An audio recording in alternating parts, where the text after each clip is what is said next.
Can you start again? Okay, yeah, so sorry about that. Judge Reyes, Anna Reyes, the Federal District Court, D.C. judge, she denied the government's motion to stay the preliminary injunction that would have put the TPS termination for Haitian migrants into effect. It doesn't stop at your the preliminary injunction, which has preserved TPS status for Haitian migrants, is still in effect right now. She'll come out with her opinion on the 19th. Before this hearing even took place, the government appealed to the D.C. Circuit, which is expecting, I think, reply briefs on the 19th. So she grilled the federal government on a number of things. I have my notes next to me. I'm driving right now, so I can't go through them.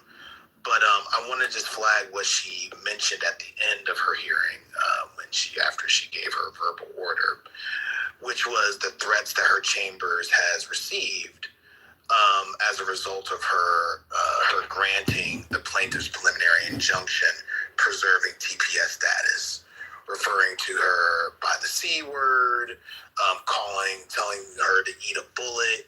I mean, all kinds of just terrible, terrible stuff. It's pretty disgusting. And so she ended her order with that, saying that, she's not intimidated, nor are her colleagues, and that their job is to preserve the rule of law. And that's what she believes she has done with her order granting the preliminary injunction to the plaintiffs.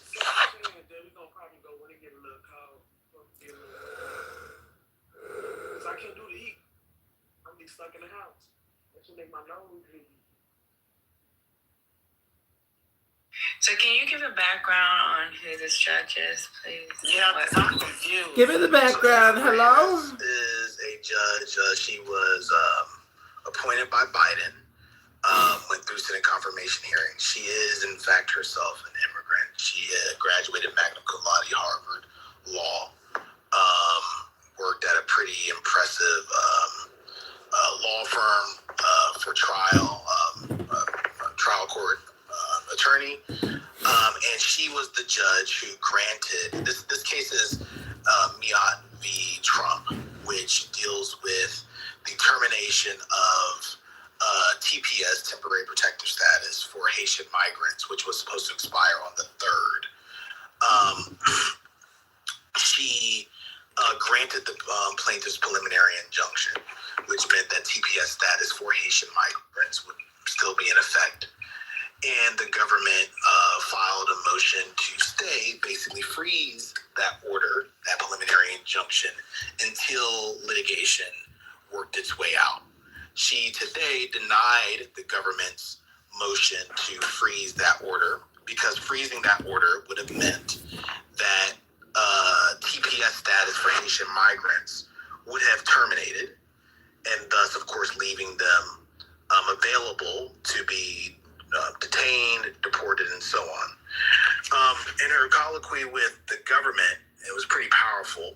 She raised a scenario where she asked what would happen to an individual, a Haitian migrant, who was here on a visa, who was also on TPS status. The visa expired, but was still TPS status. If she was to grant the government stay, that is, put the termination of TPS status into effect, this person was a law-abiding citizen, contributed to the economy through working, wasn't eligible for government assistance, because obviously they would be ineligible for government assistance. They're on TPS status. What would happen to that individual? And basically the government had to essentially concede that they would be detained and deported. There were times when she was like, tell me about these detention centers. I imagine that they're not the best places on earth, right? She was just really walking the government through like how terrible it is. It was at one point the government's attorney was like, listen, if you're not going to say that we have a likelihood to succeed on the merits, which is one of the factors for granting the government's stay, or granting the government's motion, then, we can just kind of end this hearing here. And she was like, no, like, for the purpose purposes of the record and for purposes of the public knowing what's going on, I'm going to keep talking to you about this so people can see how this is really playing out in real life. Before the government's going to issue its order, the court, Judge Reyes, wants the government to figure out the paths that are available to somebody who has, let's say, been deported, right? Because the government's position. Let me back up. The government's position is that. Can you hear me? Yeah, because of this thing. Right. Yeah. So the government, just a little bit. So the government's position is that Secretary Noam's decision on TPS is not reviewable by courts. It's a fucking investment. It wouldn't have been flooded out. It would have been exactly different. Yeah, what happened to the folks in Oklahoma, that was fucked up. That's why I even said in some relationships, right? It's not always mutual. Sometimes one have to sacrifice more than the other, right? And I'm actually using that as so I'm using it now.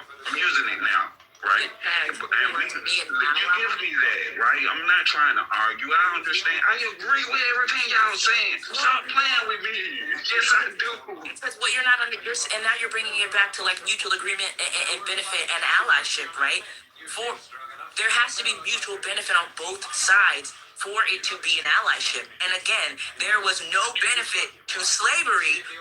There's no benefit from slavery for black people. So again, there was no allyship there. It was Not. It was because That's why. For allies to listen to me. No, Listen. according to that, please let me. That's why Please let me finish the question. I was asking a question. I get interrupted, right? So if you think there was a benefit, i.e., an investment, right? Where is the benefit from those who are related to the slaves that did all that work as slaves? Where's that investment benefit? Where is it showing up in, say, my neighbor has a family lineage and his great-great-grandparents were slaves, but he has no reaps of that benefit. So where is the benefit you claim exactly exists? Because if that was the case, right, there would not be a disparity of family wealth income, right? So that dude next door would have some family wealth from that lineage being passed on from the investment of his great-great-grandparents being slaves. But that's not the case. We could have reparations, JCC. Let's do that. Have reparations. Well, that's what I'm. No shit, Paul. However, but if there was a benefit, if there was an investment that we seen, then we wouldn't always have these conversations about exactly. reparations. So, Paul, the problem is there is no investment. Look, Ducky, this is crazy, right? When I talk about black issues, I'm usually talking about the black struggle, ain't I? Like the how we had to endure slavery or old reparation and all of these things, aren't I? Oh yeah, Ducky, you hear me? Oh, you must. Okay, he's busy. Sorry, I'm not listening. There But you go. guys, I you got didn't answer my question, did you? Can you answer my question? I think y'all got my stance wrong, bro. Y'all like. So I'm not. You got your stance wrong, bruh. So I understand an investment is. If someone is participating in an investment, there's going to be some benefit rewards.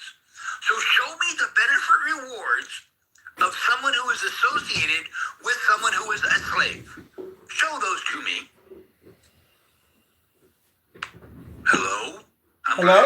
But that's all you got, dude. It's a but. Look, the nuances.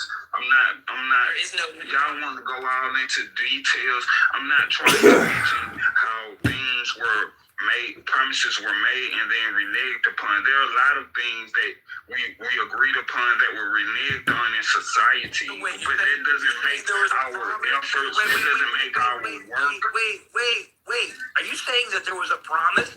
Hey, dude, you do this work, you're gonna reap the benefits later, and it's gonna be passed on to your lineage. Are you saying there was some kind of promise? Was there a contract arrangement? So what are you saying, dude? Are you making claims that you can't back up? There was certain efforts made to restore the people that were enslaved. What do you mean restore the people that were? Well, not during, but after, yes. Like that's why you. But that's what I'm saying, JCC. I understand that, right? But I'm also, that's why I say Black history is American history, right? That slavery that Black people endured helped build what we call America, and thus it applies to American history and the efforts of Black to help build this place. Nobody is negating that, Taz. But you said it. I know, but I understand all the abuse and stuff. Have yet to answer what have we seen that is a direct benefit from chattel slavery within the Black community? The answer is not a fucking.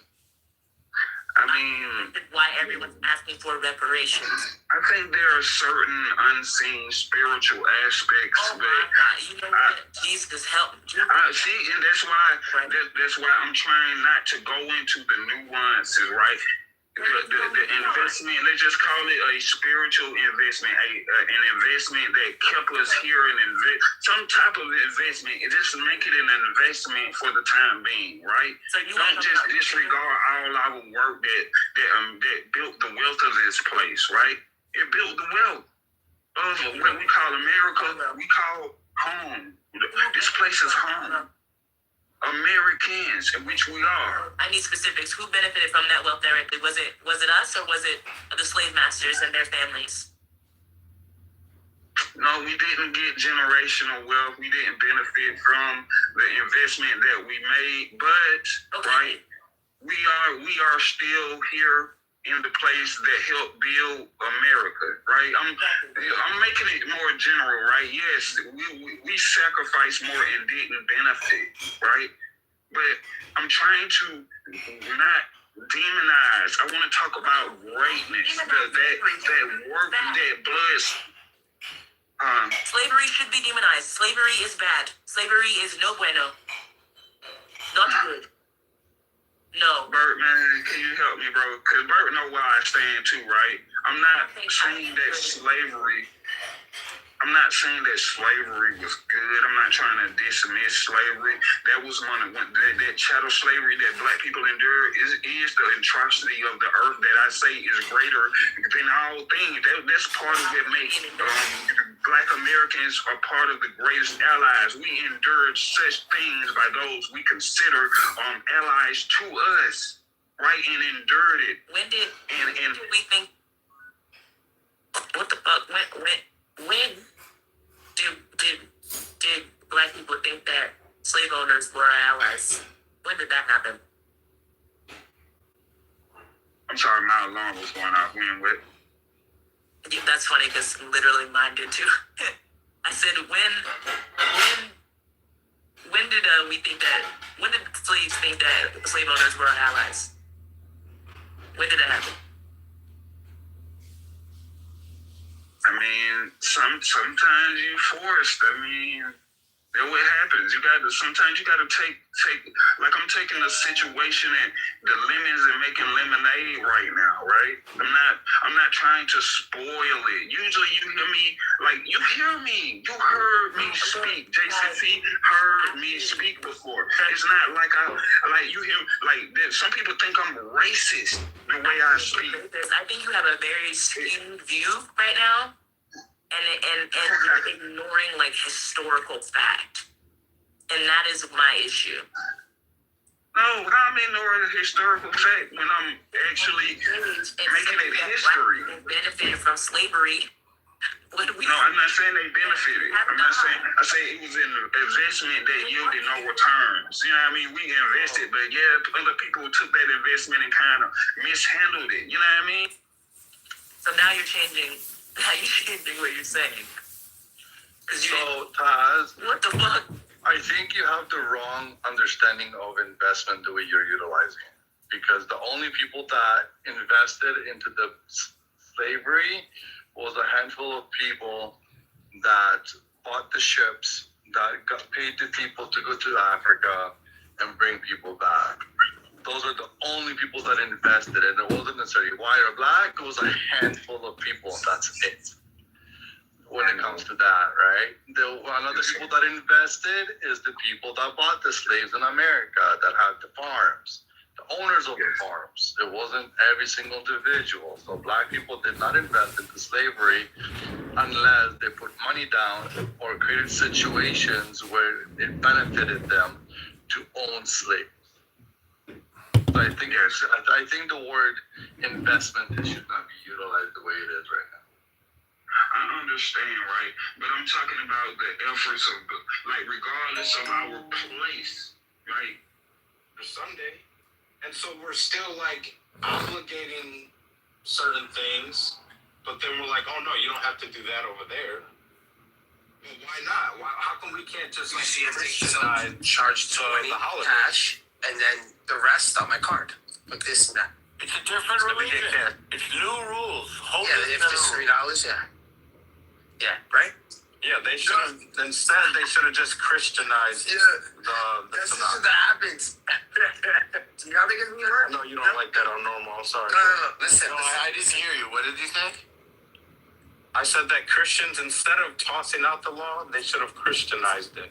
And We said, did. you know what? I do not like it. You can make any religion you want. You can be a Buddhist or we a did Christian do or that. a Baha'i. You can be any religion you want. I believe in religious freedom, not smiling. Oh, okay. We did do that, Smiler. We did do Okay, that. you did do that. Yes, because in the 3rd and 4th century, it became a full Gentile religion. That's the reason why when we were going over Mark 7, Mark 7:19, and then everybody was like, oh no, he's declaring all foods clean. Yeah, you know why they thought that? Because they had no more. They didn't have Jews in their camp telling them that this was a Jewish idiom. Right. But we know that now. You see what I'm saying? But we know that now. And I'm a Catholic, we had that shit wrong. Like you said, we had him looking like a hypocrite. That's the reason why even some church fathers remove the verse.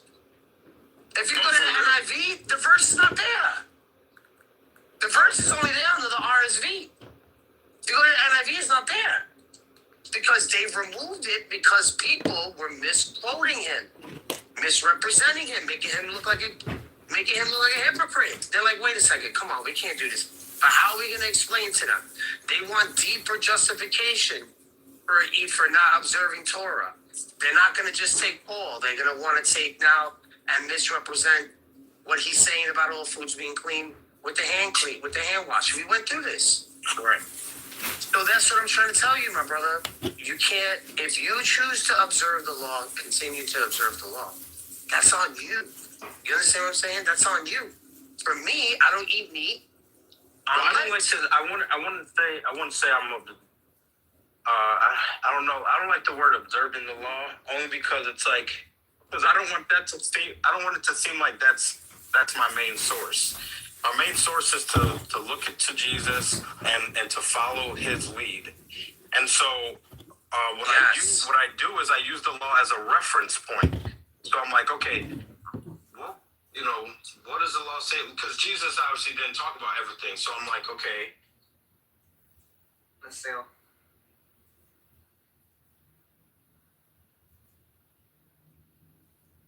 I forget who gave this take, but they're like, the way I feel AI will work, it won't be a one winner. It will be like the AI is like refrigeration, but the companies that really, make billions with refrigeration is like Pepsi and meat. Right, that is American history and Black history, and it matters, right? mom, I have a grandpa, I have people in my family.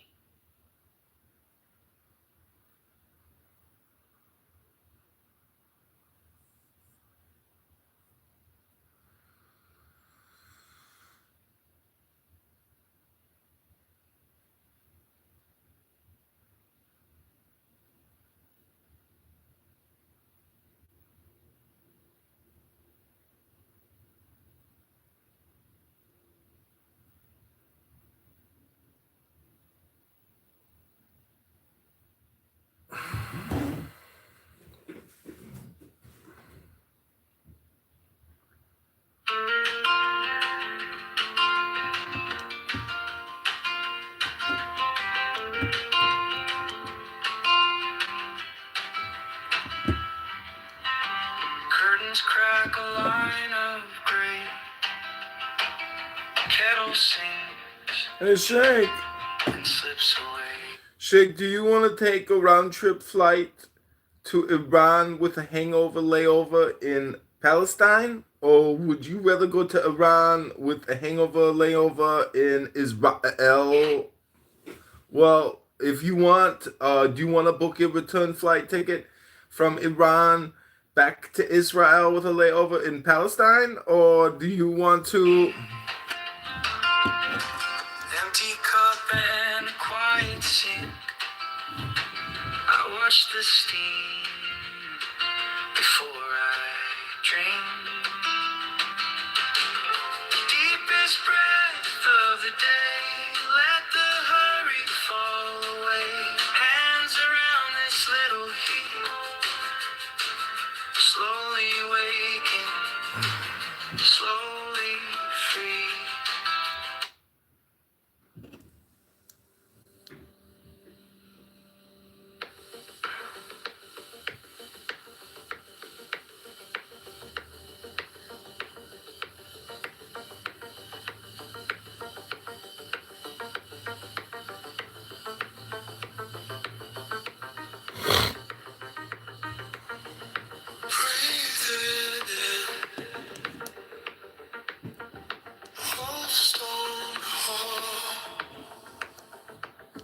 Circles drawn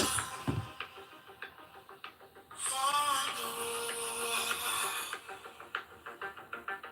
Candles drip, wax like time.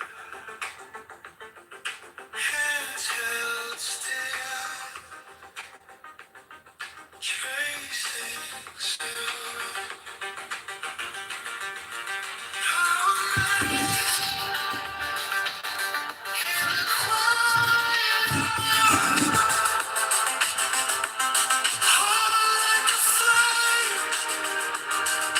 This is the magic of love.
keeps you here, keeps you safe.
Breathing in old stone hall, circles drawn on the wall, candles drip,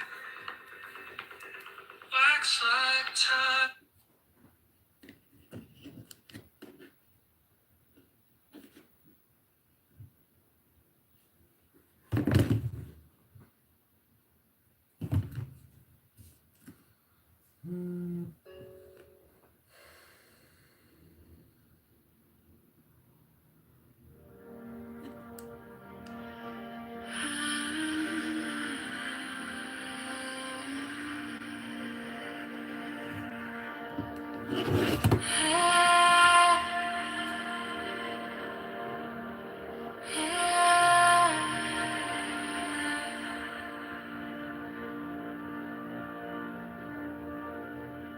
Inhale,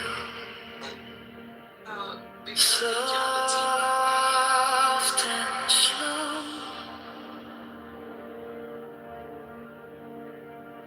Everything heavy, let's go.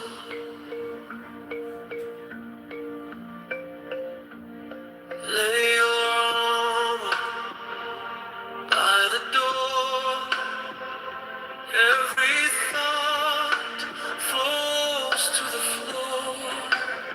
Feel your ribs like opening doors. Gentle tide on inner shore.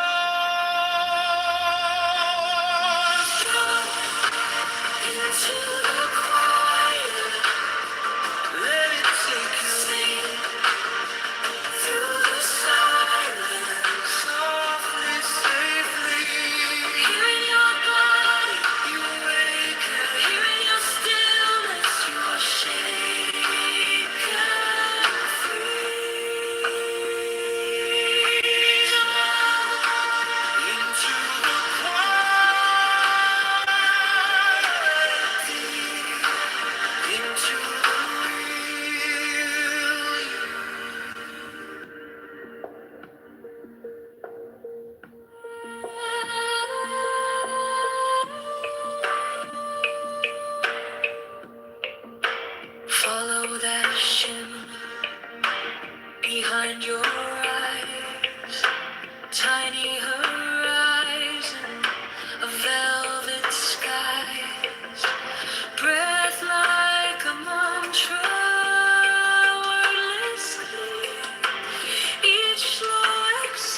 slow. Everything heavy.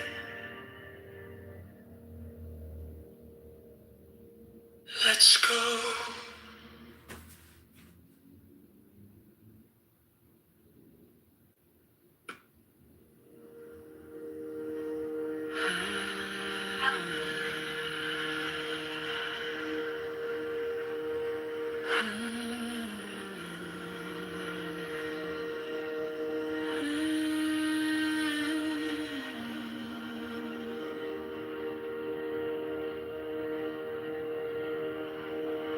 Inhale,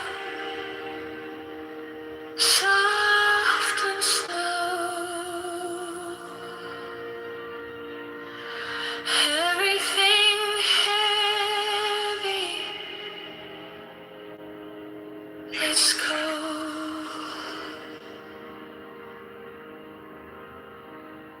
Lay your arm by the door. Every thought falls to the floor. Feel your ribs like opening doors. Gentle tide on inner shores. Drop into the quiet. Take your seat through the silence. Softly sing. Here in your body, you awake. Here in your stillness, you are shaken free. Drop into the quiet. Deep into the real you. Follow that shimmer behind your eyes. Tiny horizon, velvet skies. Breathe like a mantra, wordless clear. Each slow exhale rewrites your fear. Drop into the quiet. Take your seat through the silence. Softly say, here in your body, you awaken. Here in your stillness, you are shaken free. Drop into the quiet. Deep into the real you. I am safe. I am safe. I am whole. I am whole. I am more than I was told. More than I was told. I am light. I am light. I am ground. I am ground. I am the space inside the sun. Drop into the quiet. See through the silence. Softly sing. Here in your body, you awake. Here in your stillness, you are shaken free. Drop into the quiet. Deep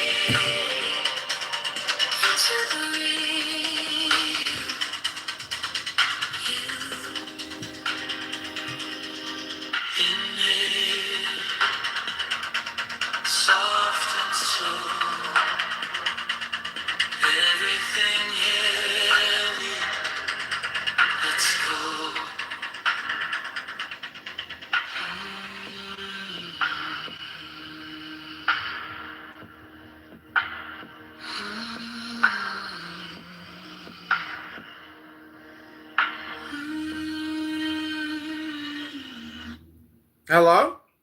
And Donald, you're gay. The only reason Donald's not gay. Donald is gay. You're gay. You're projecting your gayness onto Donald. care less about gay people. Donald likes Oh my you. God, who cares? You both are Being gay. called gay Hello? is not an insult. I don't care. Hello, are we live on YouTube? Hello? Yes, we're live on YouTube, Republican. All right, let me go to the YouTube live and make a comment. I'd like to prove that God exists. I've been working on an equation for the past 2 weeks in my mathematical science labs. I got funding from George Soros, and I've actually drafted what I consider to be the perfect mathematical equation to convince Donald God exists. Now, this equation is specifically tailored and engineered for Donald's brain, because if we can't prove it to Donald, then the hopes of becoming Albert Einstein. Shit. Hello? Oh, okay. Okay, please hold. I gotta go to my lab and get the paperwork. I'll be right back.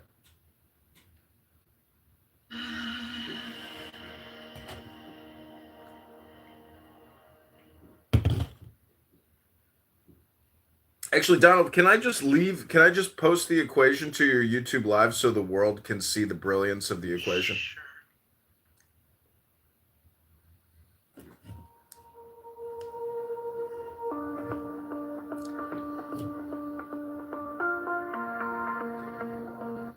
Just FYI, I spent many weeks on this equation, and I used AI from multiple different platforms, and I'm 100% convinced that this equation proves beyond a reasonable doubt, mathematically, scientifically, that God is real, and Donald's opinions are as valuable as the trash in your trash can.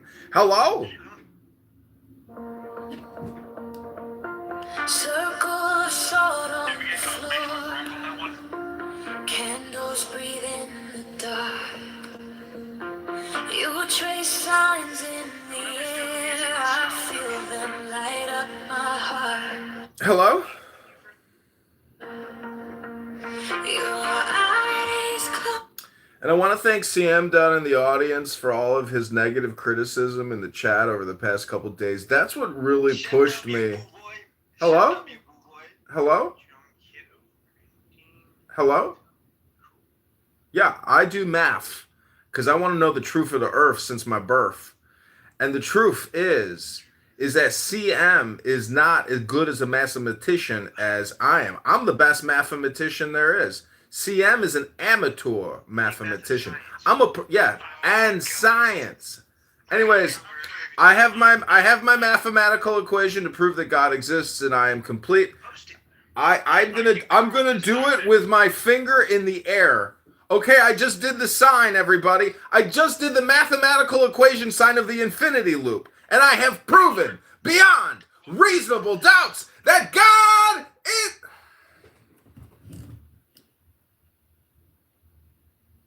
I never got kicked out like everybody else. I mean, when you can't control yourself, I have to control you. Yeah, we should have kicked yourself. Worlds that I don't Okay, no problem. dream. Donald, please help yourself. You whisper power like I used my AAA card, so that someone can get back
Mr. Wilson said what he said to you about delineation, because this shit is crazy. How is it that somebody, you a first generation? On the circle, ash and salt in a ring. I breathe in the thunder, exhale a silver stream. Eyes close to the chaos, palms lit with steady glow. I call down the stillness from stars you used to know. This is my magic meditation, crown of quiet fire on my brow. I turn every shadow into soft golden brown.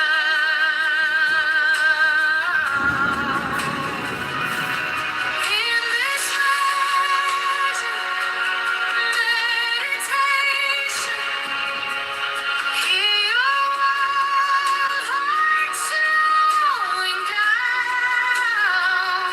I hold a storm inside my hands until it bows. Old words on my tongue tip, soft as falling snow. Your fears in the lantern, I watch them lose their hold. I trace you a doorway made of breath and light. Step through, leave your armor. You're safe in here tonight. In this my meditation, from guided fire on my brow. I turn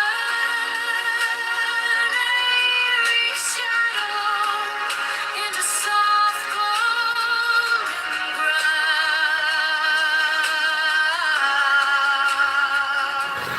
In this magic meditation, hear your wild heart slowing down. I hold the storm inside my hands until it bows. Let it rise, let it fade. All that weight you never named. Let it rise, let it fade. I'll transmute it into grace. This is our magic meditation, crown of quiet fire here and now. We turn every sorrow into soft holy ground.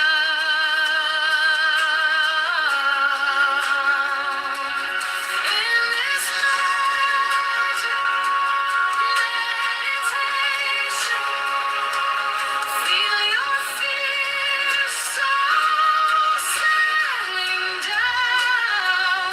We hold the storm inside our heads. It's gentle now.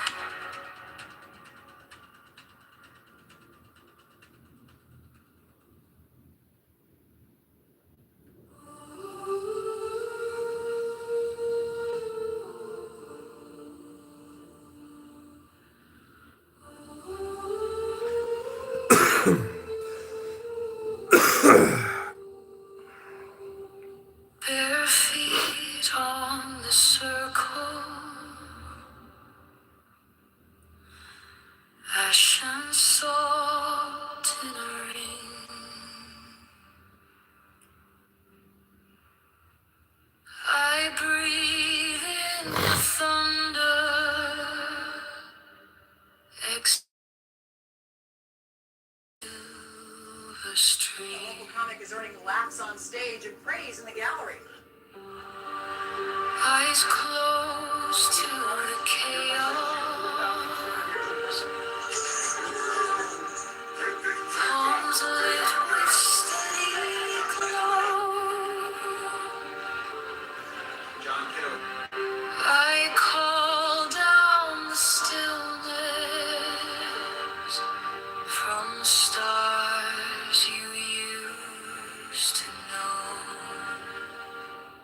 This is my magic meditation, crown of quiet fire on my brow.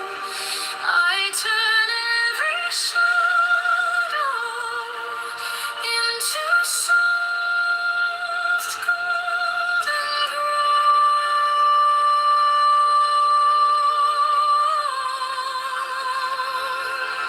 in this magic meditation, hear your heart slowing down.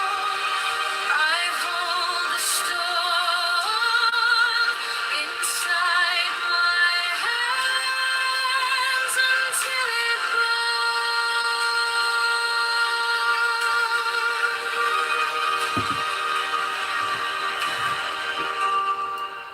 Old words on my tongue tip,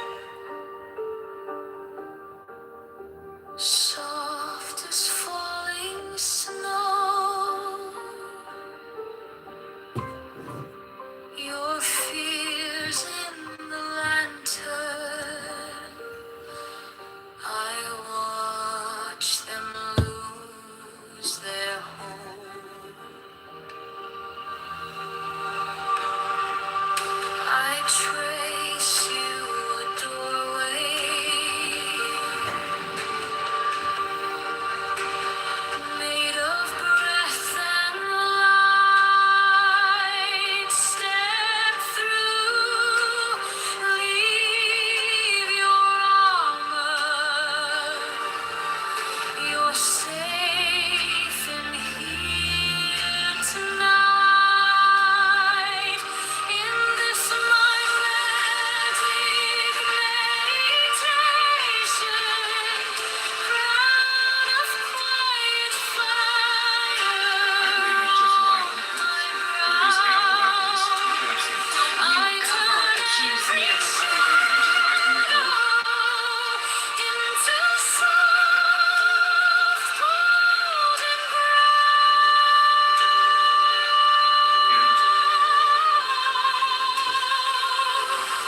in this magic meditation, hear your wild heart slowing down. I hold the storm inside my hands until it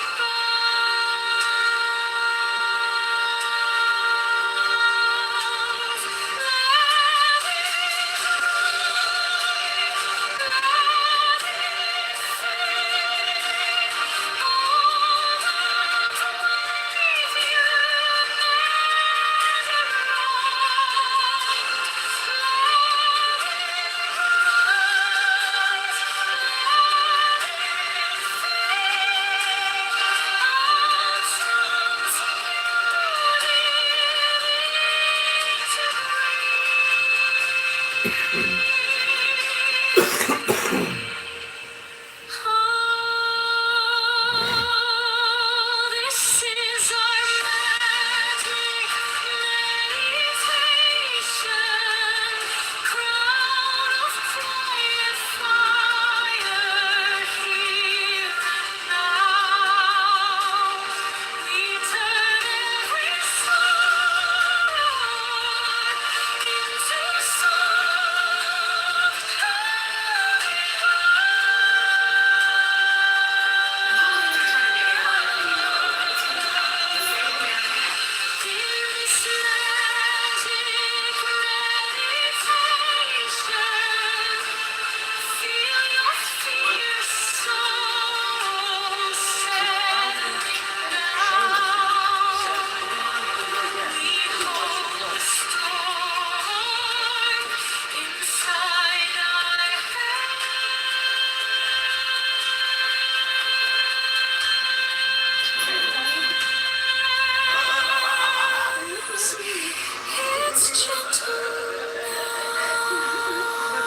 things can you do immediately as governor, even if you likely still have a supermajority of Democrats? On your tongue, heavy hands going on. You sit in that chair.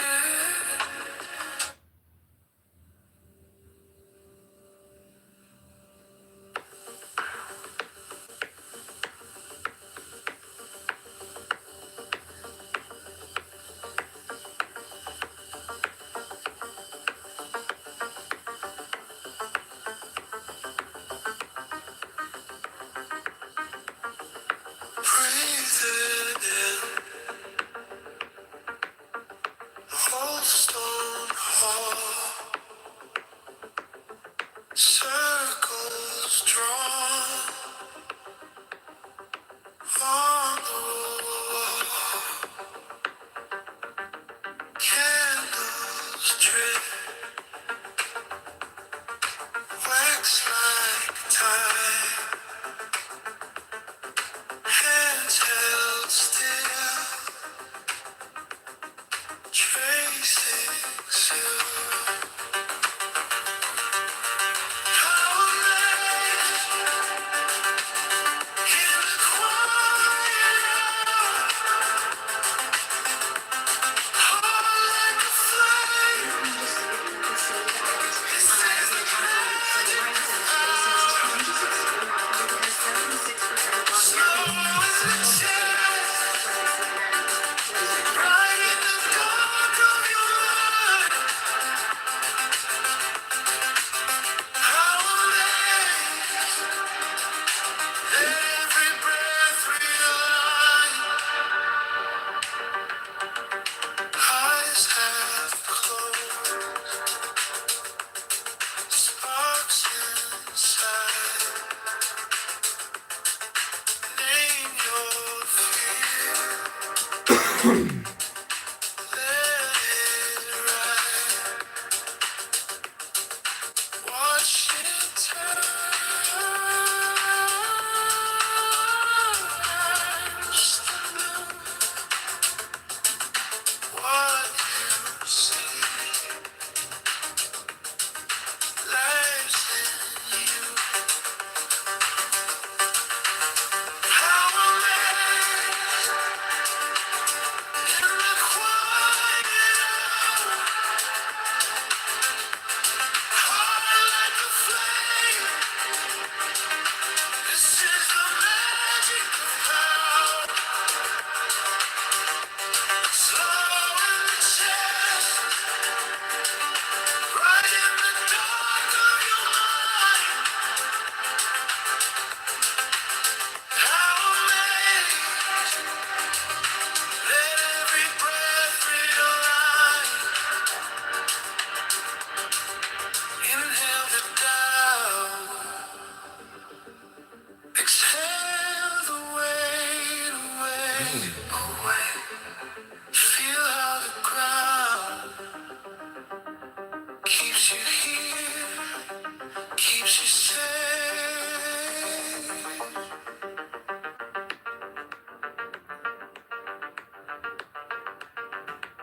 It was about to tell me you would have pushed you off the edge with social media down, man. How about you say some truths? I can't tell.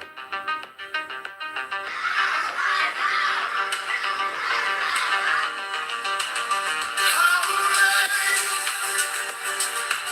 in the quiet hour, heart like a flame. This is the magic of power. Soul in the chest, right in the dark of your mind. How amazed, every breath realize.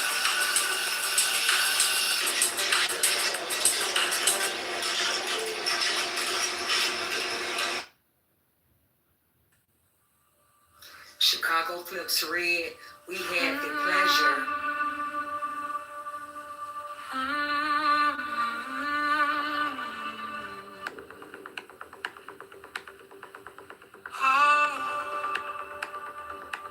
2x.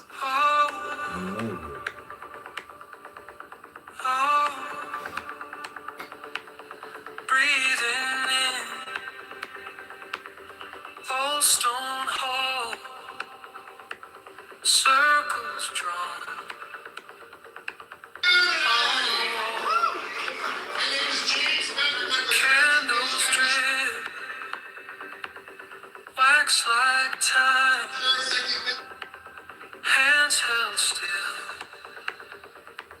tracing sign. Power mage in the quiet hour, heart like a flame. This is the magic of power. Slow in the chest, bright in the dark of your mind. Power made, let every breath realign. Eyes half closed, sparks inside. Name your fear, let it rise. Watch it turn, ashed and blue. What you see lives in you. Power made, quiet hour, heart like a flame. This is the magic of power. Slow in the chest, bright in the dark of your mind. Power made, let every breath realign. Imagine that.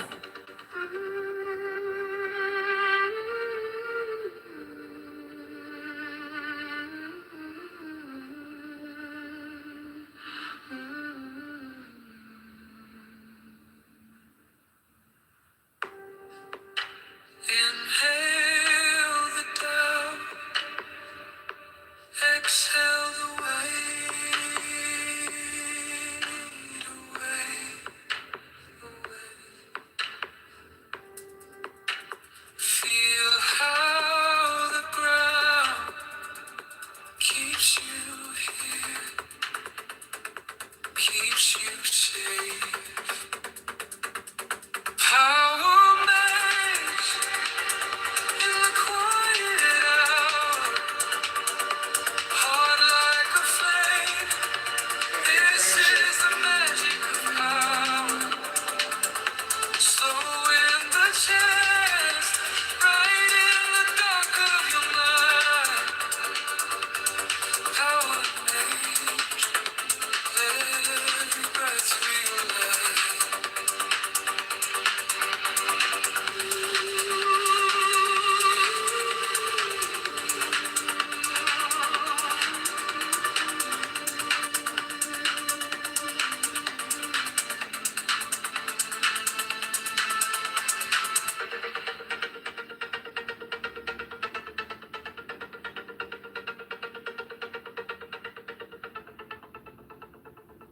I grew up right here in Cook County.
It looks like Jerry needs to be a little more comfortable.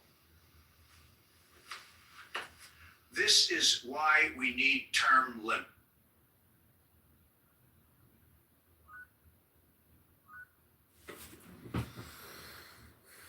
Danny.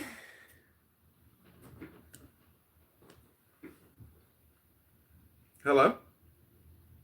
Hi. Hello. Hi. What's up? Were you trolling last night? Was I trolling last night? When am I not You're talking about the penises. Were you trolling me? The penises, I can't remember. What was it? You were pretending to be a gay man. You did a great job. Thanks. Yeah. Yeah, that was comedy. Yeah, I thought it was so good. Did they kick you out?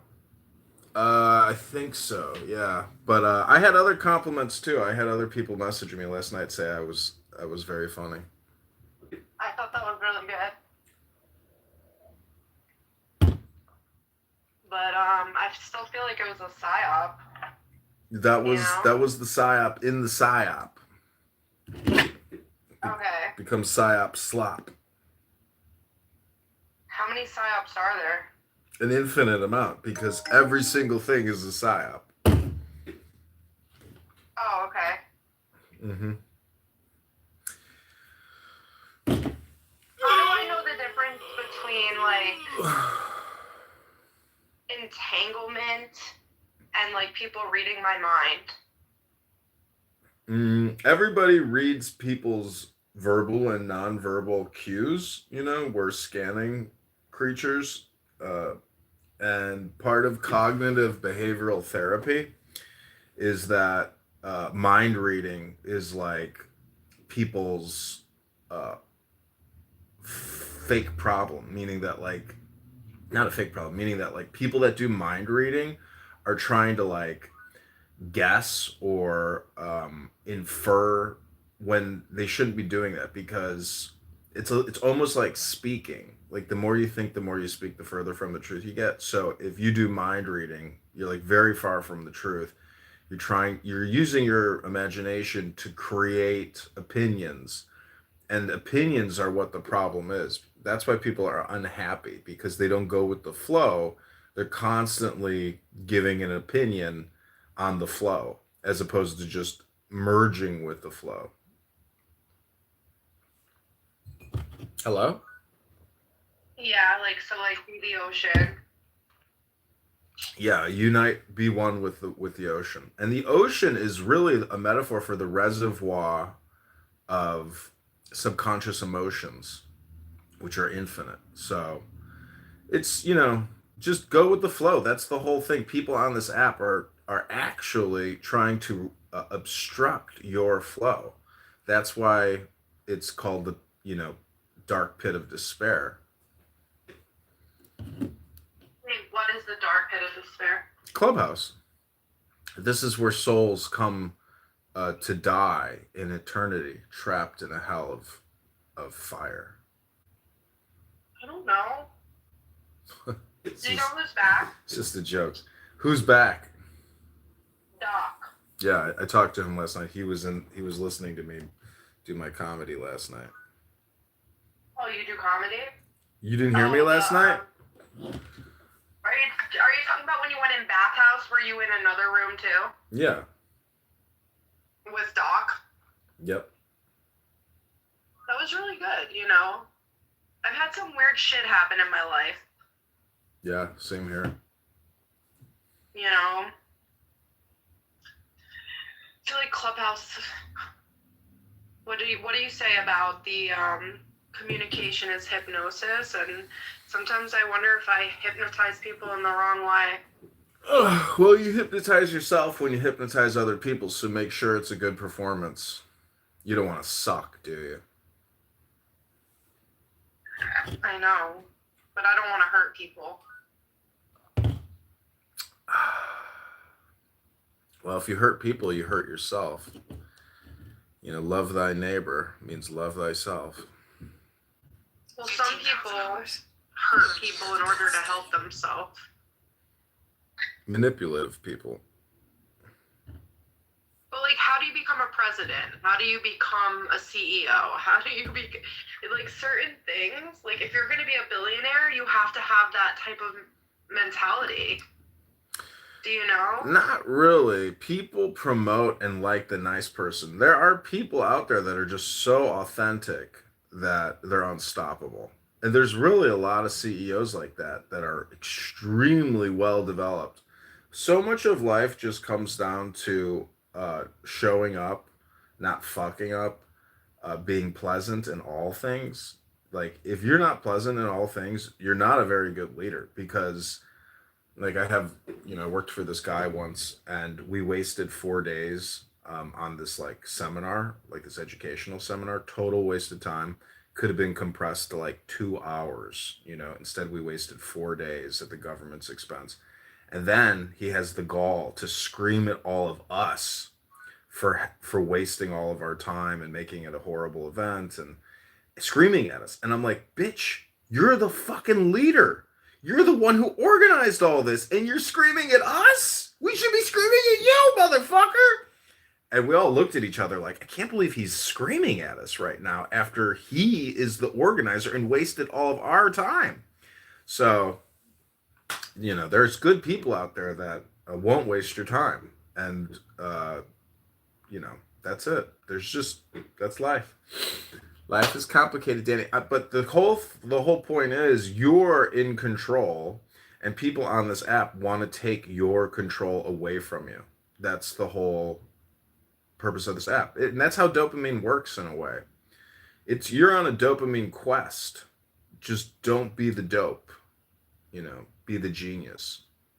No, I've been the dope. Sometimes I'm very good at psyoping, and then other times, like, they're so good at it. And I think most of the time they're better than me because they went to school for it and stuff. But what can I say?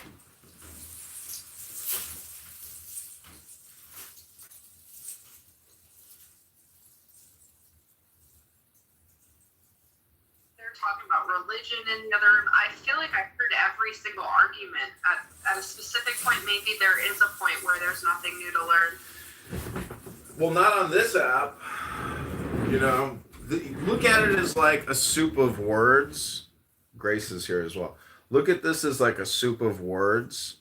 And if you want the recipe, you got to open a book. People who wing the cooking without looking at the recipe and actually doing the measurements, their food sucks.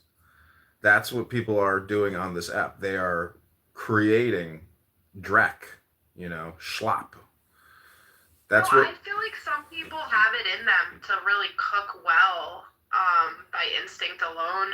It's like one of those gifts that people have.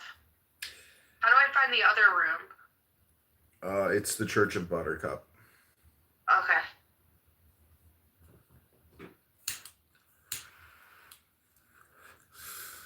What my point is about the soup words is that when I open a book, it's like ordering an entree from a 5-star restaurant.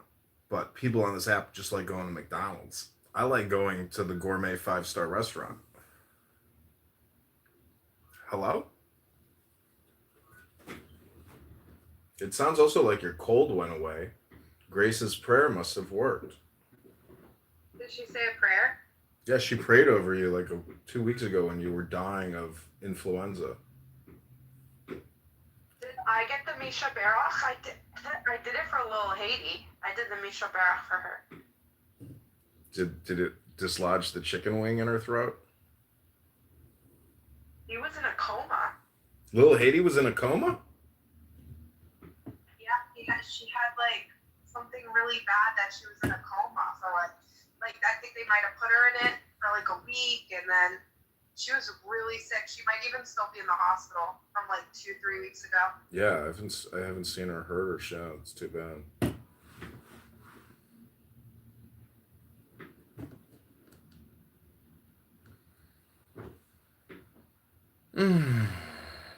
Well, I've just been playing music. I did a scan of the rooms this morning. I didn't find anything entertaining, so I went back to music.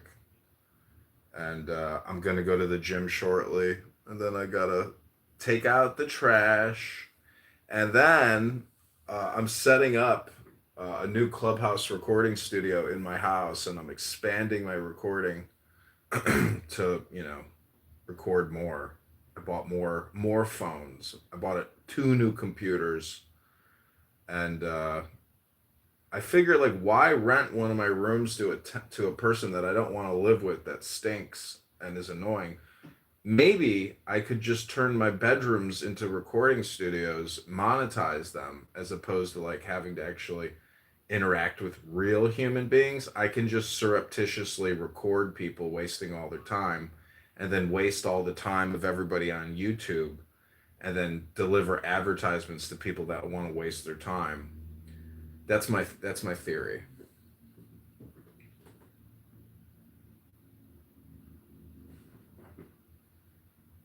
Hello? Oh, sorry. I'm just looking at a list. Grace, welcome. Hope all is well. All is okay. How are you guys? I'm good. The weather finally is turning. They say we're going to get like a 70-degree Fahrenheit February. I'm like, holy shit. When they say the groundhog like saw a shadow, didn't see a shadow, it's always the opposite. When they say that we're going to have like a longer winter, and it's the opposite. That's the thing people don't realize about the groundhog. I have 4 feet of snow. I don't know what you're talking about. And it's just piling up. And I'm at the top of a mountain. That's where I live. So I have no idea what everybody else is experiencing. All that I know is that it is here to stay.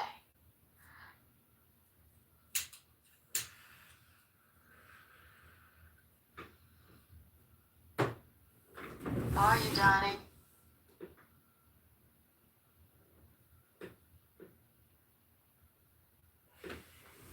Did I interrupt something? I'm looking at a list of celebrities for Black History Month.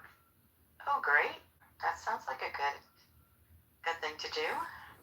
So someone said Doja Cat was anti-Semitic and to switch them with Adam Duritz, but Adam Duritz is just a Russian Jew. He's not black at all. He just has I know. I know. Everyone thinks he is.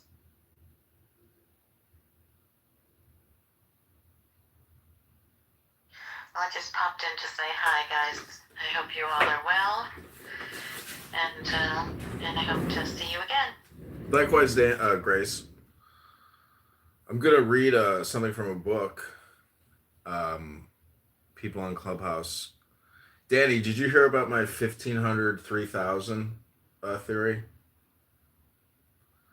It basically says that we say 1,500 words a day, and we listen to 3,000 words a day.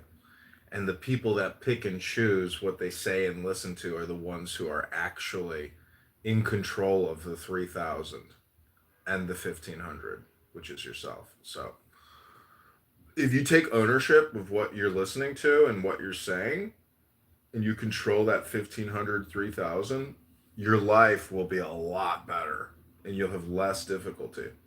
That's what people in positions of power, prestige, and success have been doing for many, many years, is controlling the 15-30 rule. Yeah, by not like consuming bullshit. Yeah, because it's spam. So your attention and your focus is all important. And if you're just consumed in spam, well, you're just in a garbage can. It's too late for me.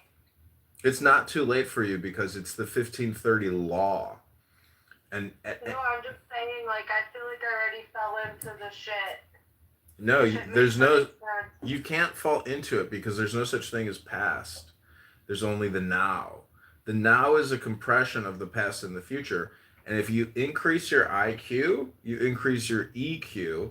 And the whole point of meditation and focus is to induce what they call genius with a capital G.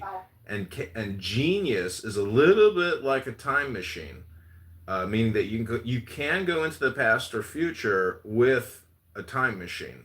But since time machines don't exist, what it really, huh? They might. No, they don't. What it is a metaphor for the focused attention. Is staying focused. And do you have the clearance to know if we do or not? No, all my time as a top secret military intelligence officer, Danny, I never saw one secret or one intelligent thing ever. All I met was stupid black women. That was it. I met DEI hires. That was the intelligence that I found, was that we were so intelligent we were making DEI hires everywhere. And I was like, oh shit, like we're not intelligent? Oh shit. I don't get it. There's nothing to get. That's what my point is. When they say military intelligence, it's just like an oxymoron. It's the opposite. There's no intelligence in the military. All the super smart people go into law, banking, and health, where all the money's at, and they make, on average $500,000 a year. Wouldn't it be nice, Danny, if you and your husband both earned $400,000 a year, or even 1.2 million a year? Amazing, but you understand, like, my dad's a doctor, my stepmom's a doctor. She even is Ivy League educated, and I don't think they bring home that much money, unfortunately. No, I know. I'm just being facetious, saying, like, what if, like, how remarkable, because it would be mind blowing. So I was reading the Reddit post of, like, what people do to make that type of money, and, like, you're right on the money, like, certain types of doctors. Mm-hmm. There was someone whose wife was some type of a lawyer. Mm-hmm. And they said that she was like a partner, so she was making $600,000 a year. Mm-hmm. Yeah, I worked with this Jewish woman at Smith Barney Citigroup, and as a financial advisor, I was a paid intern working for her and helping her, and she was like, John, don't go into financial advisory. Don't become a wealth manager. She's like, my husband is an attorney, John. He's making over $1 million a year. It is a license to steal. And I'm like, your husband's stealing money? She's like, no, but it's legal. He's got a license to steal. I couldn't stop laughing. I was like, you're so funny. She was like the worst financial advisor in the office, the biggest klutz. But she was, fun and nice and didn't have a bad attitude, even though she wasn't making great money. Her husband was fucking killing it. She had a couple kids. Like, she didn't need the money. She just needed to, like, stay busy, So she was a cool chick. So how do you know how to get the good financial planner? You know what I mean? It's like, you can't.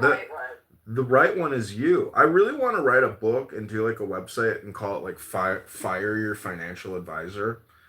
And prove that your financial advisor is actually costing you money, and you are literally shaving off like your retirement, because if you're giving them 1% to 2% a year over 10 years, that's 20%, 10 to 20% of your total net worth.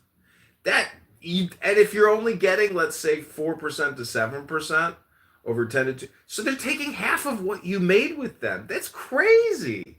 And they tell you it's 1% to 2% assets under management, but they're really taking half of whatever you gain over a long enough period of time. So fuck that. And you're trapped in there. And they don't even do anything for you.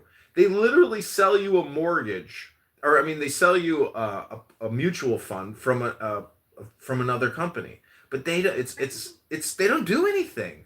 They'll take your call and they'll return your call and they'll mail you a check when you ask for a check. That's the biggest thing that's happening in these financial advisory firms, People just call in and say, "Hey, I need a check for 35,000," like, and they start cashing out. And these financial advisors and their team of FAs just sit there and draft checks for their customers all day that need cash out of their brokerage account. So, anyways, Danny, my whole point to you is the basis and the fundamental groundwork of all success, Danny, is always meditation. And do you know what meditation is? Just take like resting your brain. No, it's focused concentration. It's awareness on what you're doing, which is the now. And so, guess what happens when you read a book? You can meditate a little. No, Focus well, in on the now. a book by function is a meditation because it requires your total concentration to read a sentence on a page. It takes your entire existence to sit there and stare and read left to right. And do you know why Jews read right to left?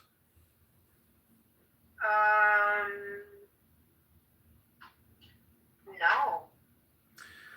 I don't really know the answer to that question. I think it's just I think it's just because like it's the Tao, meaning that they do it. Yeah, they do it different in order to be different. It could also it could also have to do with the actual language and the writing of it.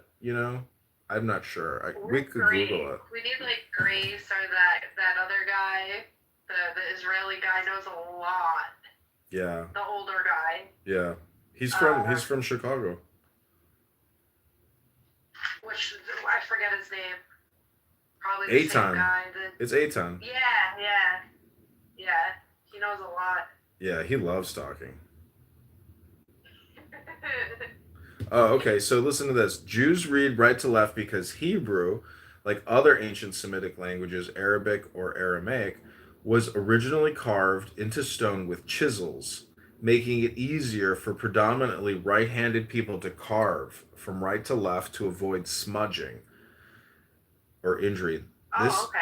This historical practice continued with quill and ink, but some languages eventually shifted to left to right for convenience on paper, while Hebrew maintained its right to left direction due to its religious texts and cultural continuity, with Kabbalistic tradition also linking the right side to positive attributes like kindness. I was like, holy shit, I was thinking that. I was like, because the right hand is the hand of God, we probably go right to left as opposed to left to right. Like, why start at the evil position to get to the good? Start at the good, then get to the evil. Don't they say that left-handed people are more likely to be serial killers? Well, Bill Clinton is left-handed, and see, I think that's also like a metaphor too, because if you follow the left-handed path is like a, like a pirate versus, the officer and the gentleman. So it's like cops and robbers. The left side is the robber, the right side is the cop. But it's together. It's when you clasp your hands, that's the union. And in Kabbalah, this is what a lot of people on Clubhouse don't understand. Like and they're constantly saying, how can there be a God when all there's this evil and all this death and horrible chaos? And that's because they don't realize God is a chaos agent. And God actually has evil attributes. And God is like a simulation that you can manipulate. Essentially, God is nature, and as humankind increases its genius, it gives us that ability to manipulate nature. But even that is a metaphor for our own dispositions.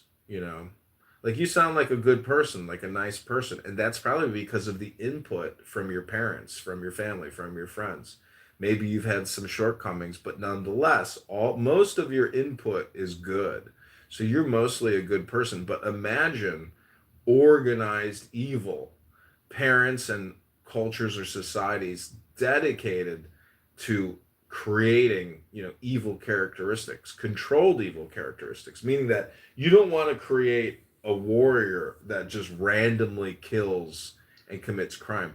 You want to create basically Dr. Evil as opposed to Dr. Good. Wait, so you're saying it's better to create a warrior than a good person? No, I'm saying some people end up becoming Dr. Evil as opposed to Dr. Good. Like Bill Gates would be the example that like his parents, his conditioning, his experiences has produced Dr. Evil. Now you might say that Kennedy is the production of Dr. Good. So, I mean, there's just a lot of conditioning that goes into who we are.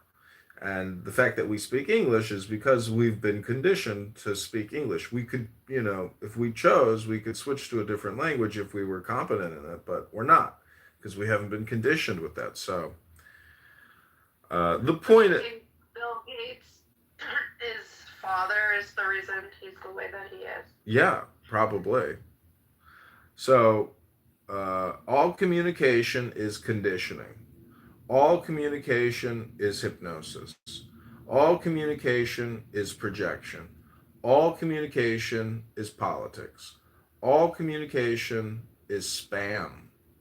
And, if you get spammed with a bunch of negative attributes, you can become Dr. Evil.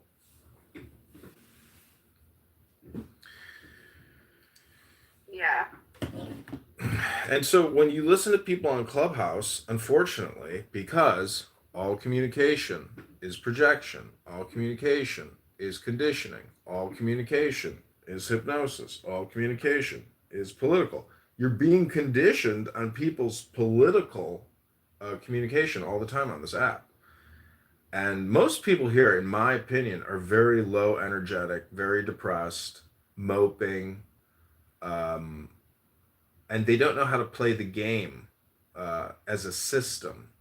Like I have an instruction booklet by U.S. Games Systems Incorporated out of Stamford, Connecticut, 06902. And it's based upon secret wisdom. But it's really just like prompts, because there were no computers so many years ago, that basically flashcards are a way to, condition yourself.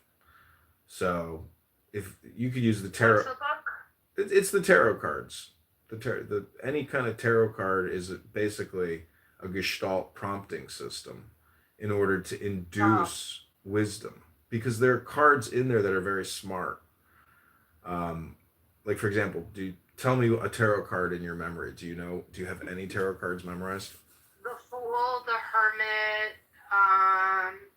Okay, so go with the Fool. What is the Fool to you in the tarot? I don't know. Okay, it's a cloaked individual, dressed in rags, and that person is holding a staff and carrying a lantern, a lamp, a light source in the darkness. But that person underneath those rags is like a 5-star, Benz. It's like buying a car that looks like a piece of shit, but on the inside it's all luxury. That's and the hermit is also like a crab or a Cancer, meaning that it burrows, it goes within. So the whole secret is within. And that's what meditation is. Again, it's just a focus. But tarot is like a way of interpretation. But again, it's almost like a pre-computer system. It's basically AI itself, because you can use it to hypnotize yourself and others. But it's all the secret symbols which are there, which always go back to go within. Within is where the mystery is living. Within you, you are the secret. And so when the saying in Zen poetry is, the more you think, the more you speak, the further from the truth you're going to get. So when you come on this app and you talk, or you listen to people talking, you're listening to sounds outside of the silence. The silence is the secret. Silence is where it's at, which is peace. peaceful disposition. The moon light reflecting off of a perfectly harmonized and balanced light. That's what you want your emotional state to be. Is always in a state of bliss. So people on this app do not talk about the theory of joy. Do you know what the theory of joy is, Dani? No. It's a psyop. It's a psyop. But it's like riding a bicycle though. Once you ride that bicycle of joy, you can always get back on it and ride it without having to figure it out again, because now you understand, balance. That's why riding As above, so below. exactly 50-50. Not too much of this, not too much of that. Ich en jach. I don't want to die. You've probably died a million times already. That's the thing, is you don't want. But the truth is, it's not about what you want. The truth is always about your opinion. And your opinion is that you die, but the truth is you probably don't die. You probably are like an infinite, immortal soul consciousness that can't be destroyed, or crushed, or eliminated. And you probably just keep reincarnating. That's probably what's happening. And when you wake up every single day, when you wake up in the morning, people don't go, oh, it's a miracle, I'm alive. They don't say that, do they? They just get up, they take a dump, and they make a cup of coffee. But they're never like, oh my God, look, I came back to life. Like, so every day. Well, sometimes, I mean, I am very happy and grateful, and I'll sit with my son, and I wasn't raised that Jewish, I only knew the Shema with my mom, but, there's a couple more prayers. But, like, I put on the Modeh Ani for my son, because I think that's the prayer that you're actually praying to God, that you're thankful for the day. And it's really beautiful. Yeah, that's all you need. Yeah, that's all you need is a kindling, which is a little fire to start the blaze. I know a lot of Jews that have never been to Israel. They've never gone on a birthright trip for free. And I'm like, why not? Why haven't you go to Israel for 2 weeks for free? All expenses paid. Go. You're gonna meet so many amazing people. It's like going to summer camp. Fucking in Israel for free. What the fuck? Go. What are you waiting for? You know what? It was two levels. For me, it was, okay, I'm afraid, like, I feel like when I was growing up, like, the local newspaper was always showing all the dead kids in Israel for, like, propaganda. Like, it would be, like, dead Palestinian kids, dead Israeli kids, and they would be, like, stoning each other to death, like, every week. And so I was just, like, afraid to go. I just thought that there was always, like that it wasn't safe. But they say it's the safest place in the world for the Jewish people. I mean, that's what the people in Israel say. That's what they say. I think it's a beautiful thing. I would love to see it. And I also wanted to read about the history to figure out all these things, because they say so many things. And now that I know the history, it's just like, it must be God's way, I think. It's the only thing I can say. Well, God is everything. So, you know what I don't like though, as an American, I know that like everything is a drama, meaning that all these foreign countries just want to keep causing drama to just like get our fucking money, our attention, our resources. They're like causing us to break our meditation. And how long can we do that? I mean, it's insane. So do you think it's them? You think it's them doing it, or do you think it's like? Yeah, the Israelis are they're fucking drama queens. Are you kidding me? They're huge drama queens that constantly demand our attention, as if Jerusalem is like the most sacred city on the fucking planet. It's not. It's a fucking metaphor for you. That's the whole thing, is all these literalists are fucking psychotic neurotics. They're delusional illusionists. It's a metaphor for your fucking brain, for personal development, wherever you find yourself at. And your problem is, Danny, like, I'm trying to give you some secret, guess what? Because, you know, you could do a lot of things with your life and you don't want to be boring. You don't want to be stupid. You want to be a genius, don't you? Mm-hmm. This app is going to fucking drain you. It's a parasitic app. It's a vampire app sent from hell to drain you. Like, you can use it, you know, because above is below, below is above. If it comes from below, that means you're above. So be above. Don't be below. It's all about your frame. You know, there was a Jewish guy on here that doesn't use this app anymore, for probably wise reasons because he says a lot of stupid stuff. But he was talking about framing one day and what it means in psychology. I was like, shit, I never heard anybody in my whole life ever talk about framing. You know, I've heard about framing pictures and paintings in your house, but I have never heard somebody talk about psychological framing, which is essentially communication hypnosis, meaning if I frame this conversation or frame a topic or category that we're talking about, I have now framed that and like put it in a box, put a perimeter around it. But then the other person in a debate can come back with a new frame and expand the frame or narrow the frame, but it doesn't matter as long as they reframed it because now we're operating in the new frame. You see how that works?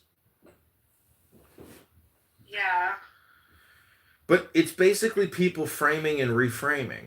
So if I had a debate with Migzad, he's basically a chronic reframer. He constantly just reframes and reframes and that's because he's like a prosecutor trained in the law to essentially do a frame hypnosis. And then he frames you, and then the judge makes a ruling, and you're like, what just happened here?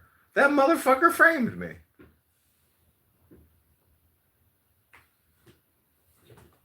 Yeah, that's scary. Well, you have that same power. It's not like a power of a certificate from a college. Anybody can frame anything. Like, you know, you ever see the movie Cecil B. DeMille with the Ten Commandments with Moses? No. Well, the whole thing is a framing. And literally in the most real sense of the word, because it's a movie and they have to shoot a frame. But the script is essentially Moses framing. And then people come up to Moses and they frame. And then an Egyptian soldier will frame. So it's just like one frame after the next. And it's a little bit like, that's what a film is, basically. It's a progression of a story by framing. And that's what's happening in the real world. Like if you want to go buy a car and you talk to the car salesman and you're looking at a car on the lobby of the dealership, you know, you're trying to frame up the situation. And then he's trying to reframe you. And then finally you get a meeting of the minds and you strike a deal, you sign the contract, and you transact the currency and get the keys. So this app is just like neurotic framers. You want to hear a sample? I can just prove to you my theory just by going to any random clubhouse. I don't think this eggplant is. You don't think your eggplant is trying to frame you to basically make a bowel movement at 8 a.m.? Hello? This person down there is a future turd. They're here because they want the dopamine. And but they're probably not even listening to what I'm saying. It's not even making sense to them because they're sitting here like, you know, probably doing something else. Anyways, Danny, do you have any other questions, concerns, ideas, or opinions? Is it weird that someone else is anoning you? No. If I anon other people, obviously I'm gonna be anoned as well because they're looking for some type of tidbit to frame me. You see what I'm saying, Danny? That's what anon is. It's a snitch hotline for framers. Don't get framed, Danny. You're always being typecast. You know. Do you know what typecast means in the pictures business, in the theater business? So how do I reframe it? I feel like I might be in too deep, like that. Well, there you did. By saying how do I reframe it? You just reframed it with the question. You see what I'm saying? You can't help yourself. You're already a serial framer. The trick is, Danny, don't get framed by other people. Frame other people, but don't get framed yourself. I am the president of the Framers Society here in Chicago. I frame as many pictures as I can, and I've been doing it for many years successfully. I have a huge framing production business. I don't know if you know this, but I'm big into framing. I'm nervous. You're nervous? Yeah. Well, that's you just framing the situation. Congratulations. I would suggest you do a different frame, but everyone has their preference on how they want to frame things. I don't frame shit. Well, you just frame shit by saying you don't frame shit. Doing a negative frame is still a frame. You see what I'm saying? Part of this is an extension of the Jewish Complaint Department, another nonprofit I set up here in Chicago, Illinois, to essentially listen to complaints. Because what they're trying to do is frame. But anyways, any other questions you'd like? Were you and Jeff in on that Jewish Complaint Department joke? Are you guys together in that? No, I started JCD. I'm the founder. Actually, it was me and Grace that started JCD because we were listening to a Jew hate room put on by Amir and his group of terrorists. And I said, you know what this is? This is just people complaining all the time. I was like, let's just set up a complaint, department.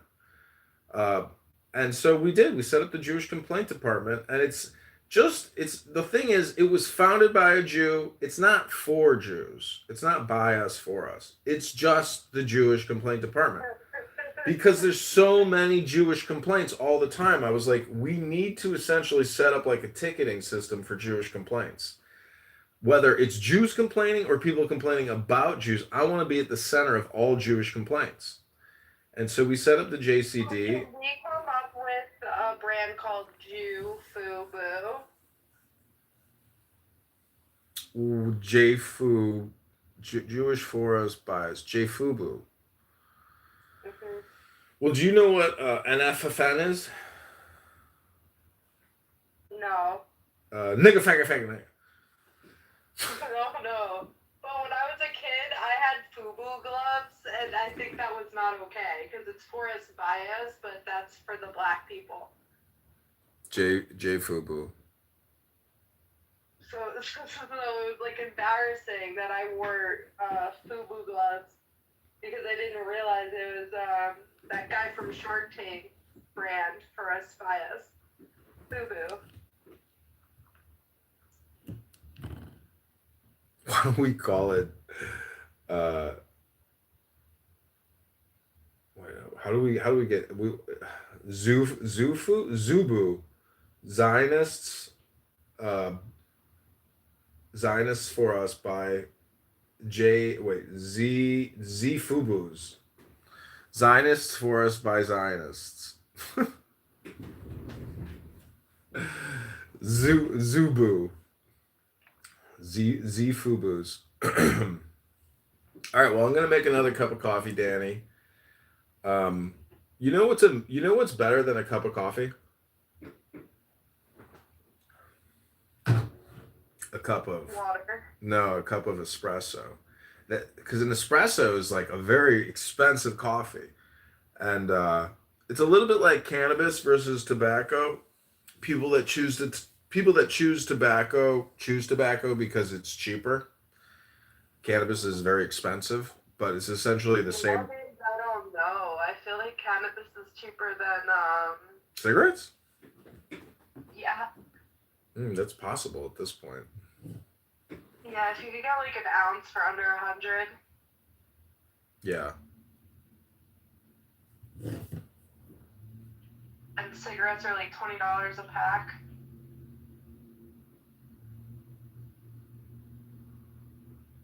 Is gasoline very expensive where you live? Everything is expensive, That's the frame. People who say, "Oh, I could never live there. The cost of living is so expensive." It's like, oh, you don't like to live. You don't like to have a high cost of living. And it's just the opposite of that is I like to have a high income. It's like, Yeah. Yeah. I would like to have a high income, but I don't even know where to start. I started at Google. That was my highest paying job ever. I was making 120,000 plus a year. When you get a paycheck for 10K a month, you're like, oh my God, can't believe it. Rabboni Shalom. What a miracle. You should be able to make more than that. You make, it's about your comfortability at that, organization. Like if you go to that organization and it just causes you massive amounts of stress, pain and suffering, is it worth it? And the truth is, your birth wasn't about whether or not it was worth it. The truth of the earth really is all about the frame, because when you're getting psyoped when you go work at a major organization all the time. They're constantly psyoping employees.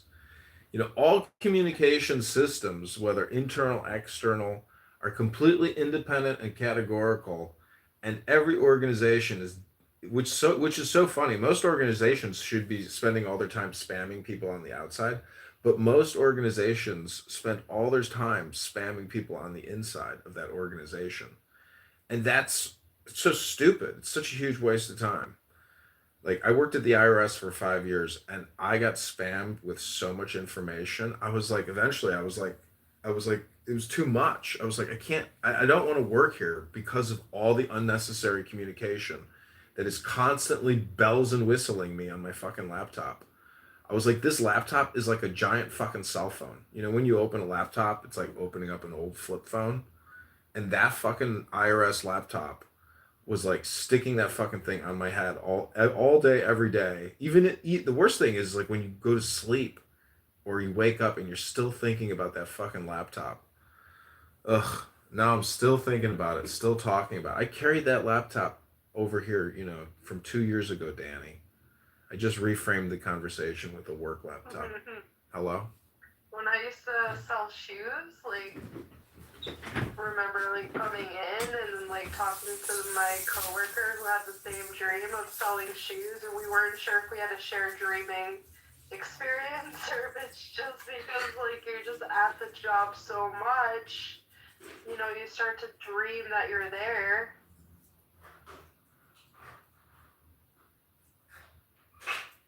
But it was so weird to have the same dream the same night,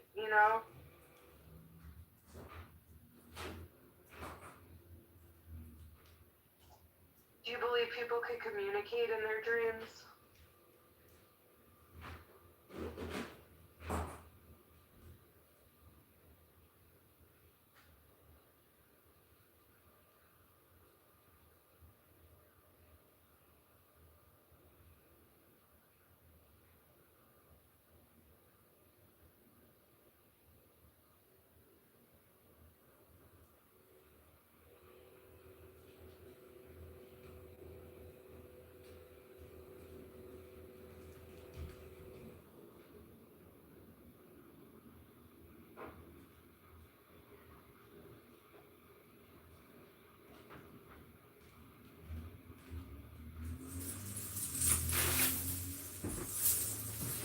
Hello? Hello?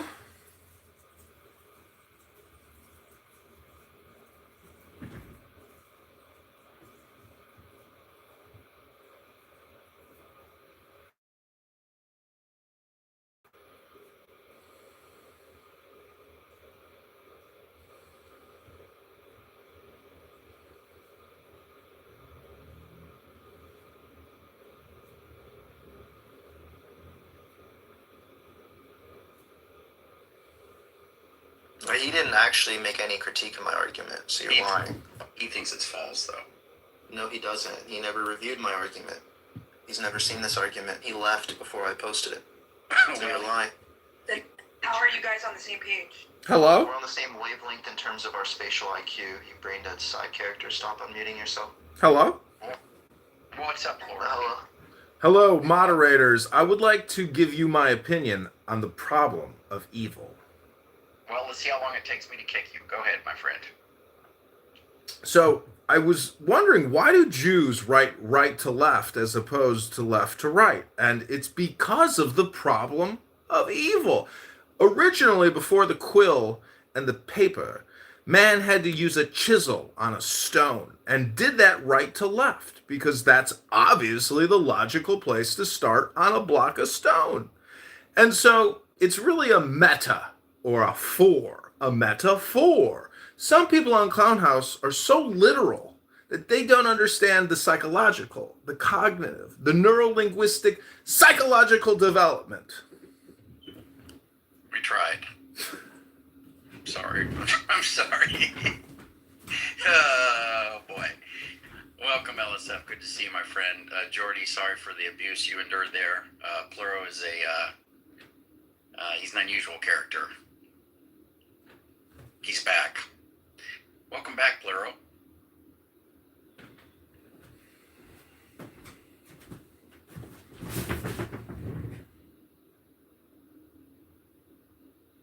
Can't remember, Jordy. Are you an atheist or agnostic? Or I forget where you're at, Jordy. No, I am an atheist. You're an atheist, okay. Yeah. Well, Earl's argument, you know. Yeah, Andrew, let's get your best argument for God's existence. Give it to Jordan. It might be the best argument I've ever heard. Blair, I don't think I would want to get behind any of my own arguments. I'd probably want to espouse yours. Yeah, how does it feel to not understand entry-level logic? You're a brain-dead side character. No one in the community takes you seriously, Andrew. I want you to internal. Thank you. Well, it's hard for me to internalize. Yeah, I have a verbal IQ of 179 and listen to Mozart every morning in my chambers. All right, Darth Area. Yeah, I'm next to certified. I'm formally published in metaphysics. He has chambers. Yeah, I can represent abstract relations clearly in my mind. My spatial IQ is 192. I'm formally trained in higher order metaphysics. I'm published. Well, why are you afraid of these atheists that you say you're on the same wavelength with? Why are you afraid of them? I think you're projecting, Andrew. I'm not afraid of them. I'm published with them. Sully and I are published under Brian Cutter and Josh Rashnees. Oh, you guys publish under them? Yeah, I'm formally trained under Robert Brand. I'm from the University of Pittsburgh. I'm a Hegel. Yeah. Well, I think Piper's a better Hegelian than you are. I mean, Piper your is reputation speaks for itself. Exactly. You're my order. I don't know you. Earl, why don't you accept biblicism, like my friend Biblicist Super Reformed holds to? Why don't you accept it? Go ahead. Sorry, what's the argument that I should answer this question? Go ahead. What's the argument that I should answer your question or give an argument? Nice stutter, nice blender. What's the argument that I should answer that? Go. What's the argument that I should answer that? Go. Thank you. That's gonna be a dodge. Nice concession. I appreciate you, Plero. You're face down, ass up right now. Thank you for that. What's the thing about going both ways? What did you say, Plero? Okay, welcome, Biblicist. How are you, buddy? Hi, sir. I'm fine by the grace of God. Nice. Can we convert these panentheists / atheists? You got some good reasons for people to accept Christianity, Biblicist? Not the Holy Spirit. I cannot convert anyone. I don't do the Holy Spirit work. Yes, but you think Christianity is reasonable, right? Yes, of course. Yeah. So there's good reasons for somebody who's honest to accept it, right? Biblicist, are you there, buddy? Did I lose you? Biblicist, are you there? All right, when you get a chance, bub, come on back. Jordy, did you pretty much, are you a panentheist now? So Christianity is fundamentally a religion of truth and honesty. Jesus said, I am the way, the truth, and the life. Right. Yes. So why should somebody accept those statements as being true? Say again? Why should somebody accept those statements as being true? No, all are fallen. They are by default. Why should somebody accept that we are all fallen? Because of this sin nature. Why should somebody accept that we have this sin nature? Nobody accepts that they have sin nature. Oh boy. Okay. So it's not reasonable for somebody to believe that?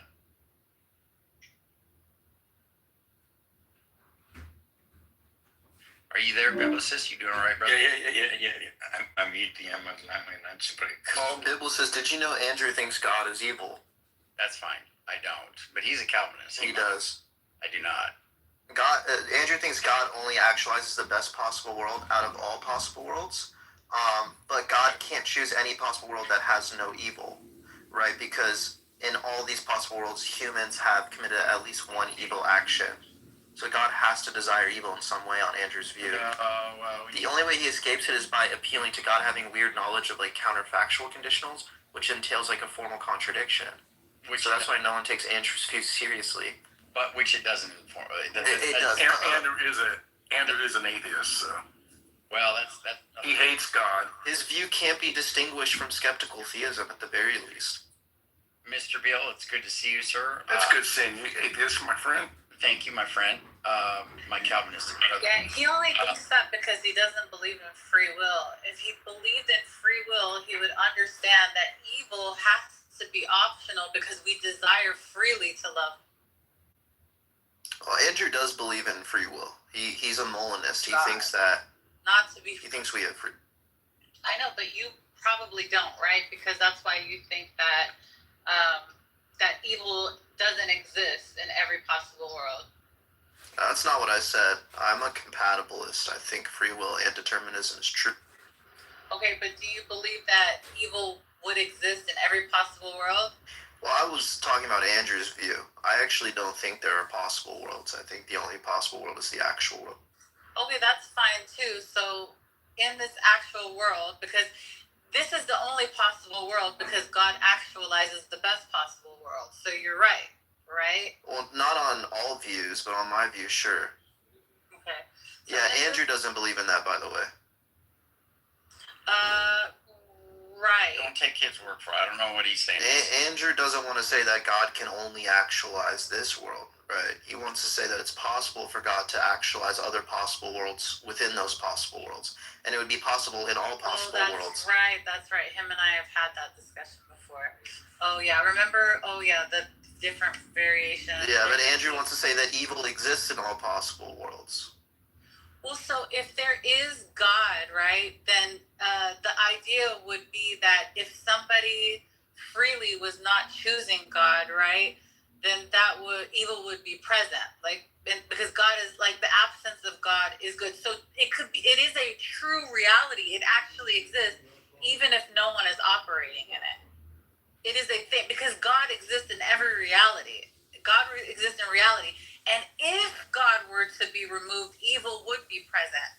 And if there is free will, then that is optional. It has to be optional.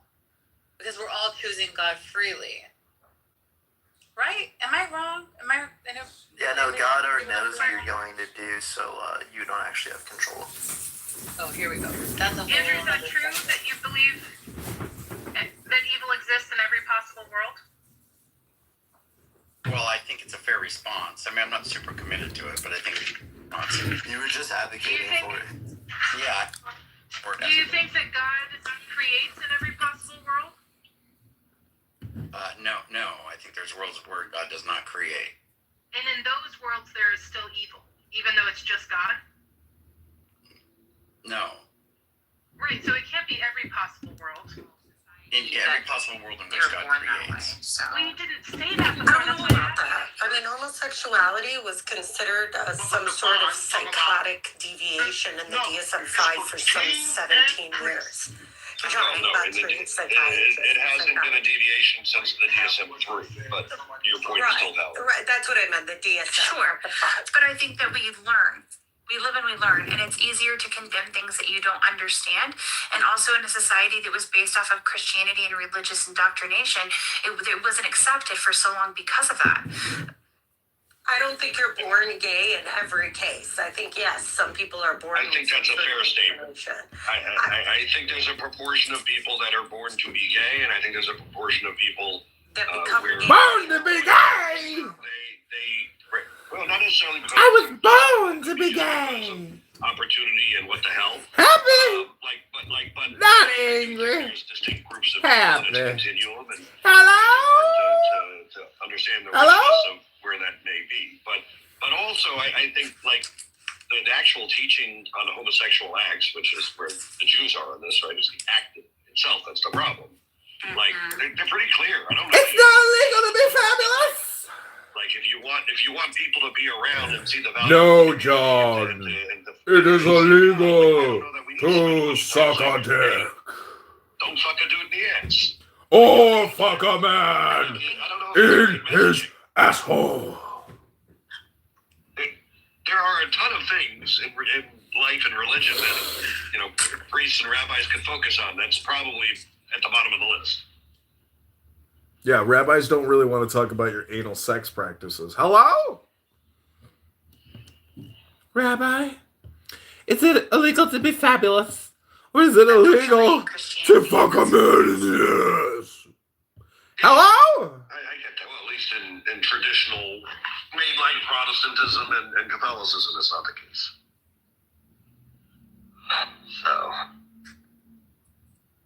So you still like your fellow Christian people, friends? Why wouldn't I? I don't know. Yeah, the Goyim have their uses, right? I mean, I'm That's a very bad way to put it, Pearl. Wow. Not my kind of into that. It's not her words. Not my words, even though I just said them. So funny. Is it funny, Bliss? You think it's funny? This is my ex-wife, by the way.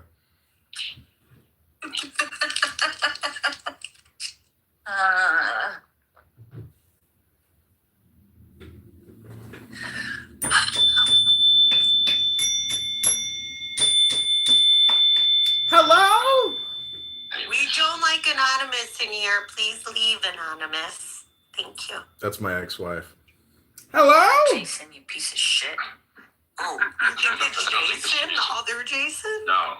I fucking hate him at this point. And even if you're not him, you're just gonna get all the hate for that piece of shit who thinks that he knows everything. Right. Hello? It's me, John Kitover. John Kitover. The musical. He's not like that level of like. Dare. No, I'm like going the opposite. It's me, John Kitover. John Kitover, the internet troll.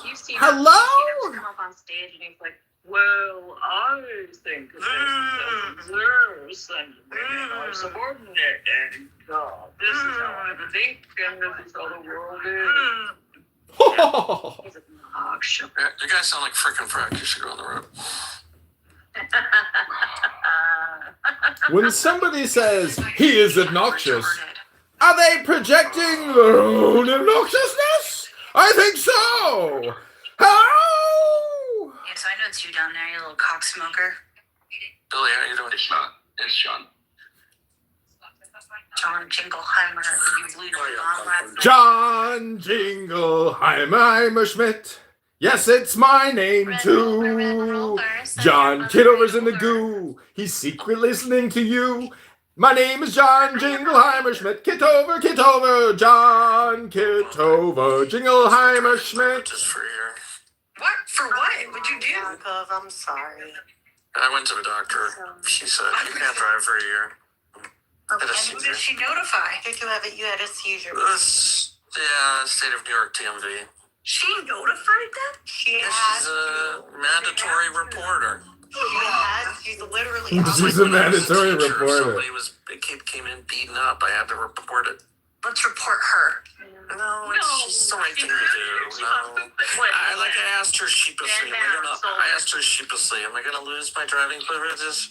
She looked at me like, yeah. I'm like, okay, well, I figure that's more money for Uber. I'm fucking moving right now. God forbid. Oh, I'm sorry. I didn't mean to bum you up. God forbid. Okay, we move on. On the road and you hit a school bus. Yeah, I'm scared shitless of that happening. Yeah. Yeah, Yakov, the good news is the best possible time in the history of human existence to not have a driver's license. Yeah. Is now? Yeah, it's easy. Oh, you do live in New York. Yeah, no, but I live in the suburbs. This is Uber, as Jeff says. If you want me to destroy her life, you let it. No, she's a wonderful physician. Yakov has a very nice wife. Very supportive. I don't know about that. Yeah, she's not going to be driving me all over the place. No, but maybe I don't know. She's not very nice. Oh, she's nice. Come on, she's very nice. She's very nice. She's wonderful.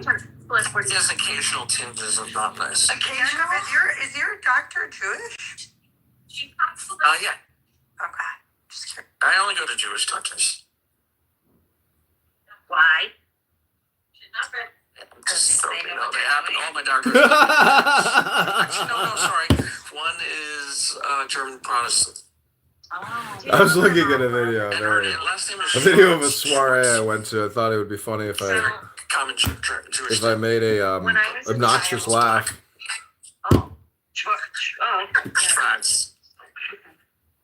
When I was a child, I went to a pediatrician, Dr. Rosenberg, and my mom loved him because he was the only man. I had a severely handicapped brother, and he was the only doctor or medical person who would actually treat my brother like a human being, like a decent person. And she just loved him. He was a very good person. So I teach you. There was some Golden Girls episode where I can't remember which was like really kind of I don't know if it's racist, whatever, but she's like, yeah, the doctor's a Jew. He must be good. That was Blanche, I think it was Blanche. Asian, Indian, or Jewish? Don't forget Indian. I said that. You know, I did you? I didn't know that. So many by the no, I don't like them. They're dismissive and kind of. Oh, who's dismissive? A lot of the doctors that I've had that are from. Oh. A lot of history with Jeff.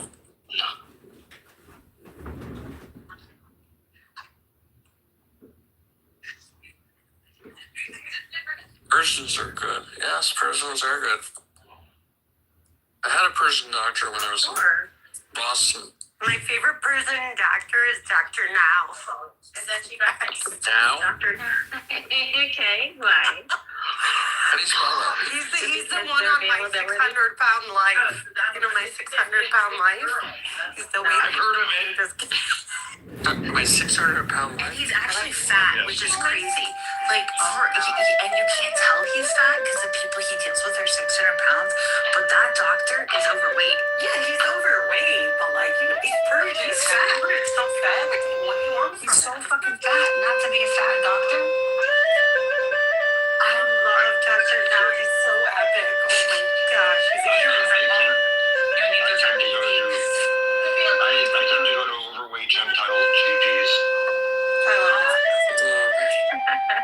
You go to a gyno too, so I may No, GP is a general practitioner. No, I know that for us making a joke.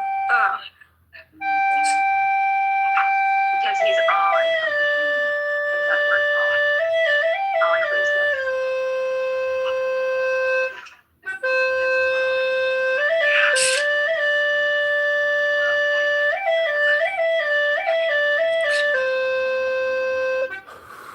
Fuck you, by the way, again. Little piece of shit.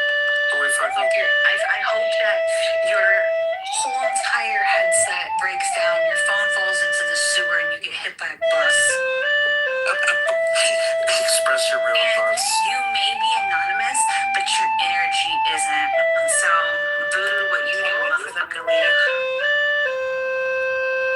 just saying, your presence is here. I know you can hear me. I know I've just turned up your fucking ear. She says she wants me to drop my phone down the sewer and get hit by a bus. Rebano Shalom!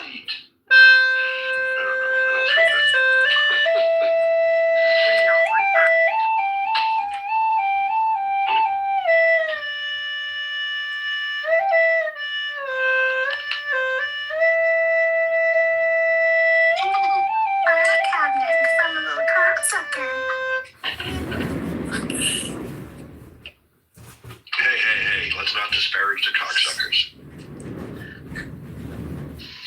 Me? A cocksucker? I've never sucked a cock before! Ever! Maniac around. I mean, I don't know. I know, would you care if someone unconsensually Maybe to the extent that that's a thing, I would care, but I don't know that that's really a thing. I've never heard of that being a thing. Being raped me orally. She. No, I don't know that. I don't think that's a thing either. Because you wake worst case scenario, I just had a lapse in judgment. I mean, am I really going to blame her? Maybe. I remember there was one woman that was so aggressive. I gave it like 20, 25 minutes, and like I could not get her to leave the fuck alone. So I finally started hitting on her friend, and she got the picture. So it officially is not Mr. Douchebag of Douchebags who is running recordings of this room, meaning the end. I did a scrub, but I did in the scrub notice something of who that douchebag is on live with right now, talking about quote unquote psyops. Who is it, Danny? Yeah. Busted! Danny's busted! How am I live right now? You were on live with him. It's got you on a live video with him talking about psyops. I swear to God, I'll send the fucking link. This is so funny. Hey, Jeff, do you want to hear something funny? No, yes. Fine. No, go ahead. I want to amuse me. Okay, so I kind of have a twin. If she's willing to come up here and say a few words, and it's kind of weird. Okay. Joelle, you want to come up and say hi for her? You're live now. She's kind of shy sometimes. You're live now. She may not want to. I'm just saying. I'm sorry. You're alive! But I just think it's really funny. You're alive! Full twin. Put the post a link if she's live. Are you? No, I mean like. I'm talking. There's crosstalk. Oh, got it. So I'm telling Seth to post the link because he's saying that Danny's live and Danny's in the room, and he's like, no, she's still live right now. And I said, okay, post the link because she's not talking. I mean, she can't talk in both places at the same time. So, Danny. No, this is us live right now. Oh, it's us live. Is he recording? So then maybe he's in the file cabinet on the bottom, the anon. He is the file cabinet. Which means if he's here, he's following you into the room. So if you follow his new account that we haven't found yet, like, that's a problem. And I am going to have to block you and Zach and a few other people that I know too. Like, there's no reason to come and be broadcasting my room. How long is Jeff gonna do this for? Like 20 years or something? He's out here all day long! Permanent! Fucking constant Bluetooth in the clown house! The guy's the ultimate clown! It's the Jeff! We got anonymous now. You can't stop us from recording. It's not your copyright, Roboto Shalom. There's been more than enough time for you to get that you following his accounts creates a hardship and a problem. He's blaming Danny for me following a public room in a hallway. This is totally crazy. Hello? They're just angry that she talked to me. I didn't follow her in here. I come into Jeff's room every day to record. I don't come in here because of Danny, Jeff. Hello. Jeez, what a jerk. Hello? Happy to be here. Wait, hold on. I gotta get into the Christian kind of zone.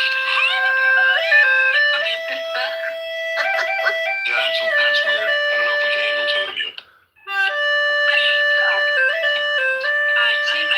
coming in very subdued because I'm in the car driving over to pick up my kids. Nice to meet you, Joel. Oh my God, you have the same timbre. I know. It's so weird. And like breaks. Like your inflection is identical. She's the best.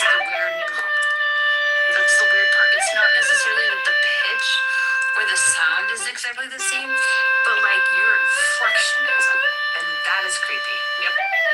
It's like a parallel universe where like you have a kid. Yep. And you know what's really funny? Going, other Kristen. I know, right? If John Kitover didn't make these people something, if John Kitover Kitover didn't make these people angry. Somebody else would, I assure you of that. It's not a John Kitover problem. Hello?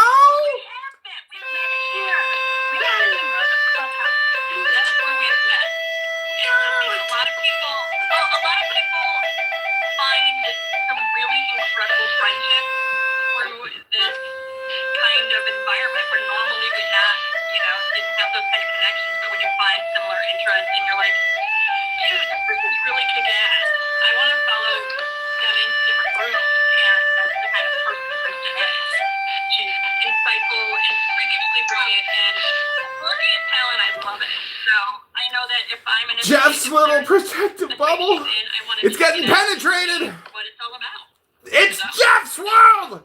It's not Truman's world. It's Jeff's world, Mr. Jeff. Incredible. Really and truly. Fucking words when I hear you speak. I'm like, well, you're freaking me out because I don't know you, but I know Kristen, and you also, that's something she would have said. This is very bizarre. Well, we've known each other for God knows how long, but I think it's been 4 years, yeah. You found her 4 years ago? I did. Yes. Yes, we found each other 4 years ago. I think we found each other at the imposter. We totally did, and then we did a scene together, and people are like, wait, which one is this? And we're like, I can't tell.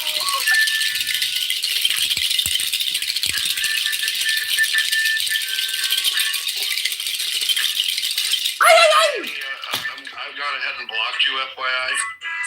I'm going to encourage all my other mods to block you because well, nothing, but she has a relationship with John and follows all his accounts, and that's how he finds his way. It's Jeff's crash out. Jeff's world is imploding. Jeff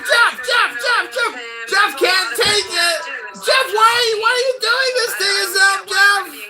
Jeff, just live your best life and let it go. Let it go, Jeff. I mean, look, Danny, you can also tell, you can also back tell me all his accounts so that I can block him. But you've done nothing productive with it. I'll ask Grace about his accounts. You blocked me. I can't send them. But yeah, I mean, you have me in any threat to send me whatever you want to send me. I don't think I do. But okay, there's plenty of people he talks to, but alright. Jeff is kicking Danny. Jeff is gonna ban Danny. Jeff is gonna ban Danny. And he encourages all his other mods to block Danny. Danny. So that is really loud, by the way. Just so you're aware. Yeah, that's super loud. It's super fucking loud. So I have to mute your friend. I'm blocking you, Danny. I'm gonna block you, Danny. I'm encouraging all my other mods to block you, Danny. That's okay. I'm blocking Danny. I'm blocking Danny. I'm blocking Danny. I'm blocking Danny. And I encourage all my moms to block Danny. Danny, I mean, the first time I blocked you was 6 months ago. You haven't figured out that you shouldn't follow his new accounts, but okay.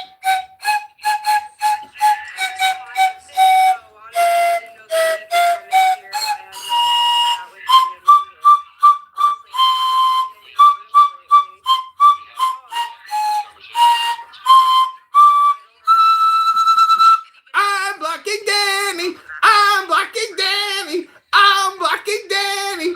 I'm blocking Danny. And I encourage my moms to block Danny too.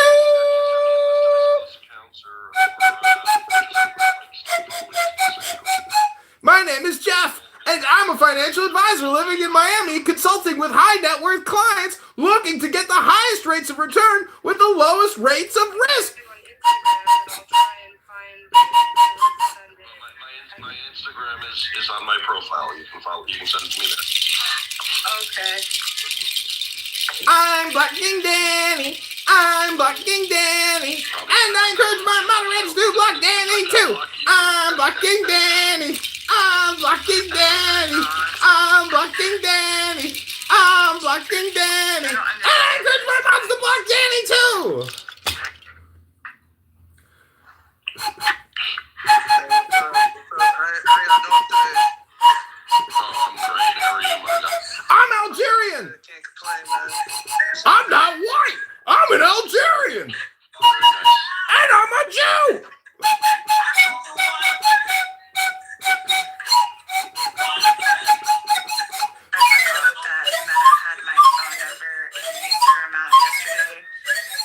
And they want me to drop my cell phone in the sewer and get hit by a bus.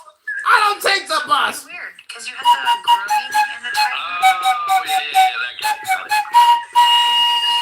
Literally really fucking weird. He was weird. And hasn't been around in like 2 years. Hello? I concur, he was very strange. So now I'm blocking Danny. I'm blocking Danny. I'm blocking. Okay, now this is when the game gets really fun. Now watch what's going to happen. I turn the volume down on my burner phone. Okay, I'm going to sit in the room, but I'm not going to leave the room. And so they're going to think, unless they're watching the live stream and somebody says something from the live stream to the room, says, he turned the volume down, Jeff, but he's still in the room. Then we will know. Now watch, as you're saying that. It's like a whole bunch of weird shit. That's fine, he's welcome not to ever come back.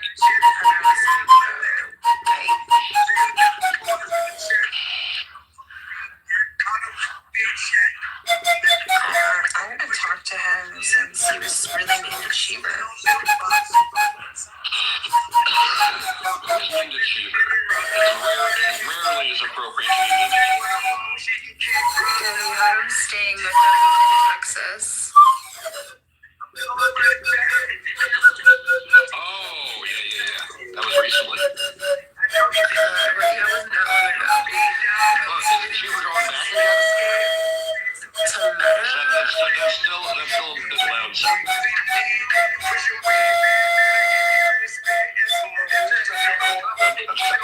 Not only is it loud, it's pretty shitty music. I mean, that's also a fair comment. Well, in that case, you're not wrong. I'm kicking Danny. Whatever that was, not so much. I have heard enough Neil Young to last a motherfucking lifetime. Okay, I've seen him, Crosby, Stills, and Nash. But have you seen the John Kitover band? We're putting the band back together. Well, Neil Young's been around for 60 years. Of course we heard a lot of them. Yeah. But he's the real deal. The fact that I've seen him in concert as many times as I have, because he would like tack on to every fucking jam band show, the Allman Brothers and fucking Friends, you know?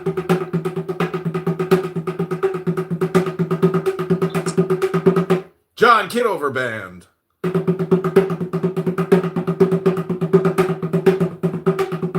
The John Kitover experience.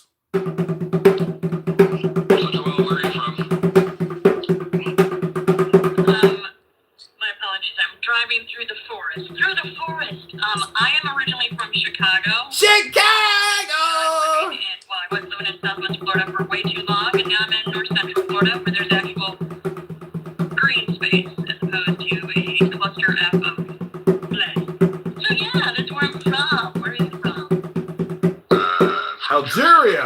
He's not white, and he's a Jew. Well, you're from Jersey and you live in South Florida. Whereabouts? Miami. If you're Kristen's twin, you might. Yeah, All the women want to hunt you down, Jeff.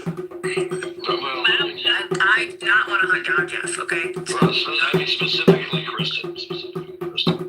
Okay, I'm not in the mood to hunt down. No, I have enough problems with my own man. Thanks.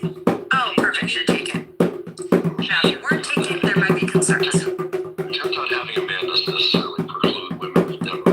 Wow.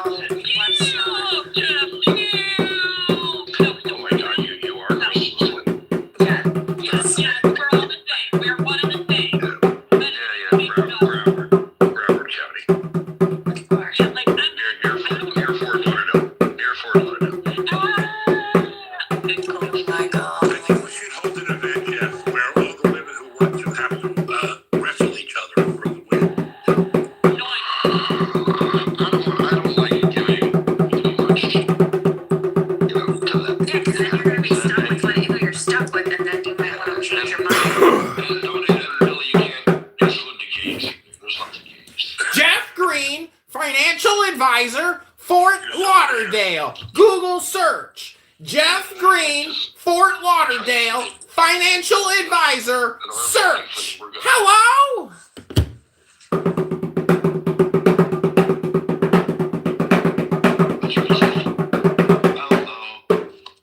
I'm kicking Danny. I'm kicking Danny. Everybody loves Elmo. I'm sure someone hates it. And I'm blocking Zach. A lot of people hate fucking Elmo, man. Hey guys. Yeah, like that. I'm kicking Danny. I'm blocking Zach. I'm a financial advisor living in Fort Lauderdale. My name is Jeff Green. Sesame Street said facts. I'm kicking Danny. Yeah. I'm blocking Zach. I'm kicking Danny. I'm blocking Zach. People got really confused. If you hear rumors that I was really pissed off at Jason, it's true. It's just not you. And that other guy can die. And I've said crazy things all morning about that. Exercise the demon from the soul, bitch. Exercise the demon from the soul, bitch. What he is. And I don't care to know. All I saw The is Buddhist, Jason. Hey, look, I have no shame in my game, and I'll admit my own fucking guilt. But if you make my bread go up, hey, what? I'm just letting you know that if somebody comes to you and is like, oh, Liz was talking shit, it wasn't you. It was literally this piece of shit that I fucking encountered this morning. Gotcha. You're the good Jason, and he's the bad Jason, and by being a bad Jason, he makes you better. Yeah.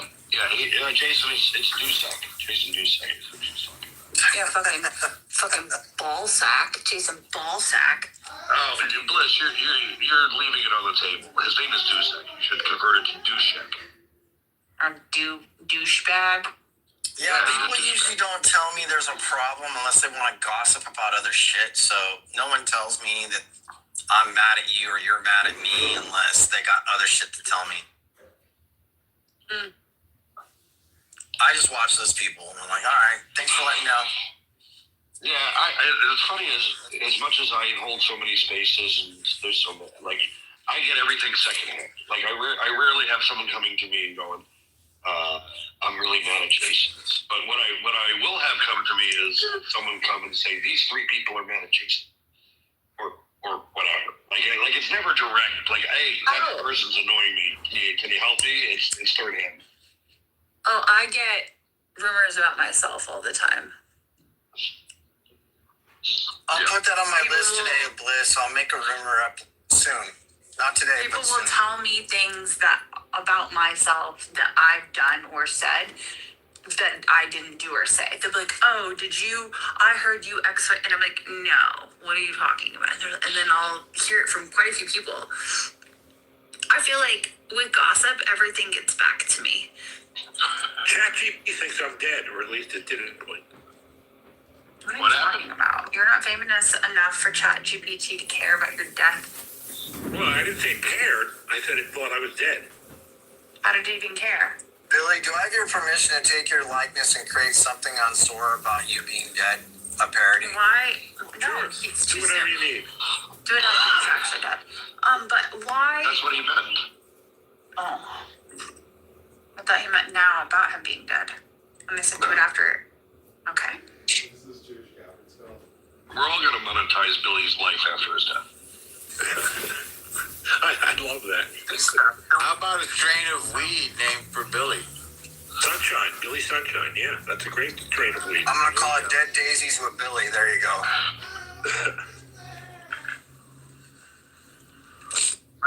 Michael, butt of your jokes, Jason. The bud of his jokes, Billy. There you go. Thank you, Norm. You're welcome. I will tell you after that, Jason, earlier today, like the battery for fucking stupidity and jackassery is now low. Fucking retard. Green Sunshine? I don't get off of this. I'm just workshopping it. Green Sunshine? Okay, I've got names. Names of who? Of hypothetical strains of weed. Oh, no, you're using AI, Jeff. We're gonna call it So BS. we've got Sunshine Carousel, Billy's Backyard Nebula, Neon Sunshine Taffy, Bluegrass Billy Blaze. Oh, that's good. Yeah, I like that. Sunshine Comet number 7. Billy the Skunk Wrangler. I like that one. I'm gonna call it BS. Mango Sunshine Gospel. Cosmic Billy Jam. You know how Billy's Electric Lemonade. that's good. Billy's Electric Lemonade would be like a cross between like lemony haze and something else. Oh, everything's all right. I've got the winner. Old Man Billy's Time Machine. The winner is Billy's Time Machine. I like the time machine aspect. Well, you know how people like the fact that weed smelling, they call it skunk. What about, wait for it, beaver skunk? Billy's beaver skunk. There you go. Billy's beaver bush. There you go. Billy's beaver bush. What do you think? They haven't called it skunk in a long time. No, they call it that, but it hasn't been that way for quite a while. Well, it's been Could even just have disappeared. several generations since I've had any. Billy, if you lived closer. When I go to New York, I only go to New York. Pachinko! Really, but it's been a decision not being glad. I know. All right, but you turn me on just by The inability to get any. Pachinko! Billy, I thought you were on the West Coast. Pachinko! If somebody gets high, I immediately just get high over me. I'm kind of naturally stoned at this point. I don't know what I am naturally at this point. Aren't you in California, Billy? What? Are you in California? Yeah, Santa Cruz. That's what I thought. You should be able to get stuff that's not. Pachinko! That's fine. Do they have any more of that Zahini thunder Pachinko! funk, Billy? You've heard of it, right? Pachinko!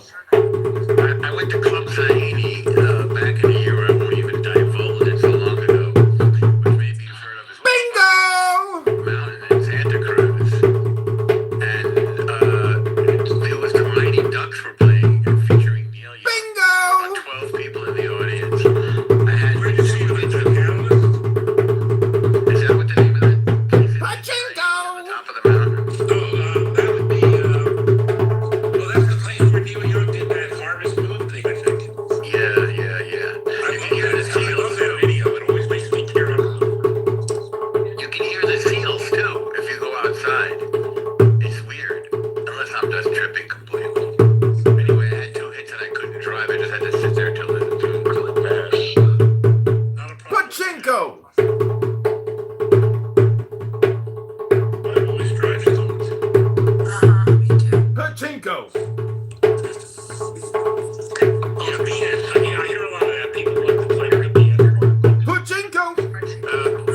Now, somebody mentioned that you had tried Special K. Pachinko! What do you think? The Super Bowl. Pachinko! Or like what? Like Or recreational. yeah. Which? What's the difference? Well, one is under a doctor and No, comes there's no with doctor around. Oh, okay. Well, one would be for the pain or something, and the other would be for the pleasure. Maybe Well, I had a lot of back pain, so I thought now would be a good time to do it. Did it work? Like, what was the effect? Mostly I just hugged my dog, Okay. so it was very pleasant. It's a nice thing to do. What's your dog? The dog was like, fuck, he's high.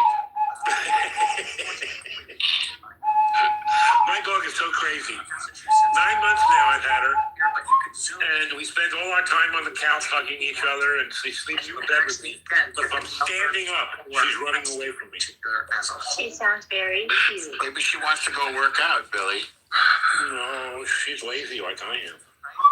Zoom in and look at that, and again, Right now, she's. Who the fuck has the audio with the zooming in? What is that? I'm in a meeting. Okay. It's a productive meeting. Timing. Well, sometimes I have something to say. Maybe you should Hilarious. focus on your meeting. No, I like to multitask. I get more done. Perfect. You should turn on the transcription so that we don't have to hear it, or because of voice isolation won't work. Correct. I like it this way, thank you.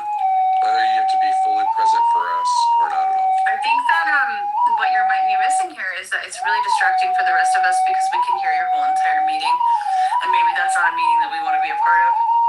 So what have you heard? I was talking about he was talking about the files and, merging things together. I'm a stoner, so I will delete the information I'm hearing. And he was like, and as we come back to this, I'm like, what is I could tell it's a presentation, and then I just kind of was like, keep hearing this guy and the files.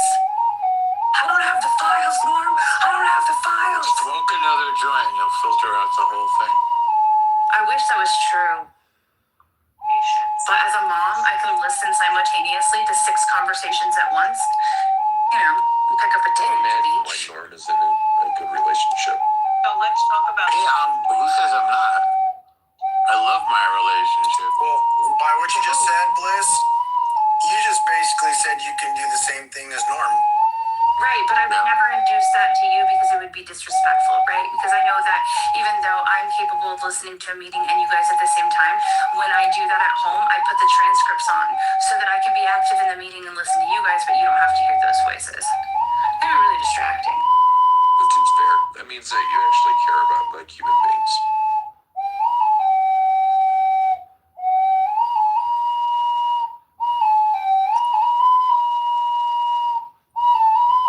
That is. Like being in control, and what's okay for you is not okay for somebody else. Oh no, I believe in what's good for the goose is good for the gander. That's why I would never do that. And I would never ask somebody to do something that I wouldn't do first. And I live by that principle in all things. In manager roles, in experience roles, with my kids. If I'm not willing to clean the floor, I would never ask you to. Is the title of this room, Jeff, the rest of the story, a nod to Chicago broadcaster Paul Harvey? The rest of the story. Billy, new name for a weed strand. Billy Skunk Works. There you go. Okay. Yeah, that's good, Jason. Hey Jay. Hola. Next, you can't say go Google it anymore. Can't Because nobody Googles anymore. Your Google doesn't Google anymore. No, but I'm impressed with the people who work for Google Nest. I'll tell you that. Wait, you can't Google the way that you have before? It's all changed? Yeah, because we use AI and nobody's Google Googling. got rid of its algorithm. It's all AI now. Is it all AI? But Googling is still a word to use for search in general, if you'd like. Yeah, I still Google. And when I'm not finding results I want, I go into AI or Copilot and just give it the parameters. Yeah, but Google, when you go to www.google now, it's no longer a search algorithm. It's literally just AI searching for you. Well, after the top of the results, you get other stuff, but you're right. The default answer is always AI. Is that better or worse than previous? It's worse because now people, you have a whole group of people who didn't have that when they were being taught to fact check. And so even though Google is pulling that, it still can be wrong. So now fuck the whole SEO game then. The SEO thing for America has always been garbage. SEO for USA is based off of what you pay for and your search engine optimization results and what you have the time and the back data on your website for. So it's never actually been authentic. What's interesting about that is that it comes down to freedom of speech. So in Russia, which I hate Russia, whatever, Yandex which is their Google equivalent, prioritizes facts first, and then later in the pages you get the opinion-based responses or articles. Google never did that because of monetization and because of freedom of speech, etc. But I find it to be a disservice to us.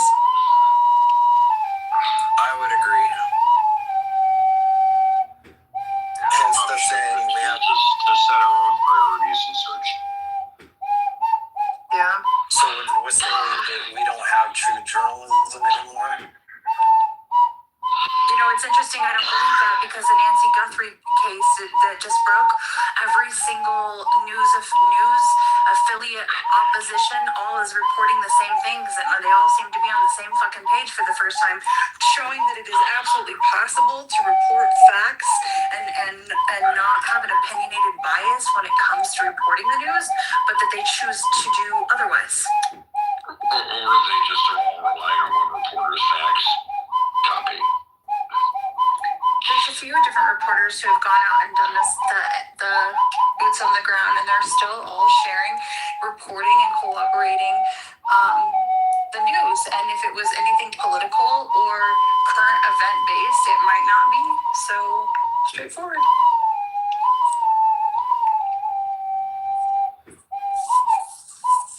Yeah, the news sucks. That's what it boils down to. And Norm needs to stop fucking. Never had one lesson. Never had one lesson. No offense. Never had one lesson. Yeah. Don't be Captain Save-A-Ho right now, okay? That's just an opinion, I don't Philip. think she needs to get lectured by you on how to behave. Well, you stay in your lane, I'll stay in my lane. I made an opinion. Hello? How about that? Hello? That's all we say. Philip's always the Hello? always on the yum, alright? Hello? I don't know about you. Hello?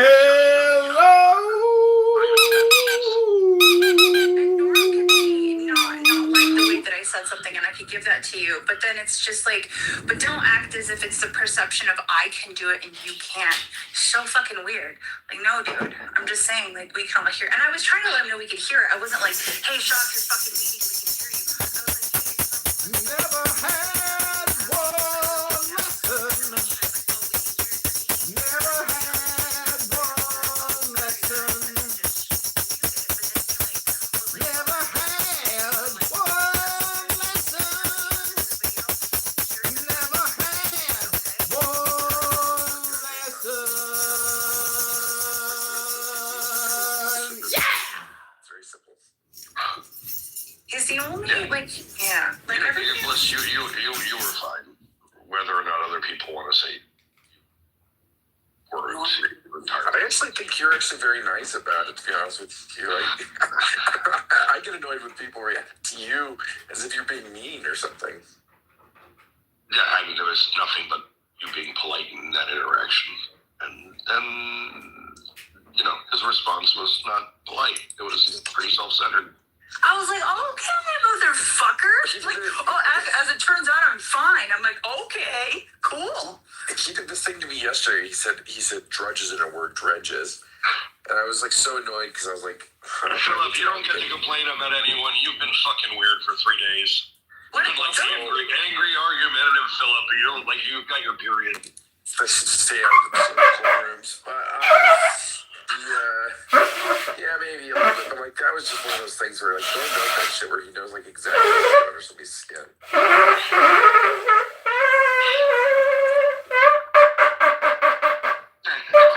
Everybody's weird at times. Yeah, that's Personality, lots of personalities.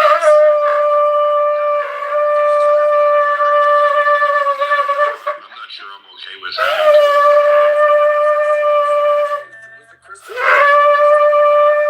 Was it different? Just shares. Oh my gosh, I was like, Powerful. wow. Yes, sir! Talking about Anissa's room? Yeah. Yeah, that was actually That was actually Chris. Good. And Kristen is very opinionated. You haven't been around, like, yeah. Tribono shalala. I was just very surprised. Tribono Let's shalala. and see what happens. Ribono shel olam. Ribono shel olam. An orange cat, a redhead. Ribono shel olam. See, Kristen, this is why we don't work. Ribono shel olam. They're the gingers of the animal world. Ribono shel olam. Golden retrievers and like Ribono shel olam. I'm sorry, you made a claim. Can you provide some evidence to suggest they get along better than other breeds? Okay, no, I just meant like if they grow up together, they're very much a friend. Ribono shel olam. Your claim seems to be that they get along better than other breeds. Ribono shel olam. What I've observed, I haven't seen the others. I'm calling bullshit. Ribono shel olam. That's fair. I'm gonna go use Let's it just to like find something. let's put it. Hey, you know what the worst thing is? People want to talk about all day long these emails from Jeffrey Epstein. But Philip, did you see that last email from Jeffrey Epstein? I have no idea. Ribono shel Are you olam. serious? You just mocking me? I'm just mocking you. Ribono shel Sometimes he'll throw like a olam. serious question there. I don't know the difference. Ribono shel Philip is not olam. only monotone in speaking, he's monotone in hearing. Ribono shel olam. Is that you're working on the smoking part. Ribono shel olam. No, I didn't realize you were such a big supporter of me quitting. I'm going to keep smoking. Ribono shel If I wasn't a smoker, I couldn't burn your cat's olam. face with my cigarette. Just remember No, that. you couldn't. Well, You can't do it. Ribono shel These would be like a olam. chef. What was the word? Ribono shel Oh, I lost it. olam. Damn the weed. Ribono shel Oh, I saw olam. this one. Yeah, that's his cat. Ribono shel That's because golden retrievers are. It says olam. they don't. Golden retrievers are the common denominator there, and they're known for empathetic patient temperament, making them the top breed to live with cats. Private cats tend to be outgoing and playful, complementing the dog's energy without excessive conflict. Ribono shel olam. Ribono shel olam. Which is a great question because I missed her as well, and she made me laugh for the half hour I was around her. She's still doing very great, but she does have work, I think. You usually. I think she's been working. Ribono Trying to do that, I can't. I feel like shel olam. I kind of wish they just don't decide what happened. Well, we would all go over there, but we Ribono can't take Androids. He built it because it's way better than Clubhouse, and it really is. It's way better than Clubhouse. Right now it's in the App Store, so you can get on the app through the App Store by downloading Cackles. But it's gotta be available for Android to Ribono and that's a whole new shel build, as it turns out. They don't make it easy. They don't like to talk to each other. Ribono shel Andrew, do you have olam. an iPhone? How would you feel about that? I didn't think so. I figured your personality was going to reject that immediately. Like, it's not like you're poor and can't afford a fucking iPhone. It's just that you don't want one, so. Correct. Yeah. So, it's not going to work out for any of us, really. What do you guys think about this new screening app on the iPhones? I hate it. You mean the one that makes you, like, say your name and why you're calling? Yeah. Okay, yeah, so because of my job, that's why I hate it. Because I'm doing warm calls all the time to donors, and then it'll be like, state your name and why you're calling. I said, what the, like, am I making a jail call? Bliss, cell block 1. Would you like to accept a call from Bliss, cell block 1, an inmate at the El Paso County Correctional Facility. Press 1. That's how I feel every fucking time. I see. ריבונו של עולם. Plus, then people really know that they don't want to talk to you. You know what I mean? Because they're like screaming it. Like they're looking at me, ריבונו של and that's the problem. Like I've thought about switching up עולם. my MBO and being like, I know you're looking at your phone right now, but that's creepy. Can't do that. Because there also is that setting where like as somebody is leaving a voicemail and it's being transcribed, you are getting it in real time on your phone that and you can pick up in the middle of the voicemail at any time. Like, what is this psycho shit? Yeah, that is a little bit, but I like the fact that like if I don't know who it is, I can quickly send it that direction, and then I don't have to like read a voicemail, I guess. Whatever. I get it. It's like it's gonna be interesting to see how you guys have to adapt to it, I guess. I mean, it's warm calling, so I still do it anyway.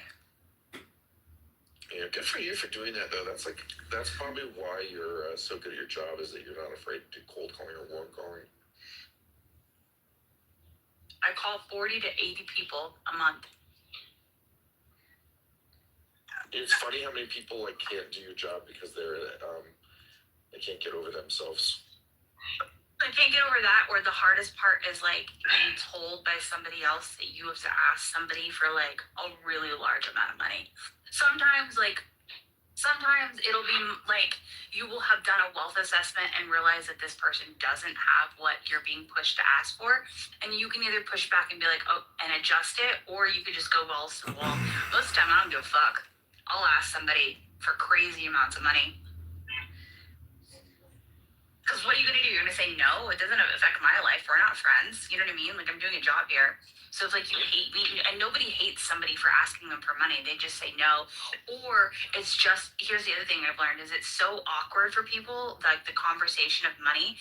Even when you owe somebody money, I find people have a hard time. So like, it's interesting because if somebody does have that kind of uncomfortable relationship to the conversation, it makes it 10 times easier for me to push you into a space where you're uncomfortable saying no, because you're not comfortable talking about money, so you're less likely to tell me no. Yeah, there's also a weird dynamic if you ask for too much that they're actually taking Yeah, it as a Jeff, compliment. where is my plane ticket to Miami? No, Kristen, stop it. It's annoying. Thank you. I didn't sign up for daily harassment. Are you sure? Because you're on this app, Jeff. As much as I was gonna let that slide.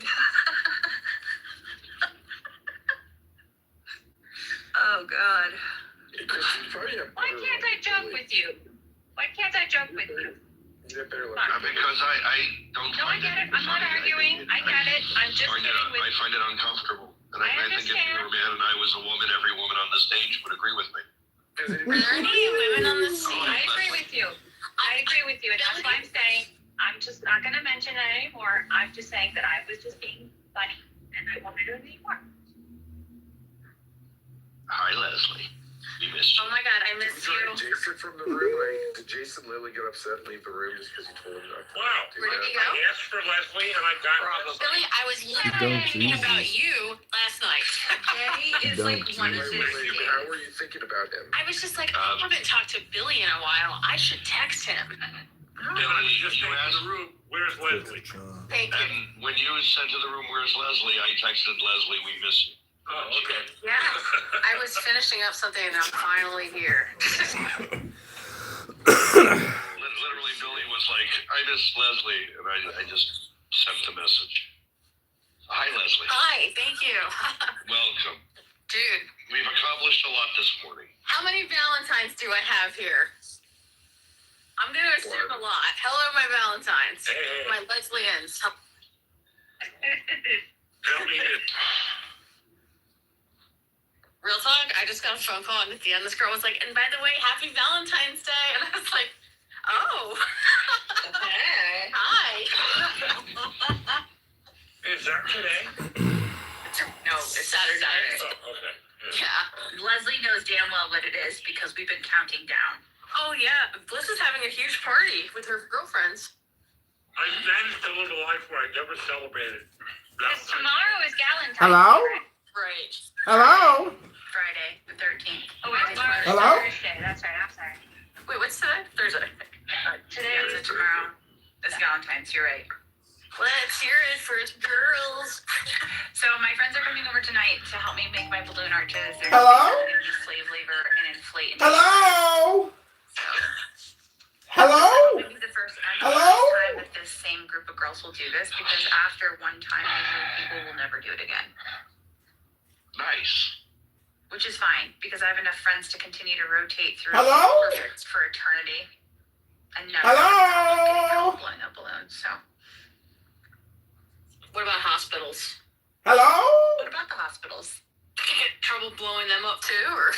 I never have any trouble finding people to help me blow up balloons, and I come Hello? hospital. Good. Maybe my timing is off. Hello? I'm just not always aware. It's okay. What's wrong with me? Hello? So walk out in the traffic first, so you don't get hit. I think I'm gonna have to change my nose ring again. Not that it cares, but this thing has been a fucking problem.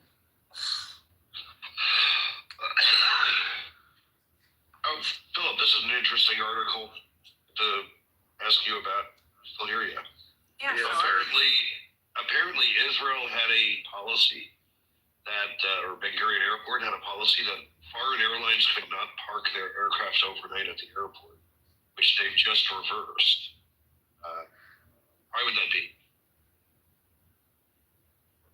And I will say it's meaningful because now it means certain, other airlines could start using Tel Aviv as a hub. Now, Philip, go. I mean, the only thing that would make sense to me is that it was very much limited on how much RAM space you have, which is an issue at a lot of airports. It's like real estate, like parking a lot of, like, jets take up a lot of real estate, so the more real estate they take up. So it may have just been literally something where they just wanted Israeli aircraft to basically have the real estate there. That's literally just a guess, because other than that, I don't know why the government would impose that. I mean, the United States doesn't have... Hello? We, literally sell our ramp space off to airlines. They're up to something.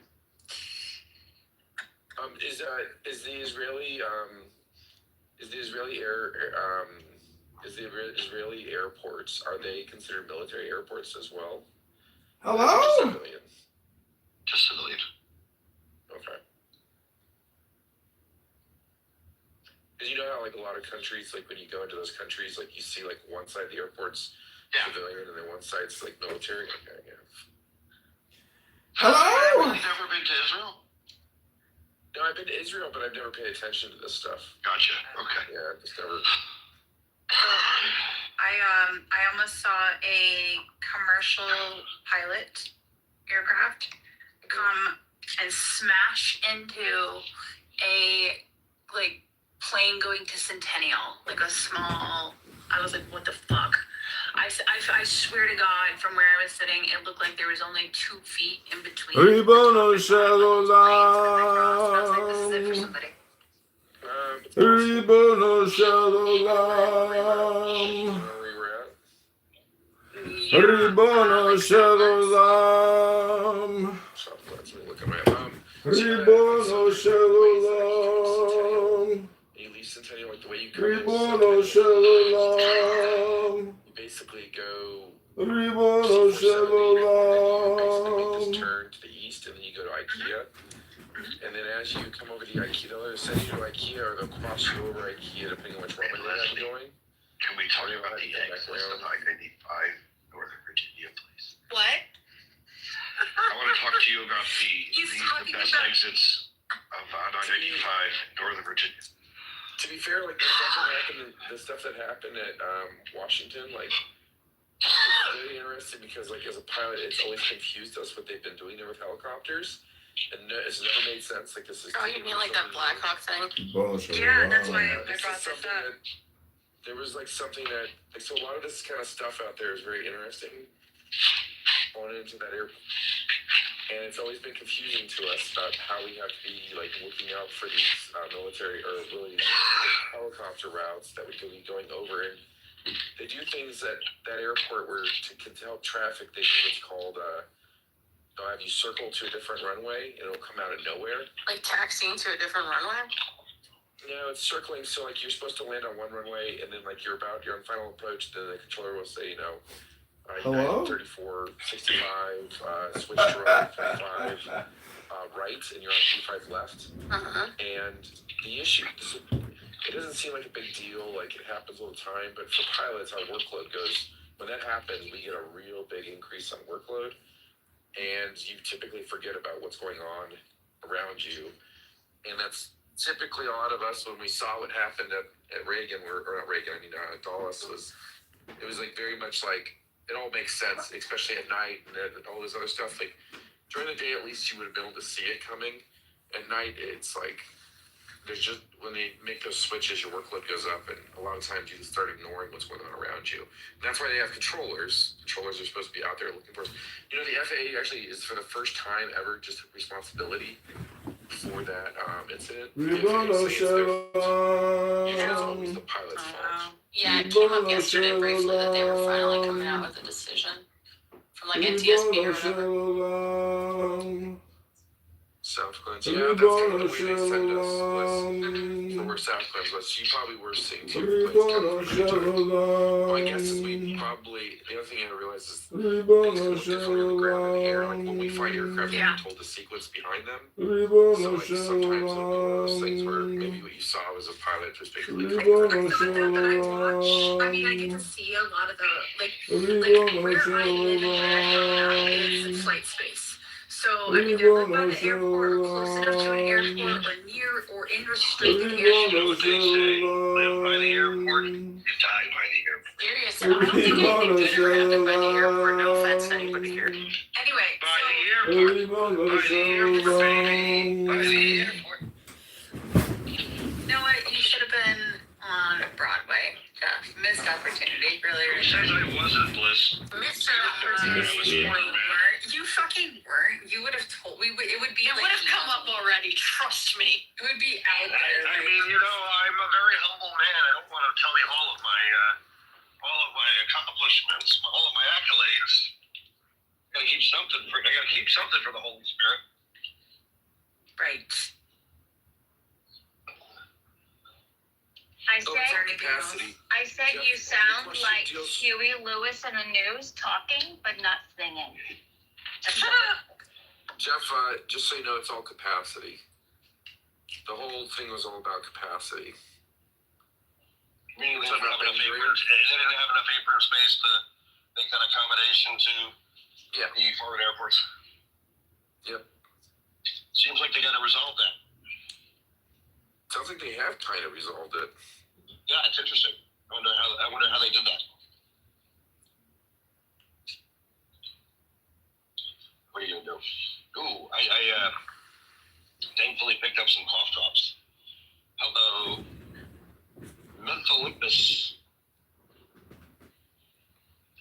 Now the question is there any room to build anything onto that airport?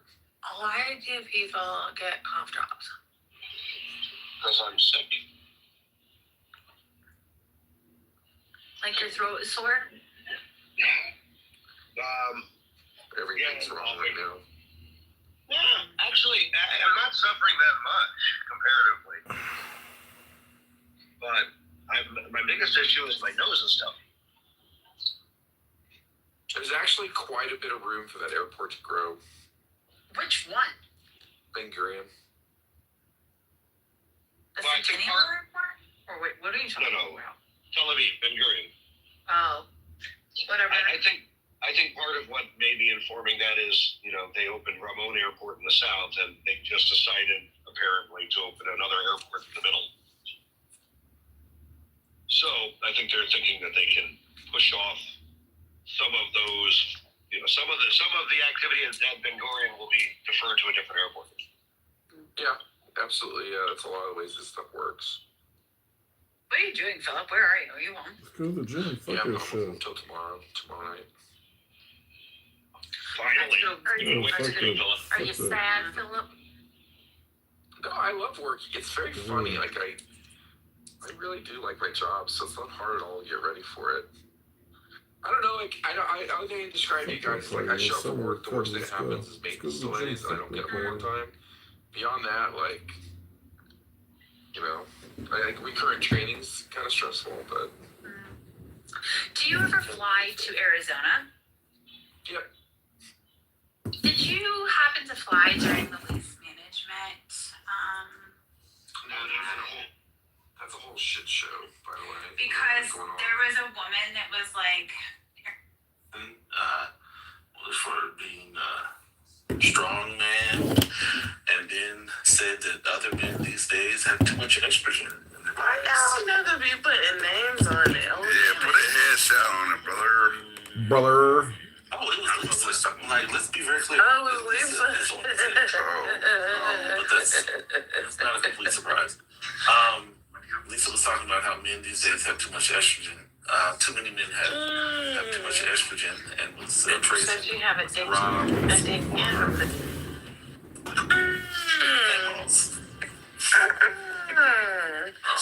Y'all keep forgetting the balls. I'm gonna be honest with y'all. This is what happened to Melissa. Y'all said she didn't look young. That's what went downhill. That's what went downhill. Hey, honestly, that's a good analysis because he did that immediately. Whatever Muhammad goes to, whoever you want to pick. Jesus, he's just Jesus, false Messiah. He's a false prophecy. I'm actually somewhat surprised. Wait, aren't you a Muslim? It's just like continue. No, I'm not a Muslim. I'm more Okay. I think a lot of people think Moroccans are only Muslims. There is Jewish. Ribono Shalom, they also make great soap and great gloves for exfoliation and mud too. They're great in the beauty products coming out of Morocco.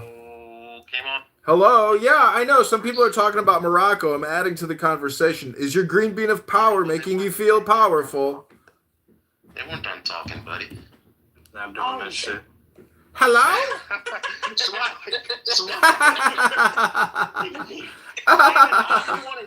Hello? Hello? we need some of that poetry. Yeah. Yeah, I would just like to add a proprietary comment because I see you're now trademarking the rooms, and I just want to say that everyone's opinion is proprietary. And Megatron pointed out one time that no one's perspective is identical. That's just impossible. So we're never going to have total agreement. And what we're doing is we're not meditating. These rooms should be a meditation of peace, not friction. Hello? Oh, not the hello guy. Hello? Hello? Hello? The funny thing is I've been doing that at my job for like 5 years, and this nigga started. Hello? So now I know where Megatron gets it from. Bro is wild, bro. It's a nigga. Alright, let's see. Well, the philosophy of God is that the more you think, the more you speak, the further from the truth you're going to get. So if you want to know the truth of the earth and find out what's going on from the point of your birth, you got to know that the more you think, the more you speak, the further from the truth you're going to get. I tell you what the truth is. Go outside and do some grounding. Tyler, I don't think you're looking for the Septuagint. I think you're looking for rabbinic sources that say he was a comforter. No, I gotta find it. No, it's a Septuagint because this No, is. the Septuagint said that Job was the Edomite, not Obadiah. Yeah. Job. Yeah, I'm tripping. Okay, I knew. Okay, all right. See, this is what happens to you, Smiler, without eating a bit of pork now and again. Right. I agree, Job was the Edomite. Pork puts worms in your brain, and worms is part of the reason why people have seizures. So keep eating that pork, baby. Truth. I just want to let everybody know that I'm about to go have a delicious ham sandwich. It's the biggest Jewish dilemma, a free ham sandwich.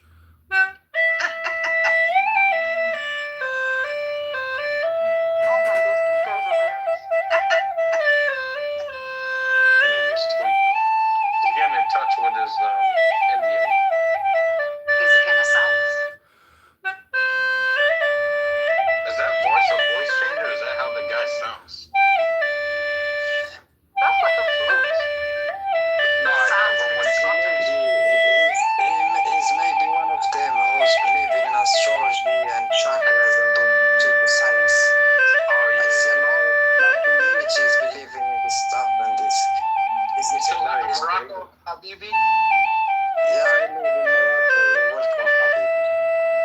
MashaAllah. How's your Muslims out there, man? Are they jihadis or Just to let you know, we're not Berber, we're Amazigh. That's just the name they put us. Yeah. It's like nigger, right? Hello? Never had one lesson. Hello? Exactly. Hello? Oh, I didn't know that. I'm sorry.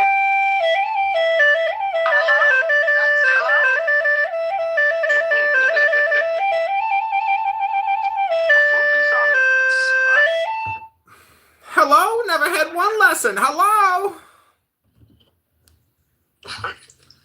Has anybody ever been to like a live harp playing? I want him to be the voice mail to my answer machine.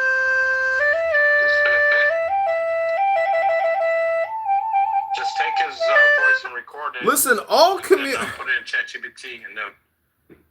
all communication is hypnosis. All communication is projection. All communication is politics. All communication is spam. Hello?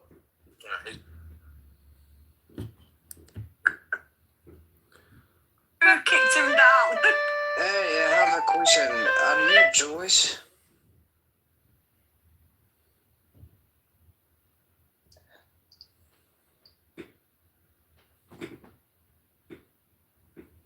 Is who Jewish? Sorry, I was busy. No, I'm not Jewish. Like, if you're asking my ethnicity, no, I'm not Jewish. Yeah, because we have a lot of Jewish cities in Morocco, and it's part of our identities and culture as well, because there is a lot of Jewish people in Morocco. Yeah, that's true. In Paris, Meknes, and also the royalty that. But at the end of the day, people are obsessed with saying his name when they mention anything presidential. But when Biden was sleeping at the White House and sleeping on stage and fucking losing his damn life, falling out for bicycles. nobody said, no one said, yo, I have never paid that much in gas in my fucking life when this nigga was in the president. Oil changes, like everything. We went broke with Biden. Broke as shit. Like Everything doubled in cost. It hasn't gone down. And there was and y'all don't see between the lines. Obama did the worst shit. There's an interview with Obama telling us, hey, if you guys put Trump in the house, Hello? be a pandemic. Is this a Black History class? Hello? Hi, sir. Yes, it is.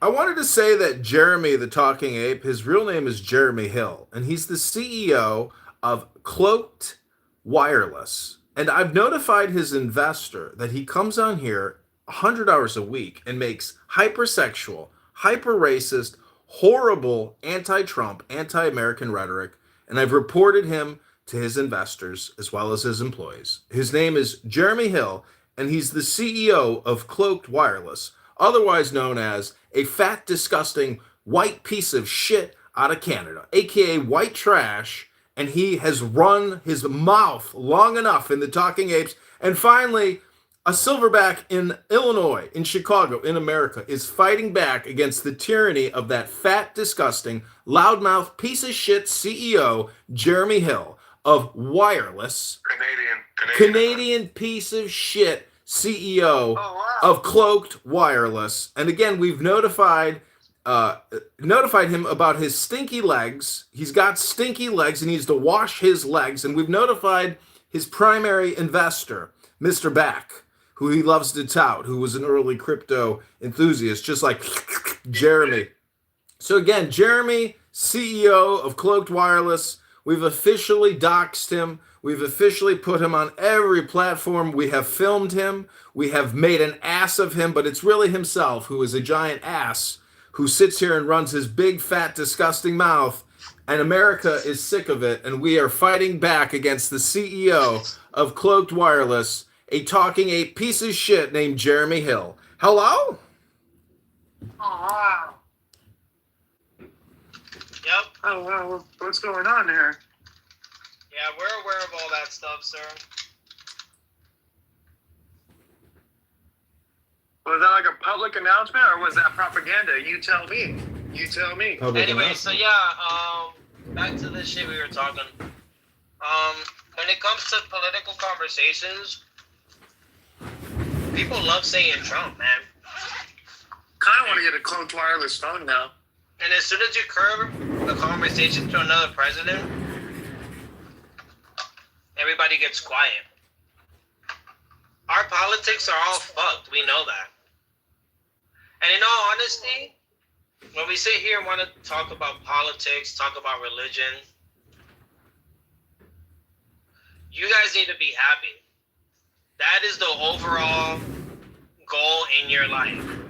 Make sure your family is happy and well. Make sure that you are happy and well.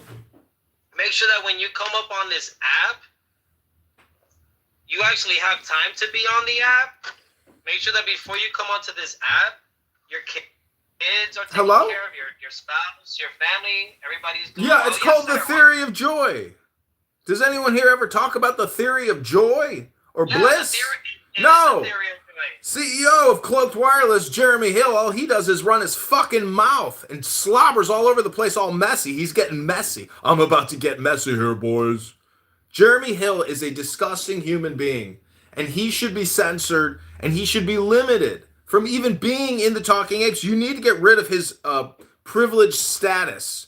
Get rid of his ability to make rooms. We've had enough. Enough anti-American Trump, anti-Trump rhetoric out of his disgusting mouth. He's got a family. He's on here 100 hours a week. He's taking money, millions of dollars from investors.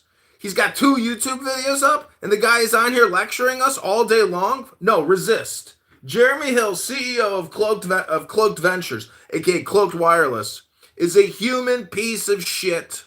Everybody knows it. He's got the biggest, most disgusting mouth on the platform in the house. We're pushing back. This is a public service announcement. Jeremy Hill, CEO, Cloaked Wireless. He has been put on notice, and I challenge him to a Talking Apes trial by combat! Fatality. So he actually had people vote him off the island. Is what happened. He actually people wanted him to be a leader here, and they said no. So he removed his title. Thank the Lord. So yeah, he's no longer. He's no longer here. Yo, Mossy, what up? Jimmy? Shut up. Oh God, his sister's here. So again, this is a public service announcement. Candidate John Kitover is publicly challenging Jeremy Hill, CEO of Cloaked Wireless, to a Talking Apes trial by combat. Who here is strong enough to judge and moderate the trial? Hello? Mountain. Kaiser. Ta. Hello? I would actually request that Day adjudicate. Day can splurge out sometimes, spurg out, crash out. Worry about your own father. Is that a projection? Are you projecting onto me your own fucked up relationship with your father? Hello? Worry about your own pattern. Hello? You're projecting? Because all communication is projection and conditioning. Hello? Ooh, are you bisexual? Hello? I knew it. Hello? All communication is conditioning. Anybody else want to go to mine? Hello? Because I'm going to keep to. All communication is projection, conditioning, propaganda, politics, hypnosis. Hello? I got earplugs in. I can't hear you, Mossy. Hello? What the fuck is going on?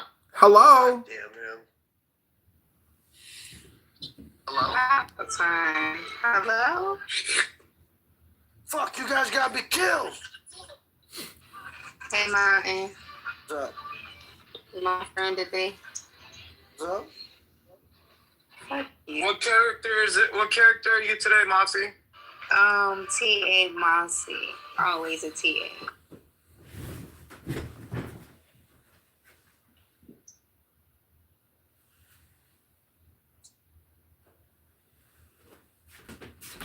Are you gonna be taking today? Keep on cutting out, man. What? You keep cutting out.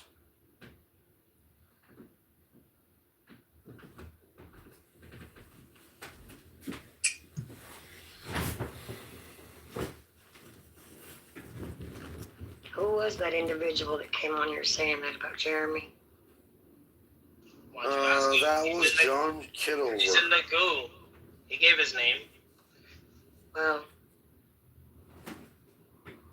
I think you should have had a chance.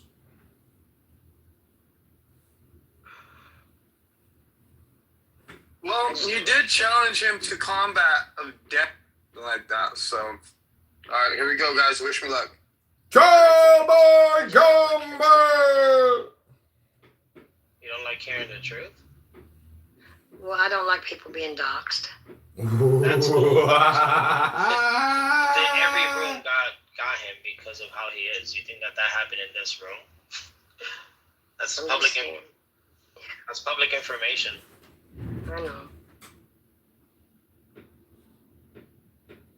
You know, regardless if he's a good person or a bad person, I think we're not supposed to be listening to people being doxxed, even if it's already happened, if it's gonna happen, or if it's happening. Well, as a fucking green bean here, you fucked up. Nope. Yeah. Exactly. I noticed that too, honey. I was like, oh, wow. He really was getting doxed out right now and then. You know what I mean? It is what it is. But it's not, I mean, don't get me wrong. It's not something that we all didn't know already. You know what I'm saying? But it didn't make it right. I'm just saying it's not like we didn't know all of that anyways. Yo, both of y'all sound like some losers right now. I guess I'm a loser then. I have a heart for people. I don't give a fuck what you You know, whether you like me or you hate me, I still care about you. I'm just that kind of person. Y'all been part of my life now for over a year, so I tend to don't give him all that extra, honey. Yo, Juju's over here saying that to cover his ass, but he don't got a green bean, so he's good. You got a green bean. Yeah, that's what I'm saying. You could have jumped into the goo, so you did it, and it happened. So there you go. There's no point in backpedaling to the fact that it was allowed. Why you give me a green bean now? What the fuck? Well, I think Kaz was being a fucking asshole. It was allowed to be done. Hold that hell. Ooh. Yeah, you know what? Well, if you want to give me a green bean, Jeremy got doxxed right now again. Honey was upset that he put out information everyone already knows. Oh yeah, that's well, it wasn't new information. I just don't like to hear it. And I was trying to move him to the audience, but I didn't have the option to move him down. I moved him a couple times, but he ain't saying nothing new. We already. Yeah, exactly. We already heard. I was going to hear what he said. I didn't even hear what he said. So. Yeah, everybody. I always tune him out because he always kind of says the same shit. So I like John, but he just, you know. You can't ain't shit you can do is this nigga out here fucking getting beef everywhere he goes and shit. Right, that's in every room. That's what John does. Yeah, I know. Yeah.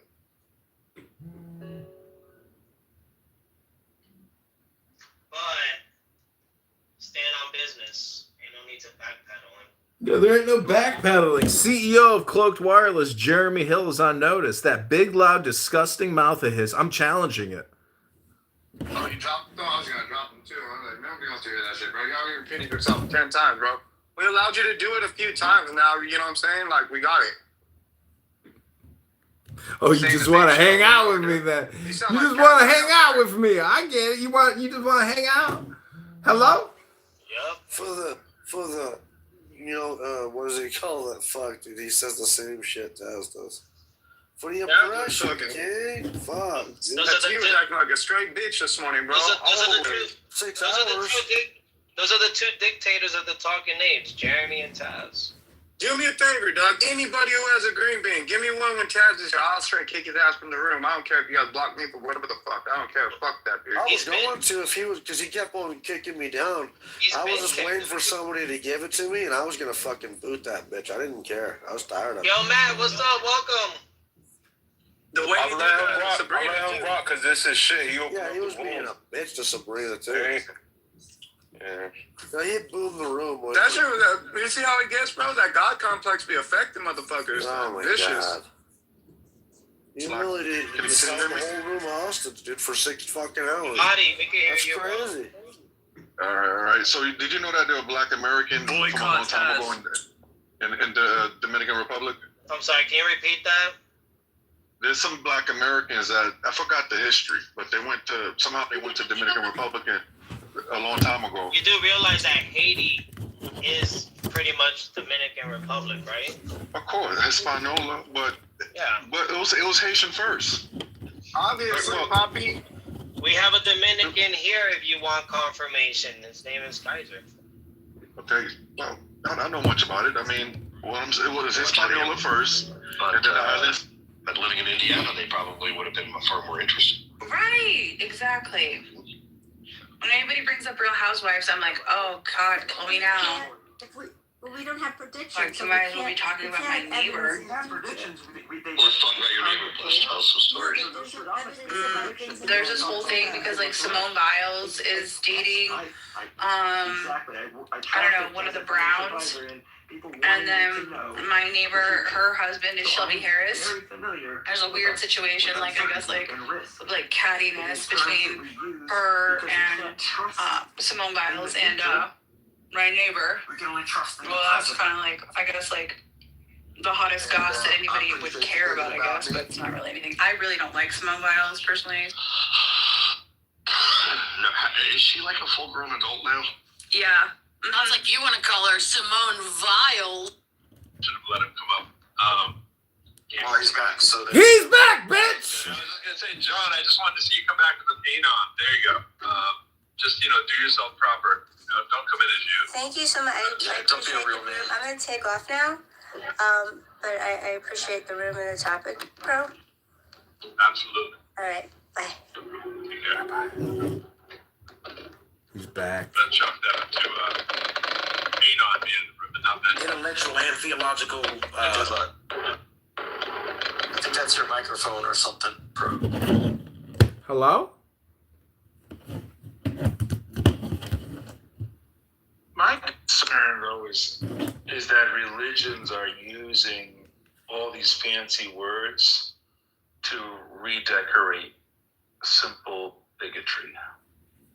I'd like somebody to show them wrong about that.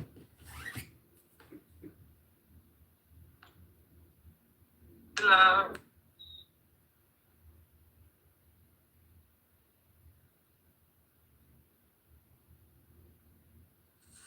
Yeah, well, I think that the God of the gaps should have been shrinking over time because we need faith to explain fewer phenomena over time.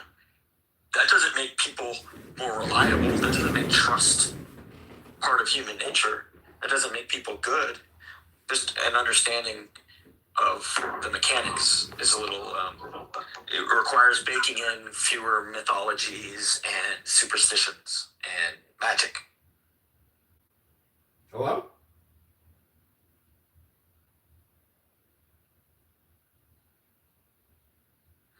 People gravitate towards spiritual religions to explain the unexplainable. Right, as you said, David, there are fewer and fewer things that are unexplainable, which would make sense if there's a lack of religiosity in the country, or like a growing lack of religiosity. Well, I think the faith sucks up the rest of the oxygen in the room when people don't understand statistics and probability, and something low probability happens. They want to believe.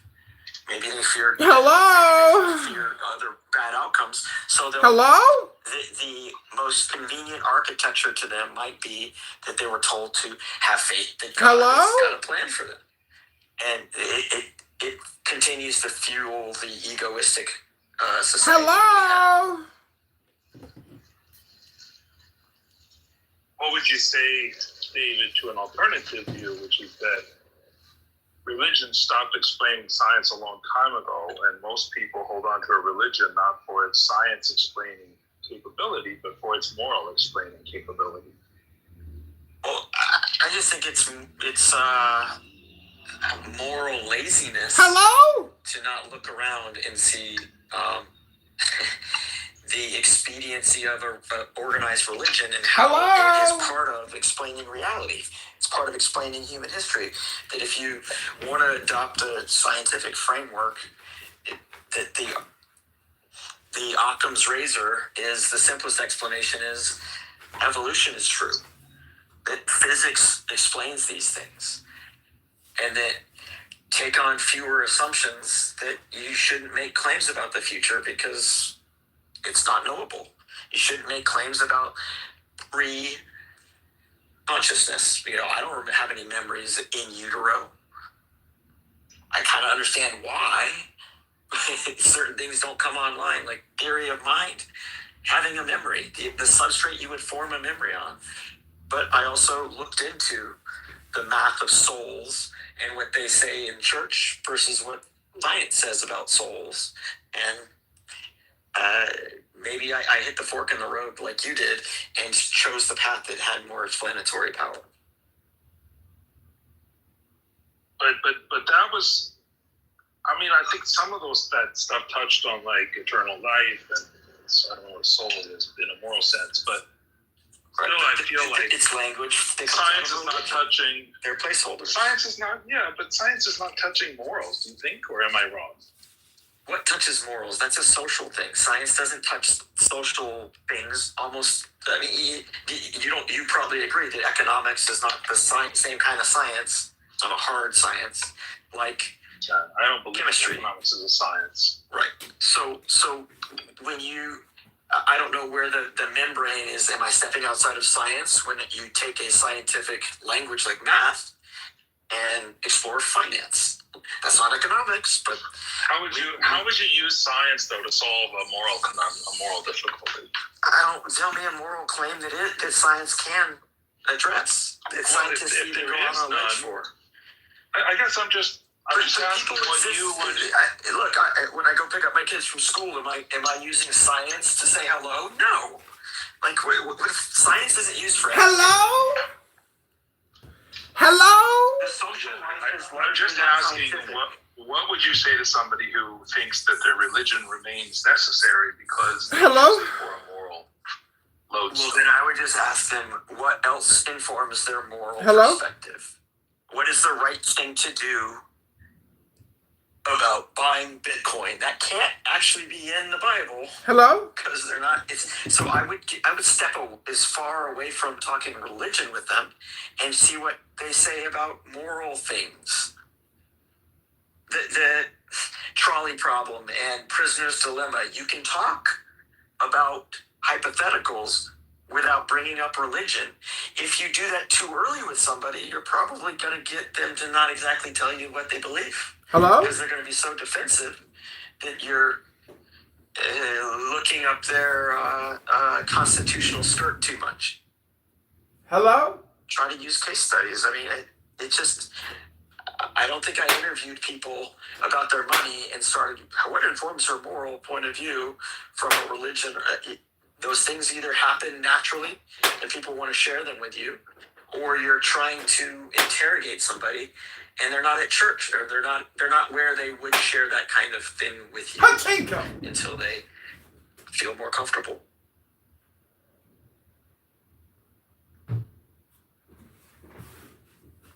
Hello? Mel, you're running the room now. So I don't know. I don't know what informs people's moral. I gotta get to the gym. This grown man has got to leave. We finally found the perfect content for you. I hope you enjoy. I hope it brings you contentment.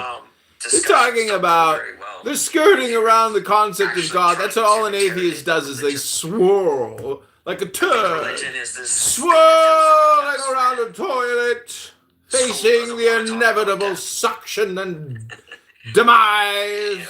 We've kind of are largely outsourced people's own desolation to talk on these topics. But oblivion. How do you bring up moral down the toilet questions? I mean, an atheist is a swirler. Every day when people bitch about their taxes, or like are proud that they pay their taxes. Ooh. Hello? Hello? Feeling to it too. Because I don't exactly know all the time what people mean when they say other than I feel a way about a thing. I don't really get I'm making a decision. I'm making a decision based on things that I value. Right? That's pretty much what it means. It's also an extra word safe. Fun. that you usually get with people Joy. in context, but the idea that there's objective morals and all that stuff goes way off the range. Yeah, I mean, Benjamin, when people say that their morals are informed by this really old book, I might need to follow that up is, upon whose authority are you? Catholic? Is there a pope? Is this, what intermediates that book, if anything? Because they didn't write the book. They had to have heard it from somebody else. Hello? And usually, largely people's religious environment is an inherited thing from how they grew up, which is got its own problems. What's up, hero? Yo.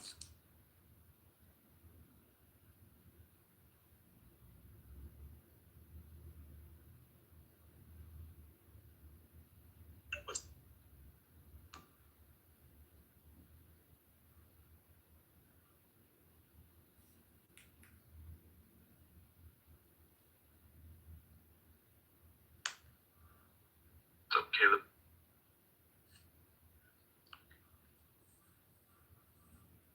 Yeah, I think that moral discussions are largely private, things that are usually not even addressed by, Brian breaks up with his girlfriend, decides to go on a ski trip, the moral thing. I mean, it's not science, it's social lives. People's social lives are messy, so I think that the desire for morality, it feels like there's some rule book, and for science is a procedure book, and most people's lives are the collisions of other kind of particles. Where'd you put this one? So I was speaking and performing at a conference, and my previous girlfriend came with me 2 years in a row, because I was the speaker 2 years in a row, but for the second one, they added her to the conference. She had not an MBA, she had an MFA, and it was, some of it was education, poetry, and all this kind of stuff. So she was a journalist at the time, so at BU as a grad student. So anyways, they brought her, they're like, oh, she'd be great to add to it. And we broke up in between that time, and it was coming up in like a month. And but we were on good terms, but it was coming up in like a month at the point which I was already dating my current wife. And she wanted to do it because they were paying her to do it, and I wanted to do it because they paid me to do it, and my wife wanted to come. So it was one of the first events my wife came to with me, and at that was my ex-girlfriend, and it was very, very awkward. And my morals were, I wanted to take that money. I couldn't tell the other person not to go. And I wasn't really all that upset that she was going, because I didn't think there'd be that much overlap. But my wife wasn't too happy about it. So. Well, here's the moral question. Did you discuss with your current wife and probably girlfriend the dynamic ahead of time? Or was it like, oh, I didn't know that? I did. So you had disclosure, and she said she wasn't happy, or you knew she wasn't happy? She said, I will be going with you. That's what she said. She said, great, I can't wait to go. And because, it was in the mountains. And it was at well, not the mountains. It was... What was the moral dimension of the mountains here? No, I'm just saying it was like it had a little going away on vacation kind of deal. It was up in Plymouth State in the beginning of the winter. And it's pretty far up there in New Hampshire. Anyways, so yeah, that was just brought me back to that wonderful business decision I made. That was not a good decision, and I have paid the dividends of that ever since.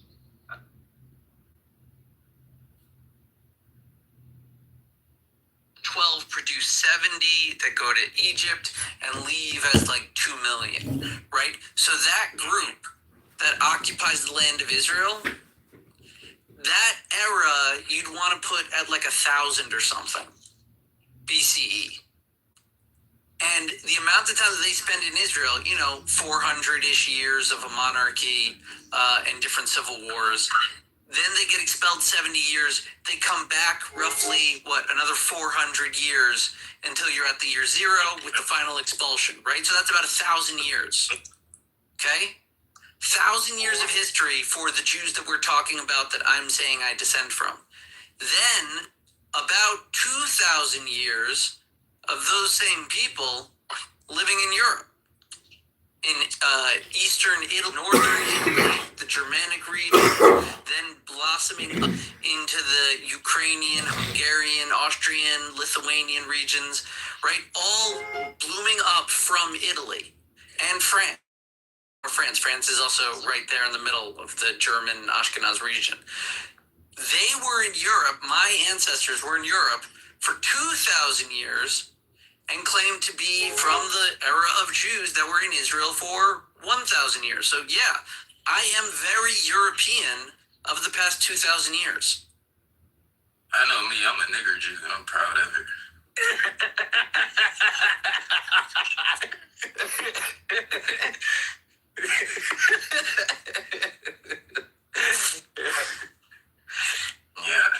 What did we say? My ancestors were Zoroastrian, and Benjamin yesterday read a paper on how we are all Zoroastrians, we're all Jews. So, by association, I am Jew too. Do you know what I mean? How'd you doing? You got it. I want it. You know that Jew till you learn it. Guys, chill. I'm just joking. I'm not. Nigga, I'm not what ready. do you want? Have you ever seen Batman save the black man in the animated series? You black. No, because black people don't need a savior. We good. You black, nigga. How people think like you Listen, the bro, I'm just we took the word and we made joking. it. Like, how the hell is that supposed to hurt me? I'm gonna use it on you. Because the N word is only allowed in black people community. Yeah, nigga, boy, we use the best. I'm sorry. You know the address was a 115? No, nobody cussing at her ass. It's a 115. There you go. Thanks so much. Have a good day.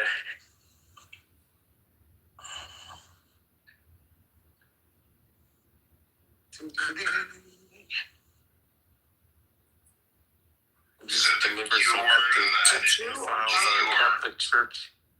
To Jew or not Hey, to Jew? Smiley, That is the question. What up? what kind of shoes this nigga boy got on in this picture? What kind of shoes? You definitely got those at the market. He was supposed to put a picture up of his body without a shirt. Shirt. They aren't But I think he's a little shy. What the hell what kind of shoes are those, nigga? You going hiking? The fuck? Oh my god, I saw it. Broke ass shoes. No wonder why he's mad at you. Then the motherfucker don't iron his pants. That's how they dress up that Morocco. Y'all ain't got no style, bro. What's in his earphone, his earpods under his phone? This nigga still got wired earpods. Hey, it's all about what's underneath them clothes, man. Man, we scared him out of here. What the hell did you just say, Daryl? Girl, aren't you married? Mate, I'm lost then. I like to look, but not touch.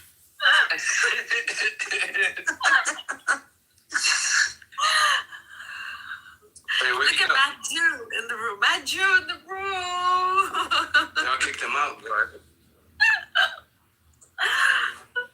Ooh, nah, I didn't kick him. I didn't kick. You did? No, I said I didn't. Oh. Who'd you kill? There's a really cool area along. If you go to Rome today, there's the Trastevere River. Okay. That's the oldest settlement of the Jews in Europe ever. It's around 200 BC. Yeah. That's the guy that looks like. Everybody look up Grow Your Greens on YouTube. This guy looks exactly like him. Here, I'll put it up. Who does? Hey, say again. Sorry, I'm in the cafe. It's kind of loud here. My apologies. Yeah. I'm gonna put his page up. This guy looks just like this guy. The oldest settlement of the Jews is in New Mexico. Big said, are you familiar with that? The Trastevere River. It's beautiful. It's really, really nice. Yeah, I've been to the Roman ghetto many times. Oh no! This is before the Roman ghetto. This is before the Roman Look ghetto. like Matt. Yeah. Swear. Just look at the link at the top. That look just like Matt. That's your brother, Matt. It's a handsome-looking guy, I must say. There you go. This is the guy, Grow Your Greens. He's all about gardening. I used to watch him. Who's this guy?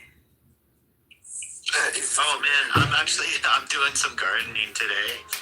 But yeah, if any fuckers been to Rome, it's so beautiful. Rome is so beautiful. What are you playing?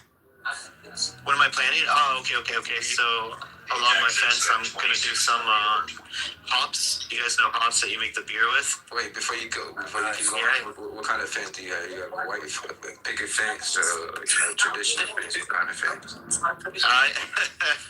Well, I'm in Calgary. So no black people get That's just Smiler.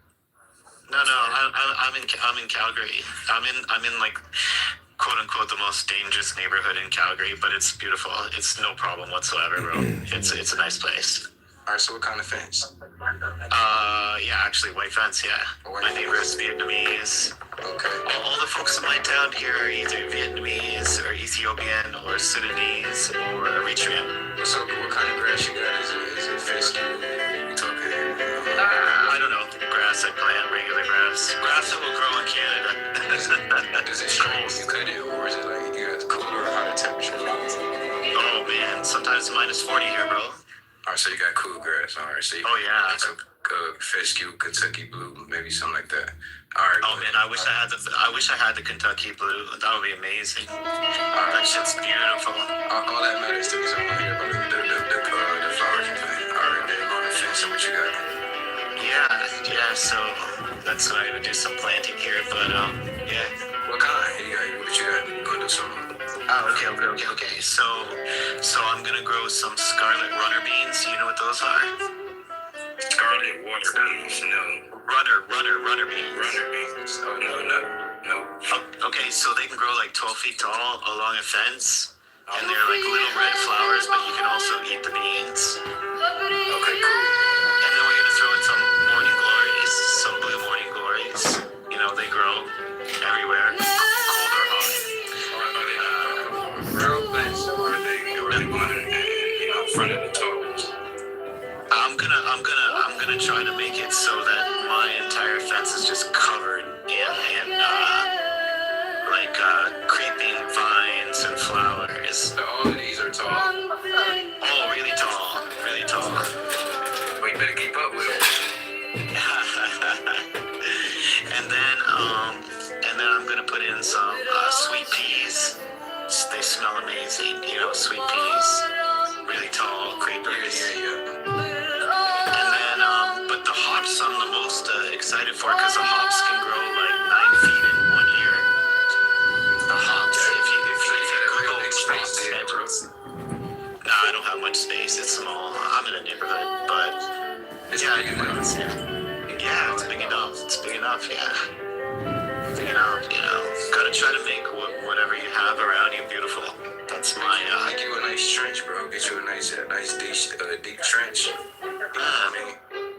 Maybe probably put some. You got a white fence, so put probably some white rocks behind it. You know what I mean? So it doesn't grow past the. You know what I mean? You don't want it. If it's a white fence, you don't want to get dirty. So. Oh, that's okay. But I'm gonna put up some strings. And some. Yeah. Yeah, it's a nice trench. That water. You know what I mean? It's like saturated. That'd be cool too. Yeah. What's that photo of? What's your what mosque? Is that a mosque or? It's a synagogue. Okay.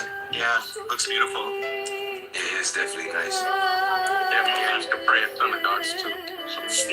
Well, when I was in Dubai, the Muslims, they were saying at any mosque, anybody can pray. If you're Christian or Jewish, you can pray This is there. the guy that does the fragrance, right? Yeah. Perfume? Yeah. This is the guy. Yeah, this guy's cool as fuck. He was over there. He was selling. Yeah, he was over there. He was mixing stuff, doing custom fragrances and shit. Yeah, this guy's cool, man. I remember talking to him early in the morning on my way to work one day. Yeah, about how the culture is so different. You know. It was. I like Java conversation. But I think the Italians have the best soil in the world. I remember people, bro. Yeah, the sweet peas, I'm excited for that. I really hope to grow them well. Yeah, I mean, I don't know. I guess you could say that. Yeah. In Argus in LA, it's hard to grow stuff, eh? It's really dry and hot. Listen, But what can you it's grow? not even education, yeah.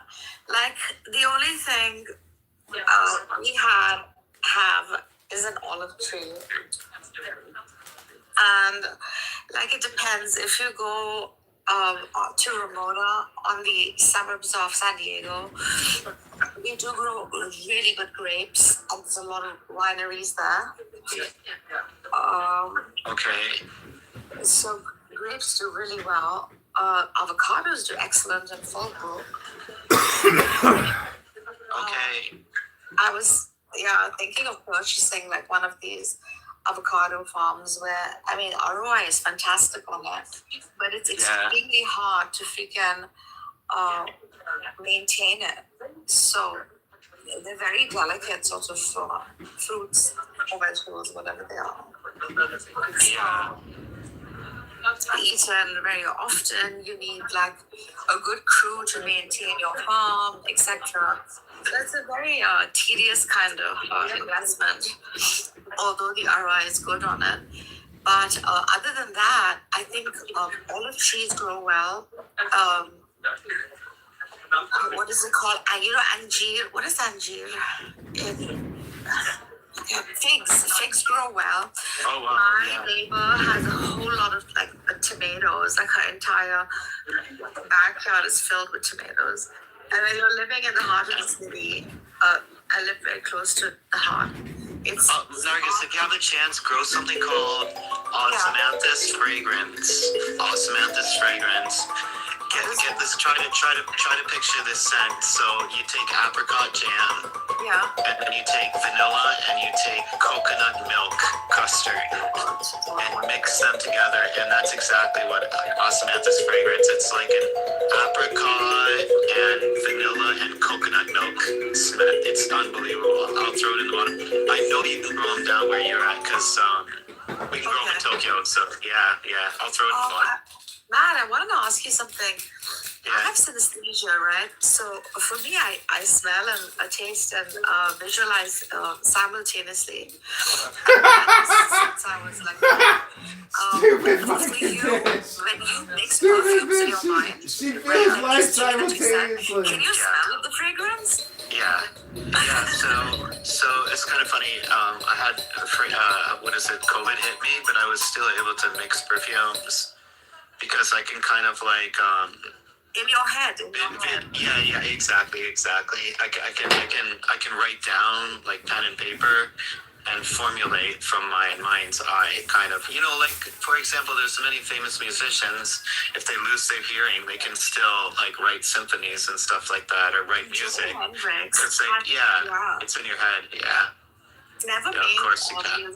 Yeah, of course. That's why I asked. Because Hendrix, like, never learned formal music. He too had what I have.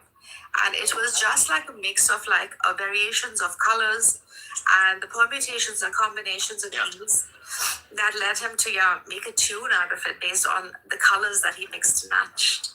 So well, it's not a strange thing, because the human brain always thinks in terms of analogies, right? Yeah. Exactly. Yeah, everything we do is analogical, like the old expression, like the map doesn't match the territory.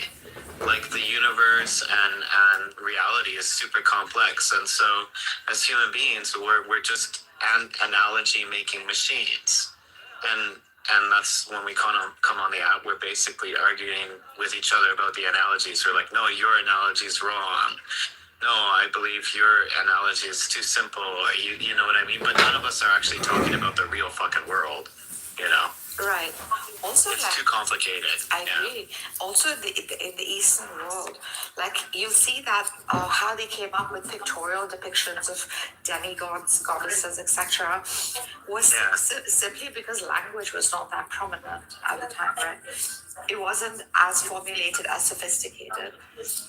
And so, like, attributes, etc., were shown in the form of like very ornate deities, etc. Yeah. So symbolism is very innate, I think, within us humans, and figures and forms. And this is why I think, like, the one God concept without a form is one of the hardest things to sort of, you know, come to the conclusion of, because we, at some point, we have to give it some form, some manifestation. It's just, you know.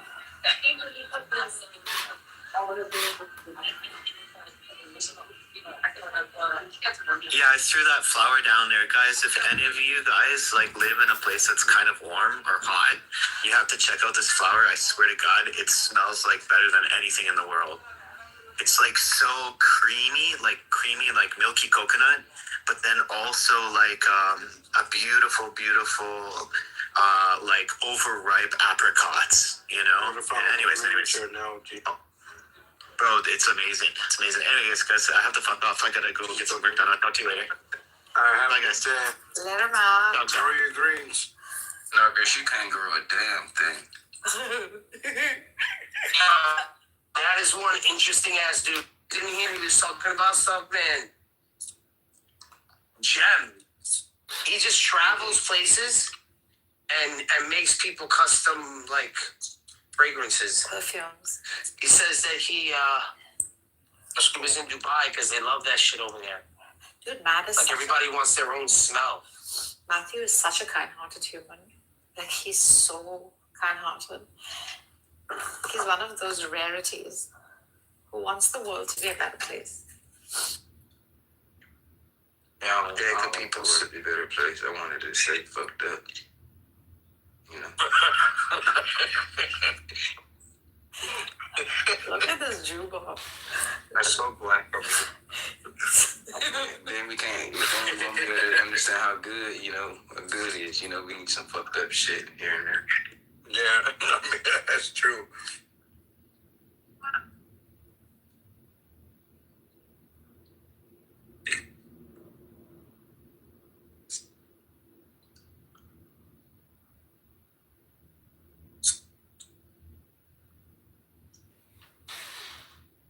About the world is how quickly we get used to stuff.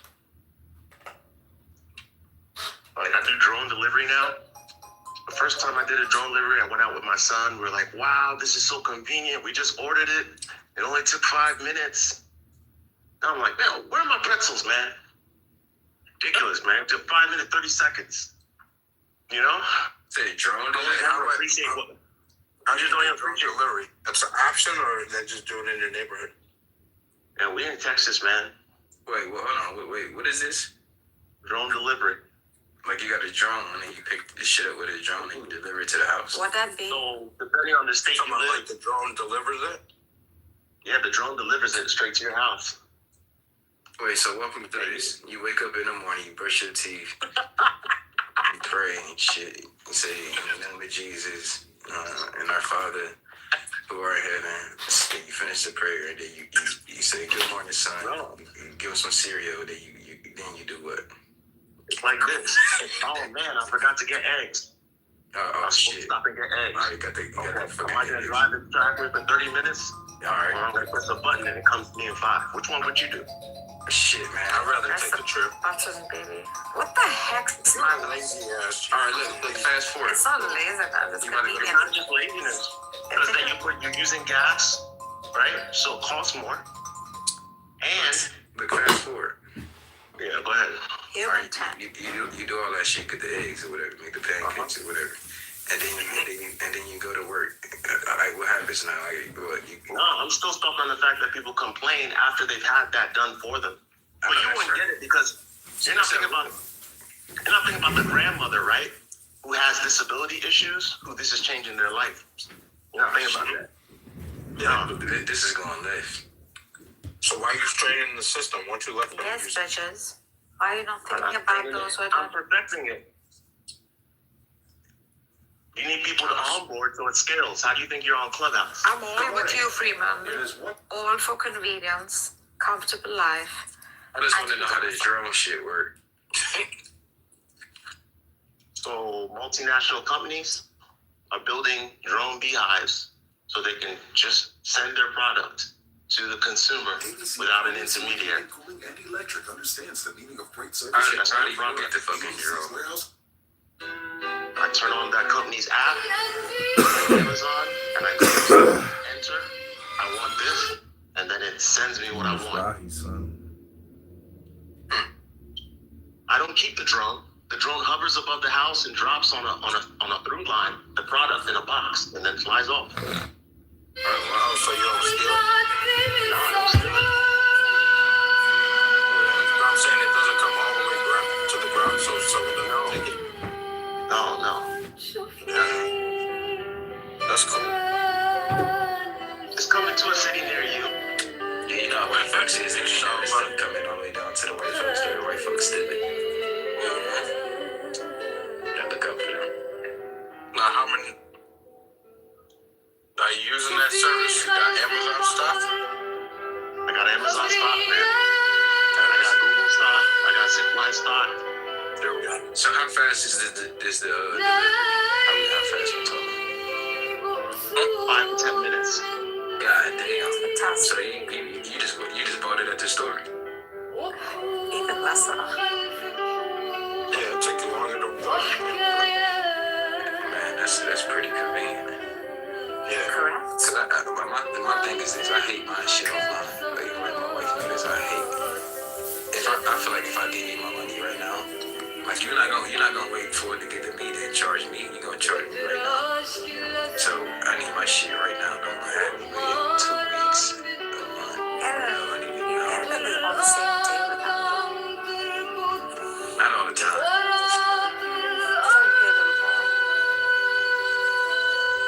Like even groceries.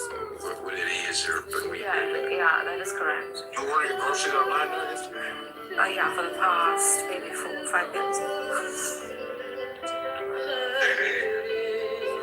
Because it's very traumatizing to do grocery shopping, and one must protect their mind because of the amount of options that you have, and plus the interactions you have with which is so. I think sometimes it's good. Yeah, but they give you some bad vegetables. That's the bad part. That's correct, that's true. So then, listen, you can return it. It's just trade-offs. even if you go to the grocery store now, you're checking yourself out, which I don't like. You want to talk about woman in person? Buying the material, I gotta check myself out. And then there's somebody at the door to make sure I didn't steal. Well, you're gonna make sure I didn't steal. Right? So like a lot of the stuff I think would be programs. It's just crazy. You go to the store, like you could go to any store, any restaurant now, they got all these stupid kiosks. And then you go to the damn store, they got 18 registers and 3 of them are working. Like you got 3 people working at the register. Guys, what about the glitters? They're the worst. Hello, welcome. I'm not right by them. I'm not gonna give them like they're like trying to reach for my receipt. I'm like, look, you gotta get out of my way.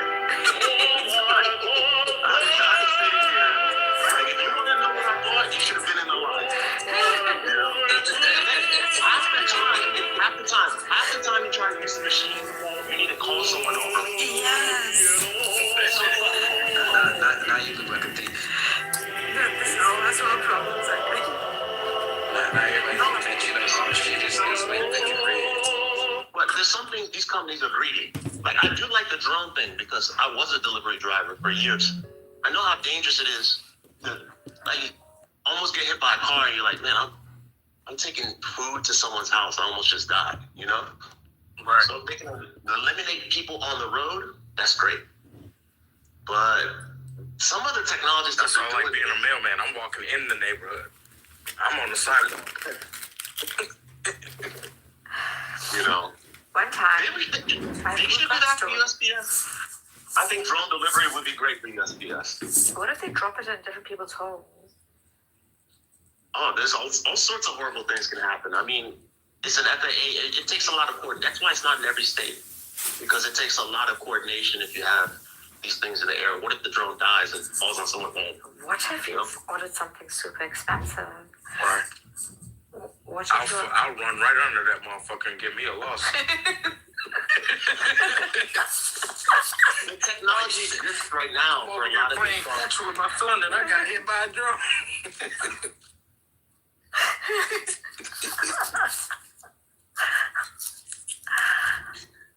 Drop on me.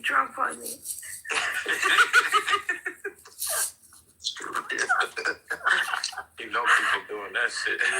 Fuck, man. Imagine death by droning. Literally. How your dad died? You know, he got hit by a drone. I got hit by Was that a war? Oh, man, Amazon, man. What the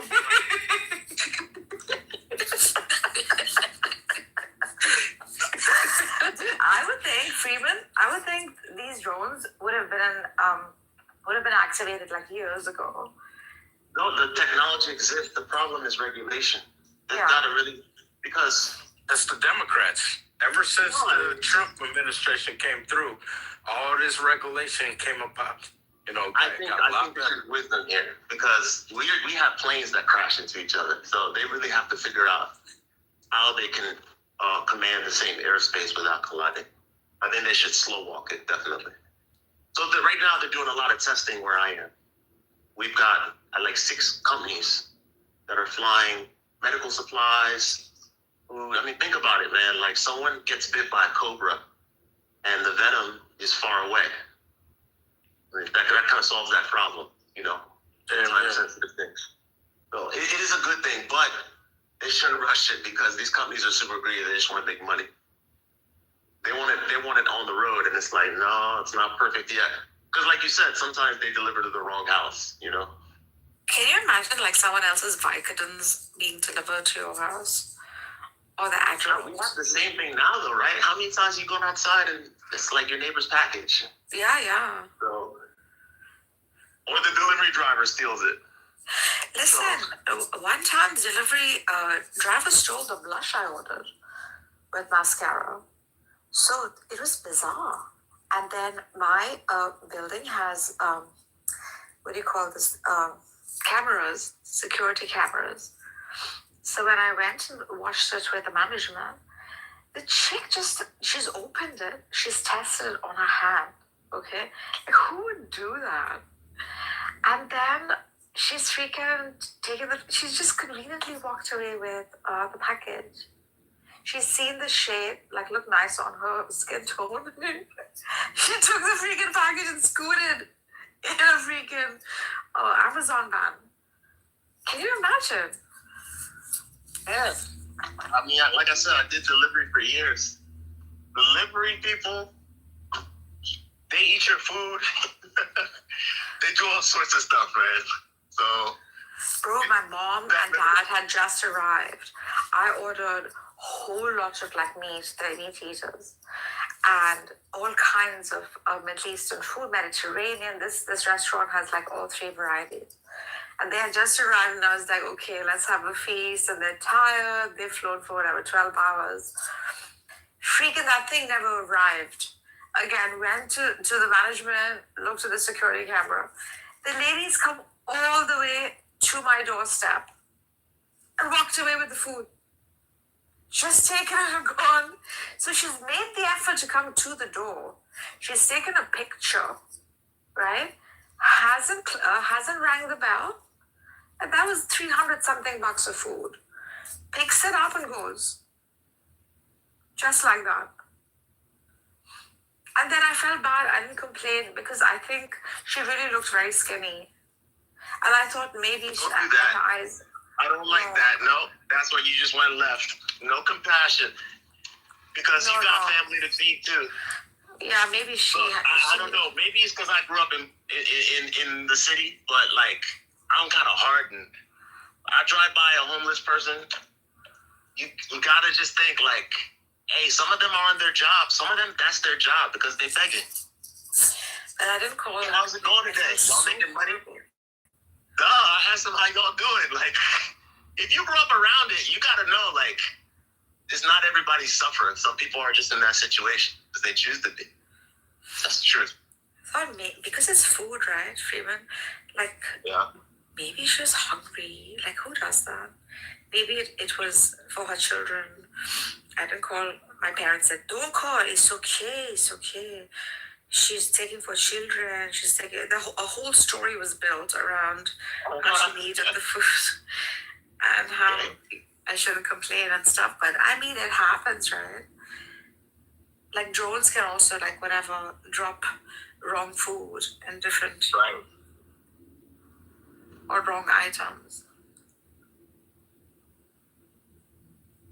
I mean, she stole $300 worth of food. Yeah, that's a lot of money.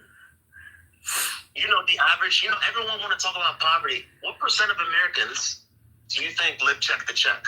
Do you guys know? And that's the majority. It's like a ridiculous number. It's like 70%. Oh, wow. So if you stop and think about it, everybody's walking a tightrope in so-called one of the greatest nations in the world. So $300 is nothing to laugh at. I also saw like about 80% of Americans don't even have $1,000 saving. So like, any emergency. Do you know how many people I drive by in the suburbs with like their car window's been broken for months? They don't have the money to fix it, you know? So, yeah, I think I get mad when I see people stealing because it's like, you don't know what we're going through. Yeah. Sometimes, I'm mean. Sometimes if I see someone coming up and I know their neighborhood, whatever, I'll be like, I ask them for money first. I'm like, hey, you got any money? I was just about to ask you. Oh, okay. You know, you can't just, I mean, I don't know. $300 they stole from you, Nargis? I can't accept that. I called my family friends, this and that. Like, I thought they had just arrived, so maybe, like, we could have a feast. And, yeah, she drops the food, takes the picture, and just picks up the whole package and walks away. I mean, doesn't realize that, like, cameras all over the place. Kind of felt bad. That's why I thought maybe she was just ignorant about the cameras, or she was really maybe in need, or the smell of the food might have. Oh, so sad. What's sad is that you lost $300. Yeah, but I just considered it charity at that moment, and I said maybe like. How do you know she had kids? I don't know. We made that whole story up in our head. Me and my parents and their freaking charity giving. No, Nargis is good. She had family. She had to go family. She take it home. The whole freaking story was spun around. Like her rushing to her family to feed them. Steal from a store. Bro, I Robin Hood stole from the rich and gave to the poor. Why she steal from you? I think she was a junkie also a little bit. Like her eyes were all sunk because when Uber drivers drop off, they also like have to give you like picture of how they look and things like that. So when people complain, it's a legit complaint, right? Yeah, she looked like she's using, I think. I saw this girl, I said video, so she ordered some food, her food got delivered, she ate her food, and then she said that the DoorDash driver didn't deliver her food so she could get a refund. That's messed up, bro. And then the DoorDash driver went back to the place, which was her work. It was like, you fat ass bitch! Yeah, it was hilarious. She said she didn't get the food? Well, don't she's recording the girl, and you see the girl is so fat. Like, you know she would have done that. my god. So wrong.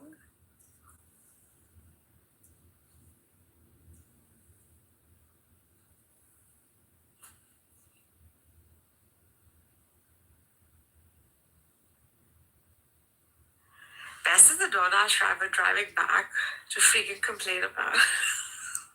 Yeah, she was really mad because you know, guy will give them like a bad review. Yeah. She was like, "This is my job. You over here lying so your fat bitch can't eat." You know, it was so Did they have us on video? Is this real? Yeah, I'm gonna put the video in the chat. Hold on, I'm going to see it. Let me just make, because my daughter crashing out.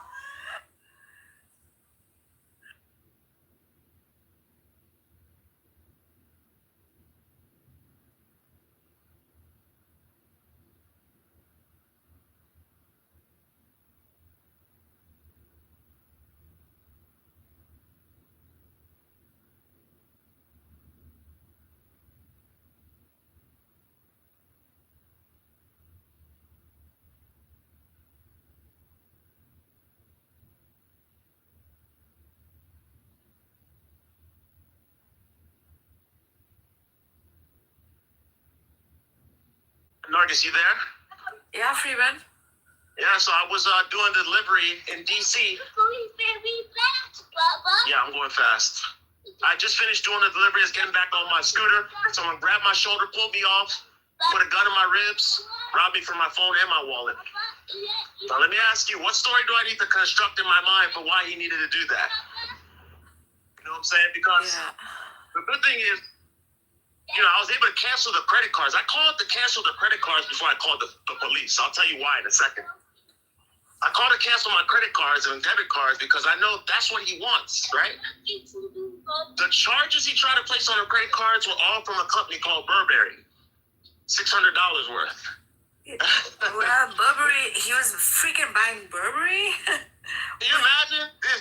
This dude put a gun in my ribs and threatened my life so he could buy a Burberry scarf or whatever for $600. I know he was mad when he got his stupid computer. I know, and I grew up in that same city, so I know what the game is. I didn't even waste my time calling the police first. I called to get my cards canceled. Dude, he wants to kill a father for freaking Burberry? What the fuck? So when someone says, it's not even a good brand. There's like a thin line between stealing and killing. If you steal, you kill. It's the truth. Man. So, like, my mind is like, yeah, you know, you're in dire straits, but stuff like that, I could give you so many more stories. These things happen, and there's people who comply with people who do that and get killed, you know? So this is the world we live in. It's hard for me to feel sympathy for someone who's willing to do that, you know? And then you're stealing from people you don't know what situation they're in, you know? Like, growing up, you see people crying because they come outside, their car's been broken into. And their car is their one lifeline to get to work, you know? We're supposed to worry about the person who did it? Nah. So, I think I'm scarred. That's what that is. I don't like, you know, go through those experiences, you'd be like, no, I have no sympathy for someone who does that, because they know they're wrong. Yeah. You know? They know they're wrong. Yeah, exactly. They know they're wrong, and still they do it. Still they do it. Some people do it, they don't know they're wrong. That's all they were taught. Like young kids. I've seen young kids stealing. I get that. But you're a grown person. Either you're on drugs or something. Yeah. You know, you're not doing it because you're... Because, look, this is America, too. There's so many homeless shelters and food giveaways. And even if... Okay, like, one thing I give credit to the Muslims in my area, all the mosques, they give tons of food every Friday. Every Friday, without fail. And you see the line going off the property. They're giving food. So people know where to get food, man. Like, yeah.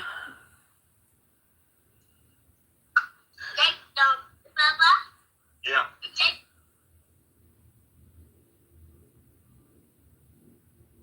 Made me so mad, Dark. It's like, he did all that.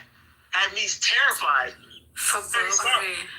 You know what I'm saying? And here's the thing. I can't even afford a Burberry scarf. For Burberry. Good lord, for a piece of like cloth or a bag or a jacket. Let me finish the story. I had all that information. I called the police like 3 days later. I said, here's what happened. Here's the street it happened on. Here are the transactions. Here's where he tried to withdraw the money. You know what I'm saying? And they're like, oh, you didn't die? No, we're not going to waste time on this case. Like, so the criteria is, do you die? You know, well, how are they going to help me if I die or get shot? You know what I'm saying? Oh my God. So, long story short, like, you tell me someone's story. No, what's the point? I only gave it to the police because I was interested to see. As I told you, I was interested to see what they would do. I didn't call them first. You know what I'm saying? You should have got a lawyer and sued the fucking cops. Well, no, the thing is this. Police, they deal with crimes on a sliding scale. So, like, car break-in, they might not even come out. They might just tell you, call your insurance. Where I live. Where I lived, I should say. It's not the same in Texas. There's less car break-ins here because everyone's got a gun.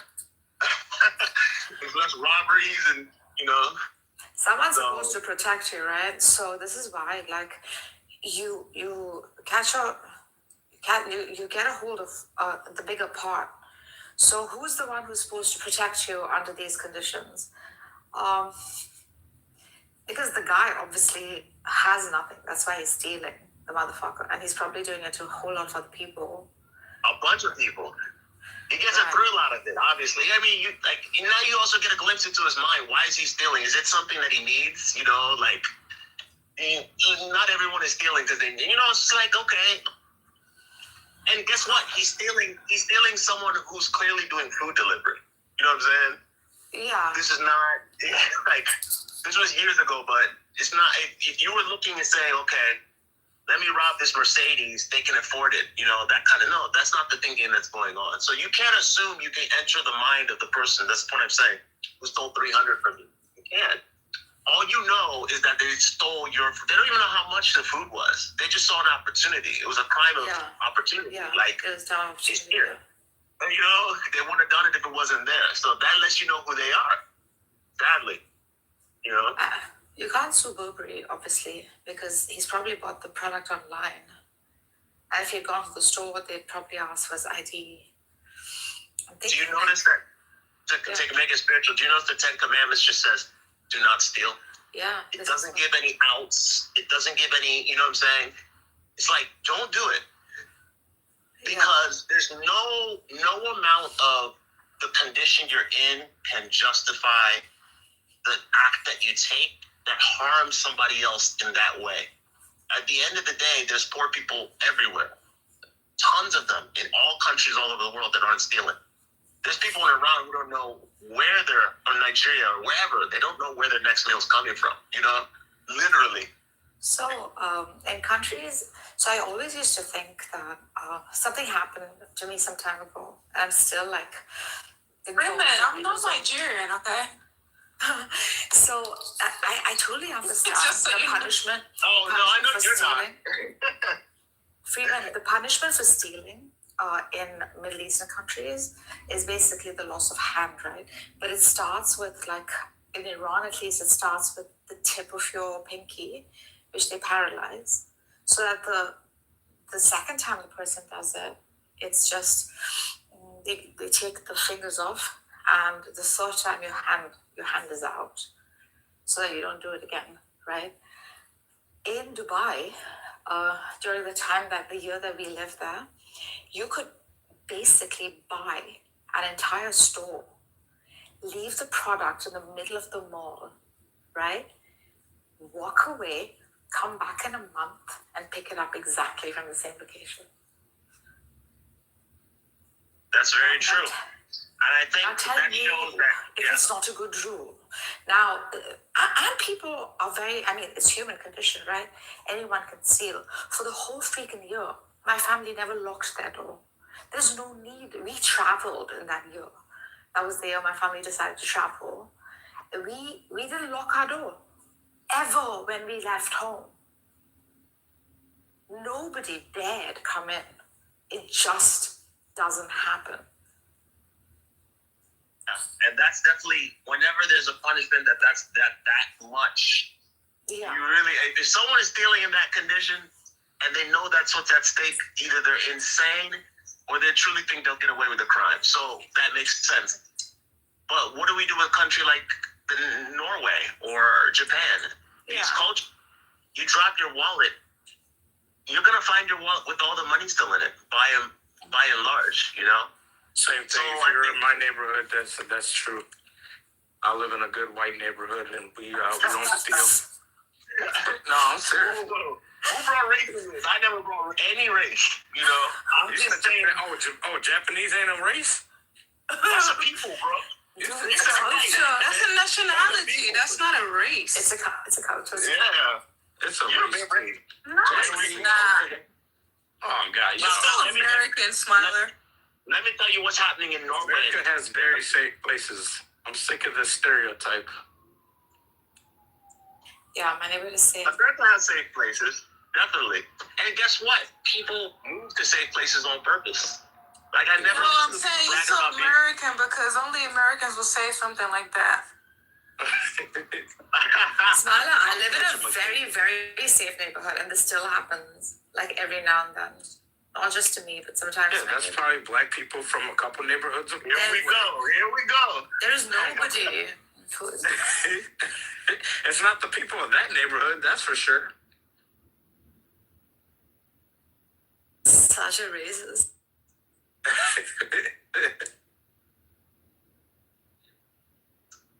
What's the law? What does the law say about stealing, Smiler? What's the punishment in the Tanakh? I think restitution. Yeah. But you don't have to pay. According to you, you don't have to pay restitution because you don't follow that law. So. Oh yeah. You steal and it's like bad. It's a sin, but you don't have to restitute. There you go. You don't have to reimburse nobody. Hey man, I believe. Check this out. I believe the New Testament says very clearly the government has been given the sword not in vain. So I wish I could have called the police and they actually prosecuted crime. One of the reasons criminals are emboldened in the U.S. is that if it's not a felony, they're gonna be out in like what, half a day, if that. There's literally I literally knew people growing up who made sure to know those laws. Like, I'll make sure I steal under $500. How crazy is that? Oh yeah. People be tripping. But in the South, it's the same thing. I mean, they have. Listen, in countries like Morocco and Egypt. No, but in countries like Morocco and Egypt, you think it's safe, although like they still comply with the whole stealing laws and stuff like that, which I'm assuming. Fucking, you get ripped the moment like you get stolen the minute you go like see the pyramids. There's a different kind of thievery. It's a different kind of thievery. Shoes or something or the other is freaking lost. Now, it doesn't mean that thievery doesn't exist, although there is that kind of Sharia law. Dubai just implements it well because of the bigger pot that people, live in. That hold bigger amounts of money. It can't afford as a country to go through that sort of fear of economic loss. Welcome. Right? That's one of the reasons I don't like going to Nigeria. I tell people straight out, like, I don't like it because, no, man, like the police will stop you and be like, oh God, hey, come on for some money. Like, what is going on, yo? How am I paying you money to drive on the road?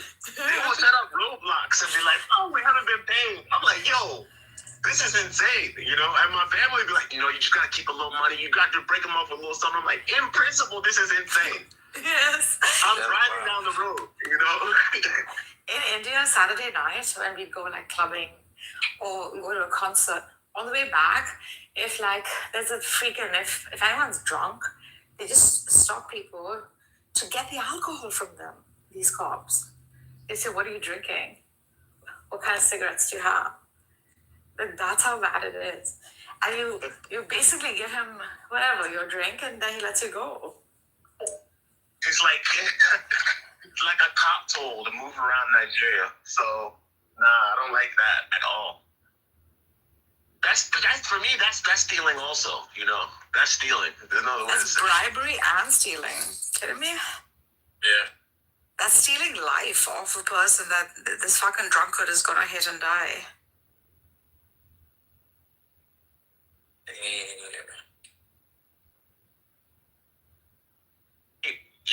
Like, Nargis, where you been that you had it's like that? India, you been to India and Yeah, I've seen it. That's crazy. Yeah, I've seen it. It's not good to stick out. Like, when I go to Nigeria and they hear my accent, oh no. All of a sudden the price went up. You know what I'm saying? Absolutely. And you're freaking fair-skinned. You're sitting in an auto rickshaw for the experience of it, or you're just riding the three-wheeler freaking taxi. First thing he'll ask is, "Madam, where you're from?" And then he'll like, "Yeah," and then I speak back in their local language because I learned it. No, but where you're really from? And then like, when you're off the rickshaw, every single time I've paid 3 times more than what everyone else gets charged. Just because I'm a foreigner in the land. Fucking rip off foreigners like anything. It's messed up. Man. Smiler. You thought you were going to go to the motherland and it would be all love. You can't even get your, like, in Nigeria, though, one time they tried to hold my luggage hostage. I was like, in the airport? Damn. The handler was like, yeah, oh, God. I'm like, no, don't give me that, oh, God. That means boss. I'm not your boss. You know what I'm saying? Give me my luggage. So what I do is I play dumb. That's, like, the best thing to do.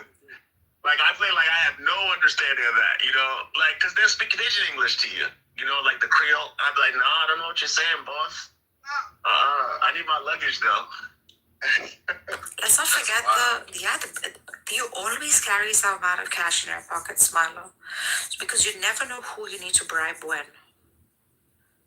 Yeah, that's exactly how it is.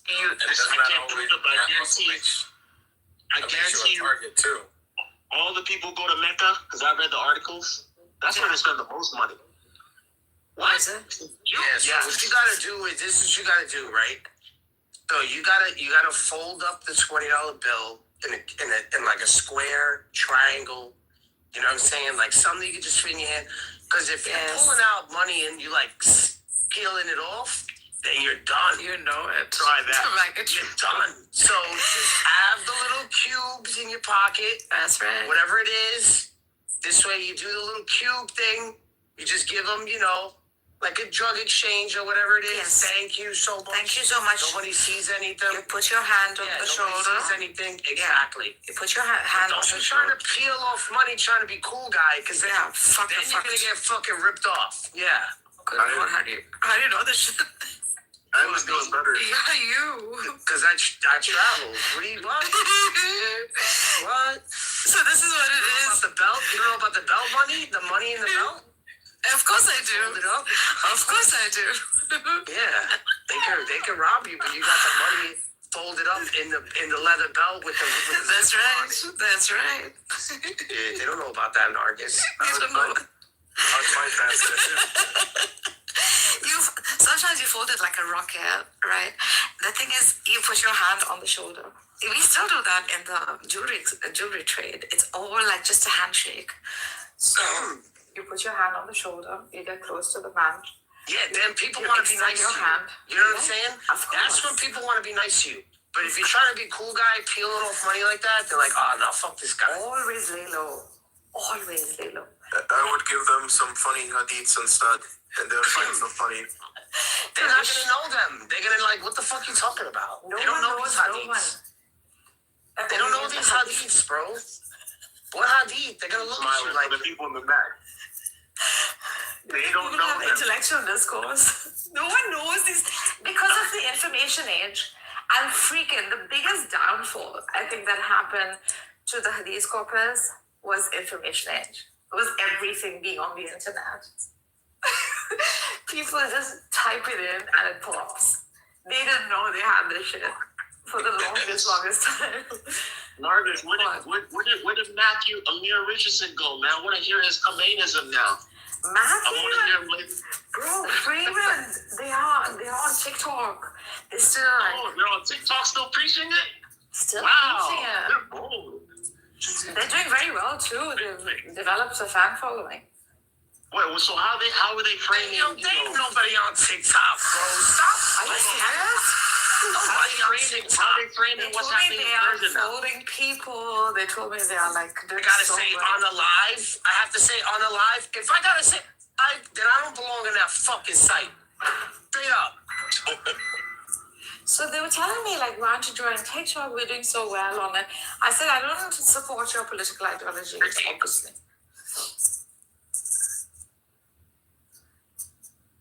I don't know how they're pushing it, man, Freeman. And low after all the summary executions of the people. I thought he was maybe chill out for a little bit. But I guess. But to be honest, like I had a talk with them and I said, like, what is it that you're pushing? It's not the person per se. I think they're pushing like the ideology of the Republic, which played a role. Where there's like a philosopher king, he's wise, under him are wise men, and such intellectuals must rule society, which seemed to be the very intent of the revolution when it came about. And it flopped quite quickly because within the first year, there was the 9-year war that followed, right? So if I have to objectively look at it, I think they never got to exercise that. It just never blew. It just kept getting worse and worse and worse.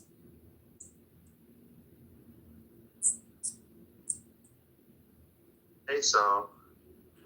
Yeah. You work for it. Think about it, like idealism and politics, theocracy and politics. Just two things that cannot be married, unless the ruler is a Jesus or a prophet or someone extremely pure with like high level of compassion, justice, etc. Otherwise, this philosopher king will always fail because of human condition. People jaded right now with philosophy in general when they see the outworking of. I mean, if Khomeini falls in that category, he's going right, I'm going left. That's how people are looking at it. Freeman, if you read his work, at least his mysticism, right? He was a big fan of Aquinas, a big fan of Ibn Arabi, and within the first year, he was like feared, mostly by all like traditionalist Muslims in his own country and outside of it. So it seems like he did come with some sort of revolutionary thinking in order to better the world. In fact, he did initially start to extend his hand out to the Arab countries around him, who were already like pretty much subjugated by the West and were booty clapping for it. So it didn't work. This thing just didn't work out for him. Now, did he go cray after that? Yeah, I think not just he, but his cabinet. It was something that never, ever came to fruition for whatever reason, right? But I think the brethren are saying that he intended for such a thing, and such a thing is possible, and it's called a noocracy. So this system of noocracy is what they hold to, like politically. Now, whether it works or not, bro. Yeah, I think the biggest part, I can't speak. Persians have to speak for themselves, But I don't like the idea of, who I am being swallowed by an ideology that maybe is not necessarily foundational. You know what I'm saying?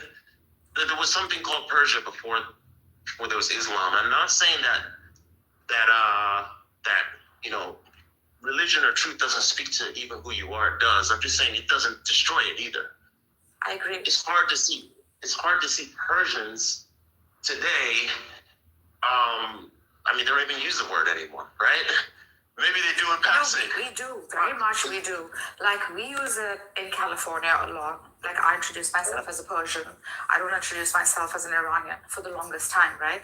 Simply because I don't want to show, like, solidarity with the freaking government.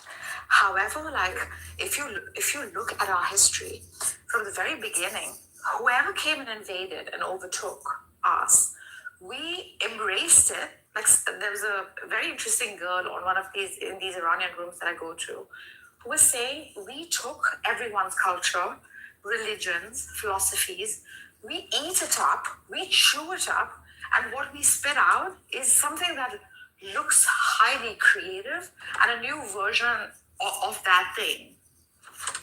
And it's true. This sort of inclusivity allowed for the Persian Empire to expand the way it did. Because including language, like here the Afghans speak Dari, which is the original Farsi, and here like someone like me or Sela, for example, speak Farsi. It sounds Frenchy, it sounds German, and it's simply because of the inclusivity and the freaking intake, which we don't have any. Yeah, Marcus, that's a good thing. But you met the final boss. Islam is the final boss that, like, yields the least amount of ground. So, like, look, let me give a concrete example. My Persian friend, who was my best man in my wedding, right? He told me one time, oh, yeah, God is Khuda, Khuda, but he said, now, when he travels to Iran, he said he slowly noticed over time people would be like, greet with Allah instead of Khuda. It never was an issue when he was younger, It's still so, like, there's like, and then me also speaking another language, I don't think God, yes, we know who the name of God is in Christianity, but like people are going to call out to God from within a cultural context, Correct. Like in Yoruba, like the creator of the universe is known as Eleda, and we had no problem when Christianity came. In fact, the missionaries were very careful to say that creator is, Hashem. Right? So, like, it's not removing from where people are. Whereas I feel as though, like, there's an imposition being made on the Persians right now that, like, they kind of have to decide what direction they want to go.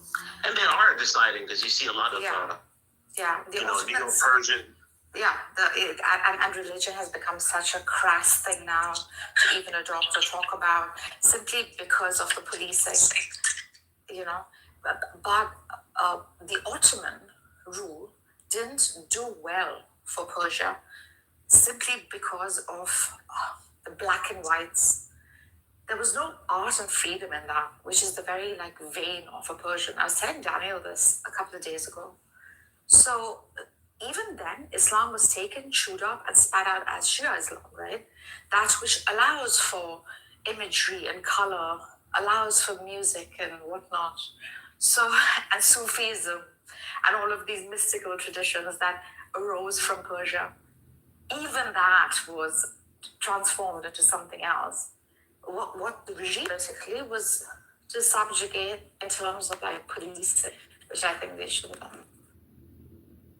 Do you think if Saladin met Sam Shimon or Sam Shimon went through time, do you think he would change his ways? Yo, what? Imagine Saladin, he's trying to storm the walls of Jerusalem, and Sam Shimon brings a mega speaker back in time, and he starts reading these funny hadiths to him. Reading it in English? I think there'd be a language barrier there. Sam Shimon could speak Arabic.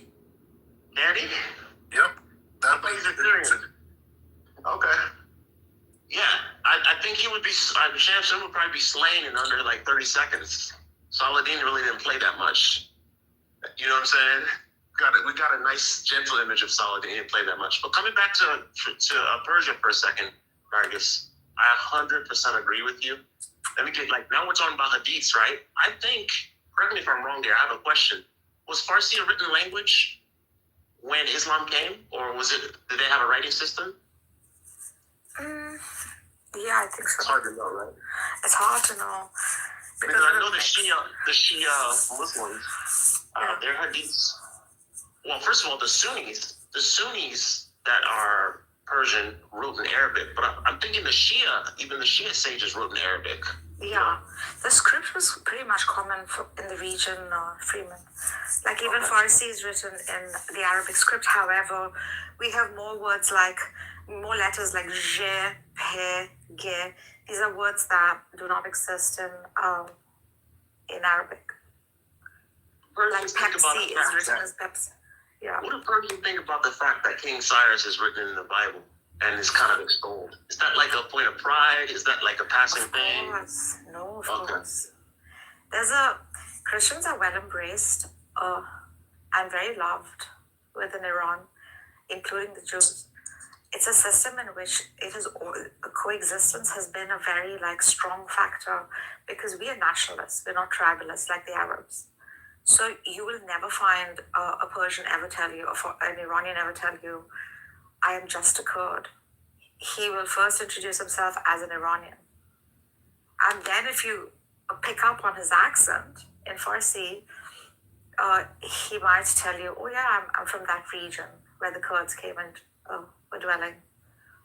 So in that way, we've always had an upper hand in the Middle East so far as a oneness sort of theme, an ummah of Iranians versus how the ummah system, I think, sort of failed within the Middle East, although I think it was a very great thing that they tried the pan-Arabism, but it's too tribal, man, Freeman. It's so built on who your father's was, similar to, I think, the Jewish community. It's not that different. I got a good question. Do you think there's a possibility if I start making AI-generated videos of Sam Shimon doing his evangelical work with a mega speaker back in time with Saladin being outside the Jerusalem walls? It's like Sam Shimon's out there with a megaphone. Do you think there will be a following for that? Man, you're gonna have such a group of people flock to you who are like you. It's gonna be amazing. But Nargis, the tribality, man, I don't know, man. I think we're designed to be tribal. Agreed. As human beings. Yeah. We don't talk about that enough. Yeah, I agree. In fact, tribe succeeds simply because we take care of our communities, etc. But I think, although we're designed to be that, we're also designed to kill. We're also designed to steal. It's not that we don't have it within us, the potential, right? We choose not to. So in doing so, we're ascending from our I could put my Yes. Silent, mute your mic. When I say design practice, I mean that obviously there's a Yoruba tribe or a Kurdish tribe. That's from God. There's no doubt about it, you know? Yes, the question is, what do we do with it? How do we live amongst each other? I think Islam is one of the reasons why Islam makes more incursions as a religion than any other religion is that it's like tribalism met religion, you know? Because there are physical, a tribe, what makes someone a tribe? The way you speak, the way you dress, right? But Islam has all that, you know? But it has it under one system. Exactly. It's a ummah in itself, right? So, but it does seem to encourage, it does encourage a kind of oneness of humanity, songs, color, language, region, geography, etc. And I think that was the very intent of historical Muhammad, to come and preach this simply because tribalism was so extreme, much like Buddha came to overcome the freaking high priests in the caste system that had developed in Hinduism. And he was like, no, we're all equal in the sense that we're spiritual beings, etc. So even verses in the Quran that I've read where it says, your position on earth is based on your piety, not the color of your skin or your tribe or your language. And I think this is a great advantage and an attractive point in Islam and Christianity as such. Judaism too follows such laws, however, keeps it within the Jew community. And this would be I think that there are pros and cons to uniformity. Yeah, I agree. So if you mean that Islam came to have everyone be one in a certain respect, like in dignity, for instance, I think that's a pro. But when you mean that everyone should be one in dress, you see what I'm saying? We have an issue. Okay, you're meeting a people, for instance, that wear no clothes. How do you bring Islam to them? They don't wear clothes because they're not savage. They don't wear clothes because they're in the Amazon, for instance. And this is the best way to live here, right? Right. But even with clothes, right? So even with clothes, it's not that it's saying no to the culture. In fact, it talks about how one must like encourage each other's culture and language. But it does seem to like place a standard for modesty, for example, which again you might make the argument that this might fail because in the Amazon, for example, in the forest, women who whatever show their breasts or shake their boobies and walk without ever finding that to be absurd or even immodest, that works within that culture, right? It is not like men are groping her or sexually abusing her because of the way she is. That is just the norm of the place. One could make the argument that, yeah. But I think it was addressing like a majority position, wherein like a family system can be held well if some sort of modesty is maintained, both from men and women. Yeah, I think if you're speaking of modesty from a morality principle, yes. Yeah. Whatever is immodest within that cultural context should be avoided. Correct. I'm just speaking about the strict letter of the law. Now, this is where I'm going to get on Not Smiler. I call him Not Smiler. Because he Not Smiler says everyone should be circumcised. Not Smiler? Because Smiler's dying to get in some kind of dogma structure in Christianity, which I don't blame him, bro. Smiler, hello. I'd love to know what A thinks about this. A, what do you think about this? Sorry, I just came back about what? Do you think everyone who becomes a Christian is supposed to be circumcised? Like a grown man? Look, I'm just speaking about the law y'all say y'all keep. I'm keeping it real. So from what my understanding of what the New Testament is saying is that you don't have to be circumcised to come to Christ because the law of circumcision is on the 8th day anyway. So you can't even keep that law if you're grown and not circumcised. But I believe that Christians that have children, that have boys, should circumcise their boys. As a matter of religious principle, or do you believe that's a matter of, like, how do you believe it?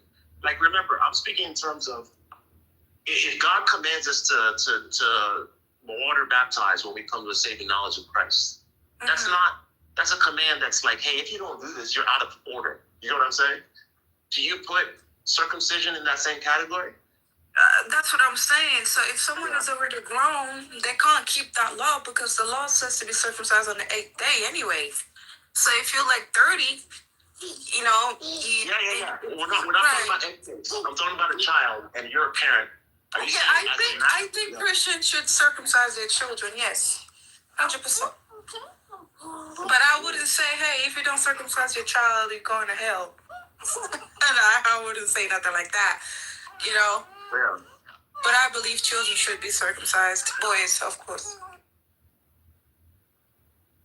Yeah, I just look at circumcision, like, from what I see, I could be wrong here. I'll say that readily, but what I see is, in Acts 15, the Judaizers stood up and says, unless the Gentiles get circumcised and keep the law of Moses, they can't be saved. No, they didn't think they can't be saved. Yes, that's exactly what they said. I'm going to read it to you. Hold on, Acts 15. Acts 15, it says in... Where is it? Hold on.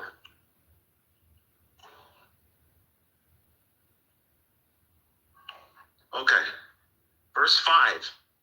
The Gentiles must be circumcised and required to keep the law of Moses. See that?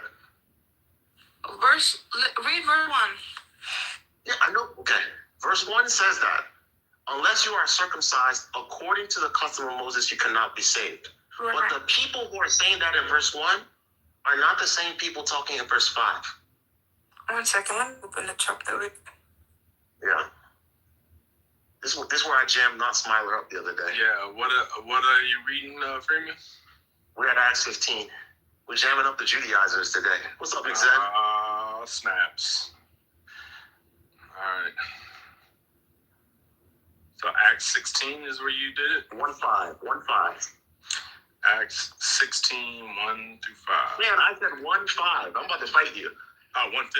Acts 15. 15. Okay, what verse? Well, let's just start with the first section, right? I'm saying the first thing I just said is the people speaking in verse 1 are not necessarily the people speaking in verse 5. Okay, that's fine. But I think it's the same idea. I think the idea here is if you don't keep the law of Moses, you can't be saved, which I believe is wrong. You know, I think that's the main issue.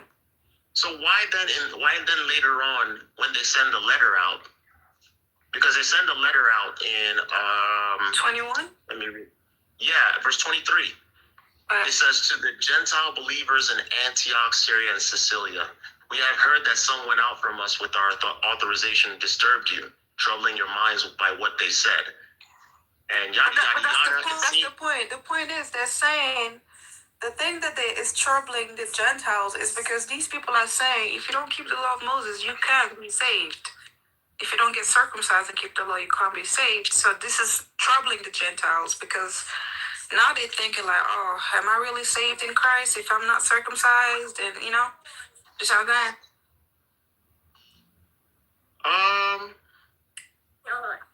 You see this in Galatians too.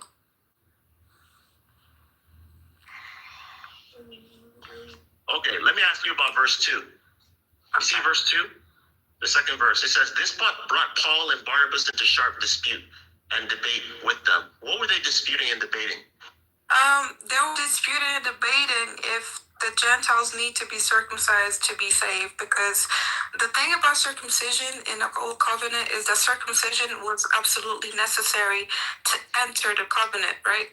So if you wasn't circumcised, you was not part of the covenant at all. So if you were a Gentile and you trying to come and serve the God of Israel, you had to be circumcised, right? But so I think that's what they're discussing, because they're like, well, are they really in the covenant of Christ if these people are not circumcised? You know, that's what they're disputing about. So if this whole chapter is about being saved, how come the letter doesn't address salvation? It does in the first verse. This is the claim.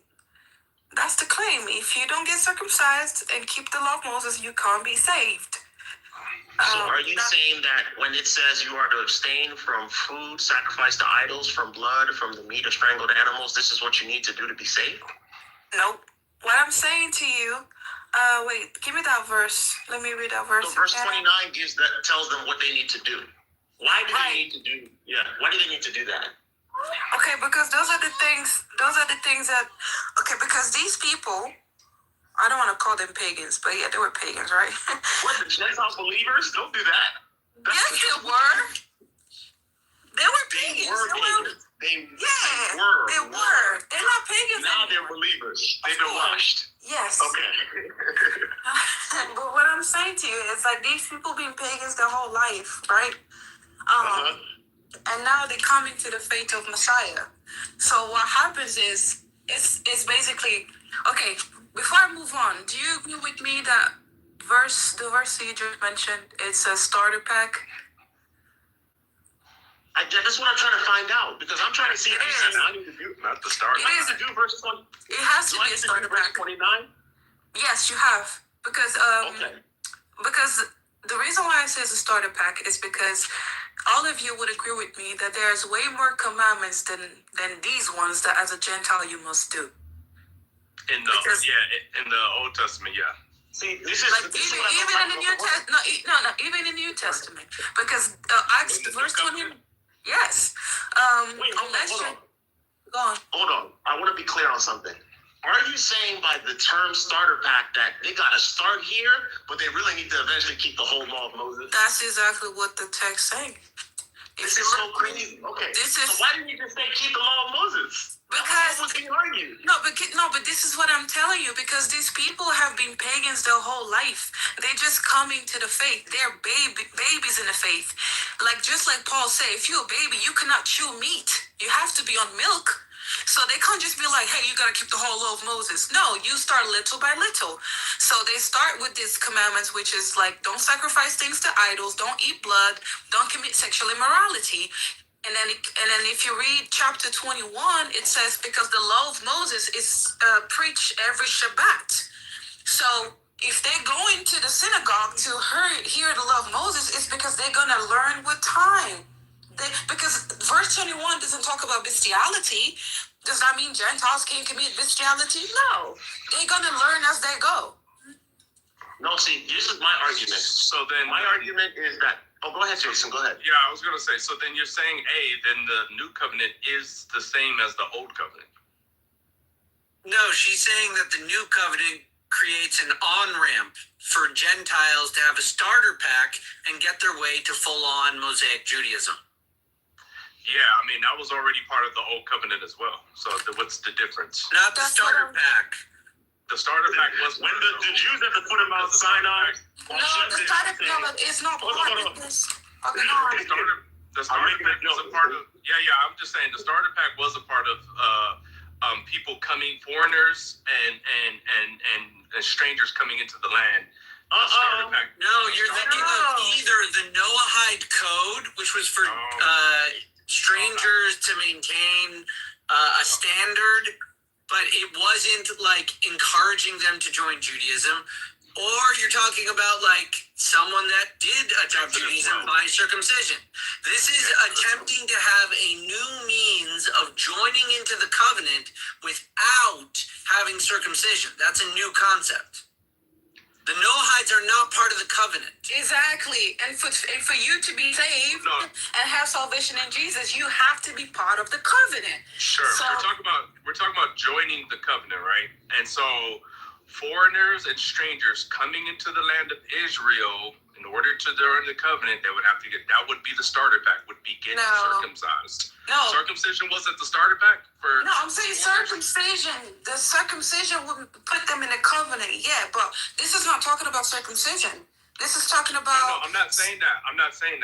What I'm saying is there is a starter pack for Gentiles in the old covenant to come into the covenant. But that's not a starter pack. That's just the whole deal. Yeah, they just take the whole deal. No, that's straight up circumcision. Okay, yeah, but what I'm saying is that listen to what I'm saying.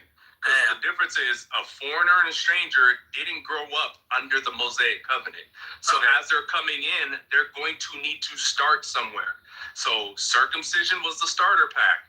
Keeping the Sabbaths, those are starter packs. Then no, that's full-on conversion. That's full-on conversion. Don't do that until you're doing. No, yeah, but they don't learn everything all at one time. Would you agree? Listen, what I'm trying to say is that a non-Jew that lives in Israel under the Mosaic Code, he is expected to obey the 7 laws. He has to follow those.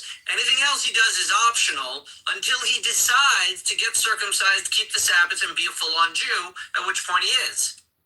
Yeah, so the reason why... What she's arguing is that Jesus is preaching not to just non-Jews that happen to be in the land of Israel. She's saying that Jesus is coming with a new on-ramp for everyone in the entire world. And the on-ramp does not require circumcision. Instead, it requires refraining from sacrificing to idols, no eating of blood. And then you're going to eventually get to full-on Mosaic law, but you're going to be in the covenant before you even do the circumcision. Right. That's her understanding, and it's a fair read. Okay. Oh, hold on. One thing. She said, I don't want to speak for you, but she said that if someone is a Christian, the child should be circumcised on the 8th day as a matter of religious obligation. Okay? So she's not, that's, I just want to bring that caveat. And that's what launched this conversation. Now, I want to ask you, when you read the passage with Paul, is it Peter talking? He said that the Gentiles were given the Holy Spirit. Yeah. And he said that shows that God accepted them. How do you understand that? It's not a gotcha. I just want, is it that they're accepted before they do any of the law? Yeah. And then in doing the law, they remain accepted? Or what are you saying here? Yeah, they're accepted before they keep the commandments because they're accepted because they have faith in Christ. So having faith in Christ is what puts you inside of the covenant. Once you're inside of the covenant, you're going to keep the commandments of God. But for you to enter the covenant, you don't have to keep any commandments. You just have your faith in Jesus Christ. Okay, so what do you mean when you say you must keep the commandments and the laws? Okay. It's just a matter of you've entered the covenant, and out of love and duty to Hashem, you keep the commandments and the laws. That's what you mean, right? Yeah, I mean that too, but I mean more than that. So in the covenant of Christ, okay, so for example, Jesus, right? I believe Jesus is sinless. He never broke any law, right? But Jesus kept the law not to be righteous. He kept the law because he was righteous. Because the Bible says, he who's righteous does wrong. There's no way that you're a righteous person and you don't practice righteousness. And we know the law is righteous. So once you've been made clean and righteous by the blood of Christ, you're going to keep the law of Moses because it's a righteous thing to do. You're not doing it in order to be saved. No, you're doing it because that's the right thing to do. Does that make sense? Because faith without works is dead. So if you have faith in Christ, I have to see your faith through your works. The part that makes it difficult is that line that says, notice how they say, then some of the believers who belonged to the party of the Pharisees stood up and said, the Gentiles must be circumcised and required to keep the law of Moses. Now, you're saying that the new covenant does not require circumcision, right? To enter it, yes. Yes. But then that means you agree with them. You actually agree with this statement that, in a sense, the Gentiles must be circumcised and required to keep the law of Moses. No. You agree with them, right? No, I'm saying... You don't agree with them. No, I'm saying, as a grown man, if you don't get circumcised, you're still saved. You don't have to get circumcised to be saved. But once you enter the covenant through faith in Christ, you should be keeping God's law. I'm not saying circumcision because circumcision is on the 8th day anyway. So you're not going to keep that law. However, you should get your children circumcised because that's the right thing to do. When your children are circumcised, are they keeping the law or are you keeping the law? We are keeping the law, and that's the reason why that's the reason why when you get baptized, you have godparents. And your godparents. Who said both of us? I don't know. It was Smiling. It was smiling. So you have godparents that's supposed to make sure that you keep up. I suggest everybody to next Wednesday get their ashes. You know what I'm saying? Get your ashes. You can go at night if you don't want to walk around with ashes on your head all day, right? Can you explain to us the whole ritual from the beginning? No. We're not going to ashes. Oh gosh. Okay. All right. Sorry. We're not going to do that. But listen. From the book that I posted about the laws, I actually asked it this very question, and I'm going to post from the book. From the book, and because this is really interesting. Do you believe in pedo baptism, child baptism? No, Of course. I don't believe in that. Why you gotta call it pedo baptism, bro? What the fuck kind of shit is that? Yeah, pedo just means baby. Pedo just means child, man. But you know, man, come on, let's not do that, man. I don't believe that. The reason I asked you that question, is that, like, it seems as though if you're saying that I should have my child circumcised, which is a sign, on the 8th day, pedo baptism is very similar. That's one of the sacraments that all the church agrees on, right? No, that's not in the Bible. So that is not a law that God gave. No, when I say pedo baptism, I meant baptism. Sorry, baptism is one of the sacraments everyone's agrees on. But the point of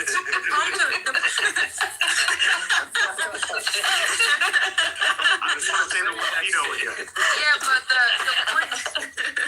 the point say it again. You can feel it. So you repeat again. Baptism. Okay. I would disagree, and I would say it's not the same thing because circumcision, God Himself said that. So we can't compare that to church tradition, right? Because the point of baptism is for you to be born again. So every single person who's in the Bible getting baptized are grown up people that decide to put the old man away and be a new creature under Christ. A child doesn't understand that. So only a grown-up can truly be born again and truly decide to follow Jesus because they have making a conscious choice. Okay, I don't want to live wickedly. I want to follow my Messiah, so I get baptized. This is incredible. The circumcision is a sign of the first circumcision. Christ was a sign of entering to the covenant. Circumcision was the sign of the Abrahamic covenant. Oh, I see what they're saying. They're trying to say that baptism's also a sign, so even babies should get it. Well, if that's the case, we should see a book, chapter, verse. It's really that simple. It is. Well, I mean, if you're saying so, if they're going to be hypocrites and use the Tanakh, then yeah, we do. Stop it. What we're saying is, Smiley being polemical again, man. We're not Muslims. Oh, sorry. He on his Muslim code. Sorry, he just can't help himself. So we see. You know how you'd be like, they want to eat that pork, so I want to keep that law, man. So I want to keep that law. I don't. But if you believe in that, I don't like that, bro. I'm not saying keep. Sorry, Jason. I'm not calling Jesus a liar.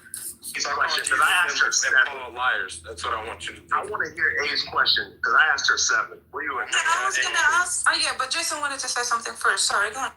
One mic on Jason. Well, I gotta find the verse, but there is a verse that states that baptism is the new circumcision of the covenant. Hey, let's get it. Yeah, but that still wouldn't make your point because. This thing is bringing nothing up. So you're basically saying that children can sin. You can't impute sin on a child. So baptizing a child doesn't make any sense because the child doesn't sin. We're not saying you don't get baptized because you're a sinner. You're baptized because you're entering into the covenant. Entering the covenant. Remember, you said the circumcision. Why do you enter the covenant? Because you're not in the covenant. Hey, that's what we're saying. Then why aren't you in the covenant? That's the point. Because you believe. You're not. You believe in Christ. Yeah, and Christ preaches righteousness. But hey, similarly to when Abraham had to get sacrificed and everybody in his house because they weren't in covenant at that moment until he gets the circumcision, then he enters the covenant with God. Can you be saved without baptism? Yes, absolutely. So it's not the sign of the covenant then. Yeah, can you be saved without circumcision? In the new covenant, yes. In the absolutely. In the old covenant. In the old covenant, you don't even enter without circumcision. Okay, that's the point. No, hey, but you're shifting the goalposts. I'm saying, repeat your point, Jason. That was a good point. Can you be saved without being circumcised or being in the covenant? 1 second. You asking in the covenant of Christ? I'm saying in the old covenant. There's no salvation in the old covenant. Dang. Alright, well, listen, I'm not gonna. Where's the salvation in the old covenant? There's no salvation. The salvation. You just keep the laws and that's it. Yeah, I would say the old covenant points to what salvation is in the new covenant. Abraham believed God and it was credited to him as righteousness. That's the same thing you do. When you believe Jesus, it's counted to you as righteousness. But once you've been made righteous, you're going to keep righteous things. You're going to keep the law of God. Yeah, but that's not the same thing as entering into a covenant. I'm not saying that. Yeah, but what I'm saying is that in the new covenant, the baptism replaces circumcision. Wait, let's ask a really important question. For that. Circumcision in the new covenant, is not entering into any covenant. It's just keeping the law. Yes, correct. You're not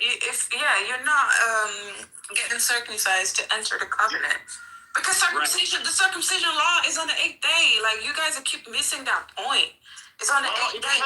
It depends which one we're talking about because the Mosaic. We're talking about the law of Moses. That's what we're talking about. So according to the law of Moses, circumcision is on the 8th day. I don't know if that's what's on the table. Let me tell you why. The people in Acts 15 said you must be circumcised and keep the law of Moses. But if the law of Moses is part and parcel of the circumcision, why would they be redundant? Because they're saying in a sense of like, hey, if you need to do circumcision, meaning once you do circumcision, you're not in the covenant. And now you're in the covenant, now you got to keep the law of Moses. They basically treating these Gentiles as proselytes.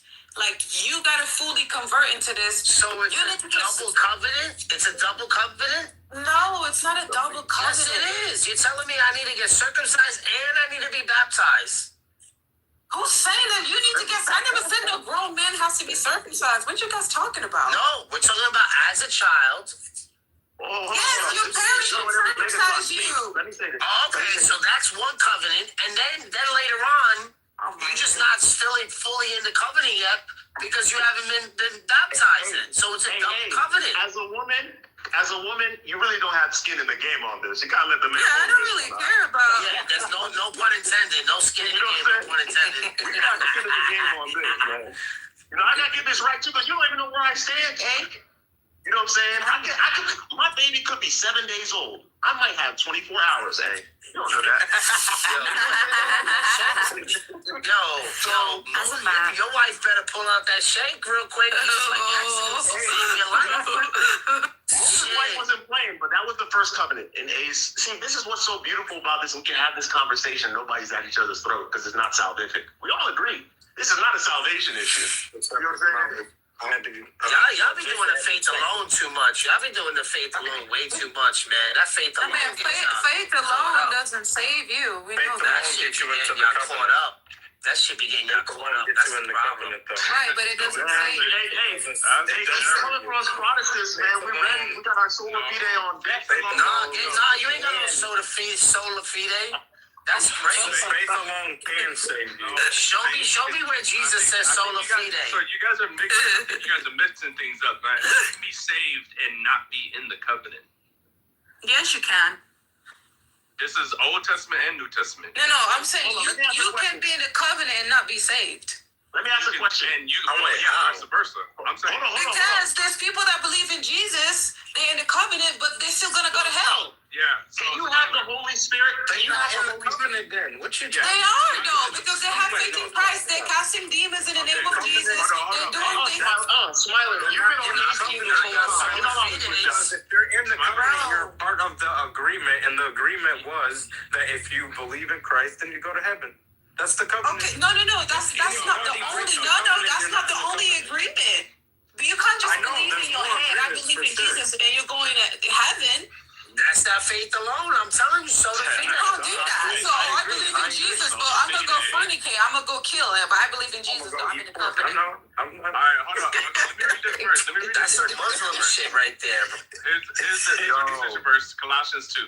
It says, "In him also you were circumcised with a circumcision made without hands, putting off the body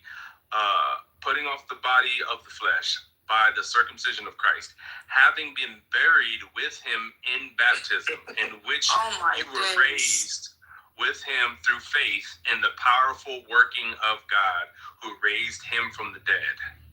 And you, who were dead in your trespasses and the uncircumcision of your flesh, God made alive together with him, having forgiven us of our trespasses by canceling the record of debt that stood against us with its legal demands. He set aside, nailing it to the cross.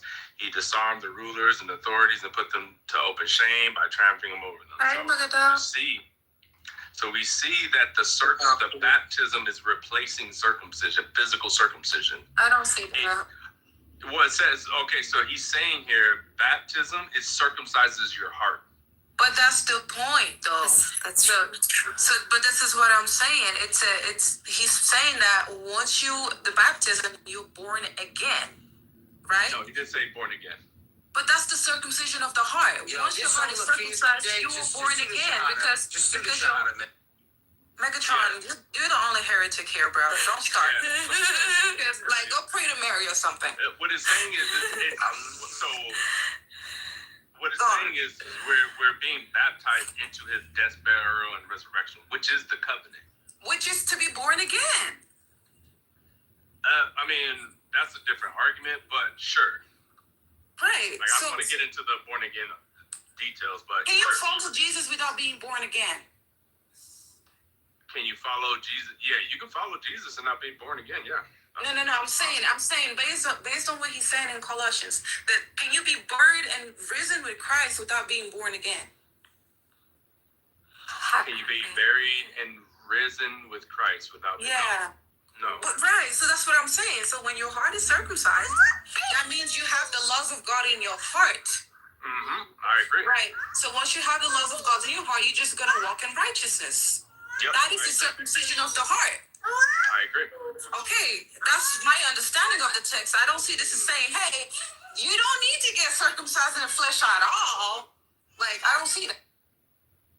I just wonder, with the Pauline verses, like, I'm thinking off the top of my head. Again, I really want to know what you think. It's not me catching anyone. Which one? When he says something along the lines of, wherever God found you, that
you like it there so much.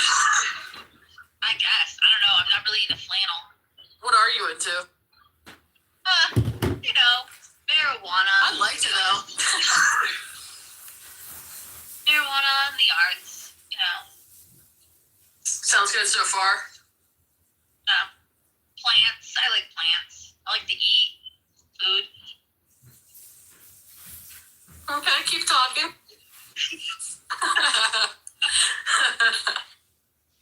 I don't know.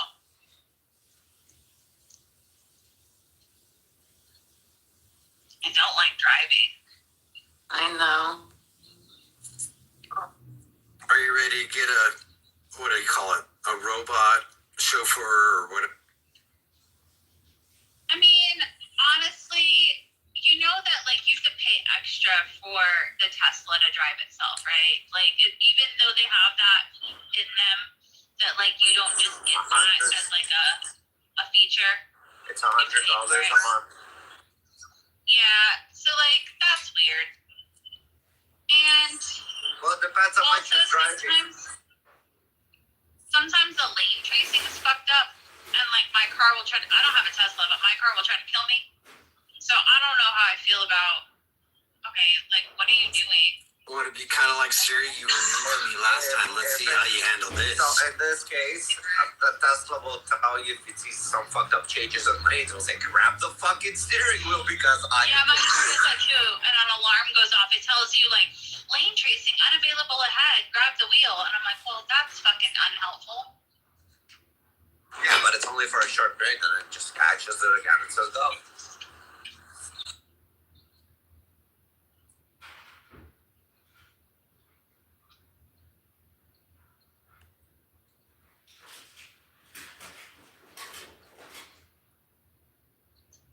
Oh, there are a lot of people who say, hey, I'd prefer a digital chauffeur that can drive my car instead of me driving because people lose their shit too much on the road.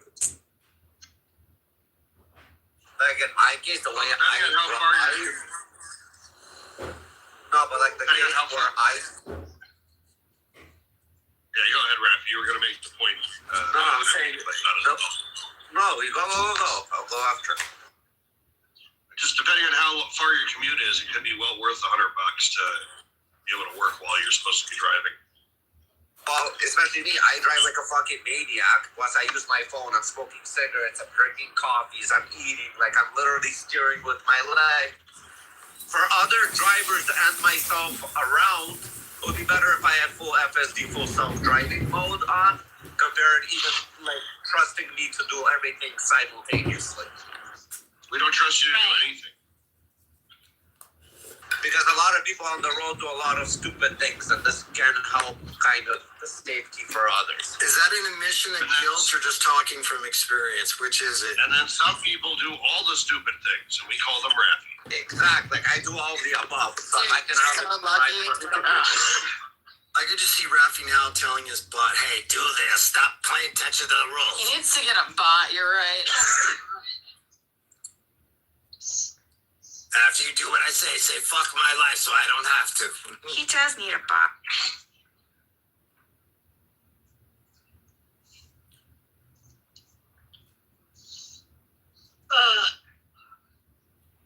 Hello? Hello? Cars driving me nuts. Oh. Guys, you know it's long weekend, it's family day this weekend. What? It's also President's Day coming up. I just found out today, yeah. Yeah, I'm off all of next week. You're lucky, man. Yeah. Is it like winter break or something? Yeah, they have Report on a Monday. And my birthday falls during that week, so Oh, that's shit. When's your birthday? Happy birthday early. the 20th. Okay, well, happy birthday, girl. Hey. We'll have to do something. Are you gonna be legal? Oh, I'm legal. Are you a legal beagle? Just making sure you're of age now. I'm That's always a big deal. almost You're the greatest 37. so far. Don't Are forget. you afraid that Heather's underage, Ruben? Is that what it No, is? he knows. I think she might be too old for you. I am too old. Yeah. Everyone ages out.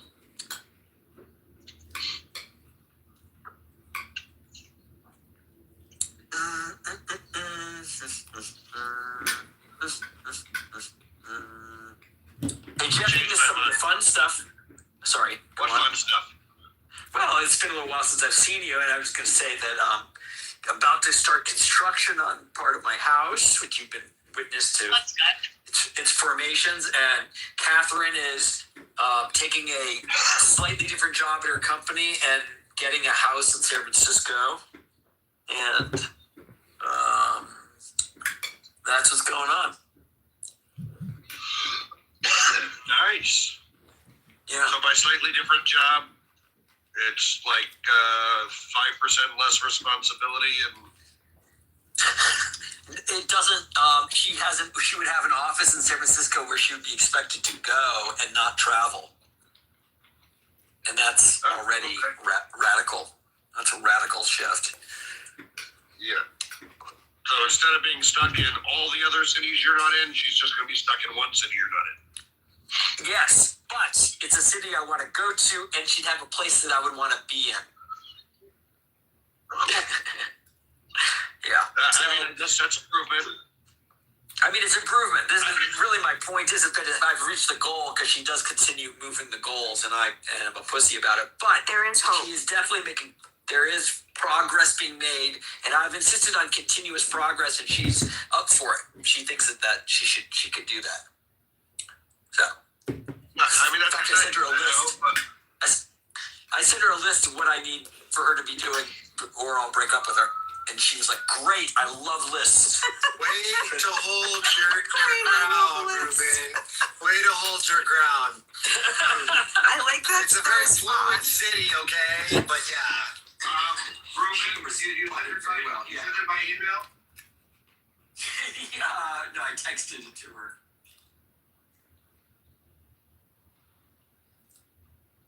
Live in society because my tweet. We choose to trust you. In Jesus' name we pray. Amen. Earlier this week I received a text and asked me if I would take the time to speak tonight, and if I would like to. I'm always honored to speak to you women, and I'm always honored to get the opportunity, but I'm also always nervous because I don't ever know what the Lord is going to say, what he's going to do. And when I got the title, I was shocked. Your games. So never think that NBA scout is going to come by your game and put you in. Because it could happen at any time.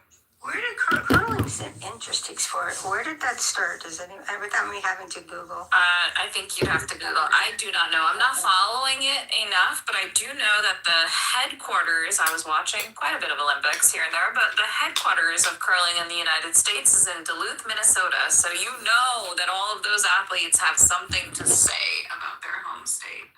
Because, or not their home state necessarily, but that's where they train. This is crazy, bro.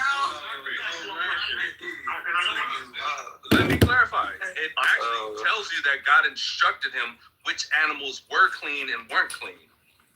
So he didn't know. God instructed him when he was loading up the ark. But okay, but that's my point. He ended up finding out, right? Yeah, he just. But the text doesn't say. But it doesn't say what. It doesn't say what purposes they're clean and unclean. Right? Okay, that's fine. Right, that's fine. Moving to go. So the point is, because he was instructed to bring 5 of the clean animals, right? Yes. Yeah. Okay. For example, when you look at Moses' father, did his sin for marry his auntie? You said, say that again? Did Moses' father sin for marry his auntie? Did Moses' father sin for marrying his aunt? Yeah. I don't even know the story. But this is before the Mosaic law given, so no. That's the point. You making our point. No way. No way. You're making our point. I don't know what point you're making. What's the point? The point is today, you cannot marry your auntie today because the law tells you not to do that. So if you do that today, that is a sin. If you today marry your sister, like Abraham did, that is a sin. But in the time of Abraham, it was not a sin. When Jacob married two sisters, that is a sin today. You cannot marry two sisters today. It's sin, but it wasn't back then because there wasn't no law to tell them. Hold on. She just finished saying that sin is the transgression of the law. So please, A, tell us what law they transgressed in the latter case you just gave. That's what I'm saying. I'm saying they did not transgress the law because there wasn't a law telling them you cannot marry your sister. Yes. So they didn't sin. No. No, they didn't. Get it? They did it not. Got it. Okay, I got it now. But if you do it today, you sin because there's a law today that tells you not to marry your half sister. Okay. Is it? You gonna toss that law up too, or what? You ain't gonna. But I like the Acts 15, free man. If God is immutable, So it's not just they thought these people were bad and therefore these people were savages and they were close to monkeys and all that. That's not really the case. Or they were subhuman. Like people get that wrong about Kant too. Kant, even though he had horrible things to say about the African and the Negro. It's a couple things. It's practically a historic day. Parks and Rec. I mean, it's time to ladies celebrating ladies with frittatas. So I'm gonna tell my Valentine to go celebrate with another lady. Yep. On the 13th.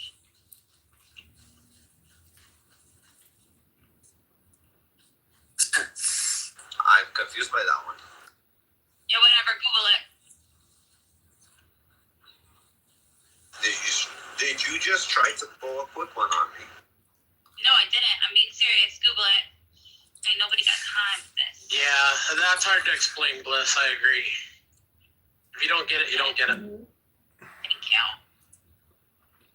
Oh, we get it. Oh, no, you don't get it. Because I'm not nobody's making a mosaic out of the favorite bottles of your crush sodas. Of your fucking face. That's not happening.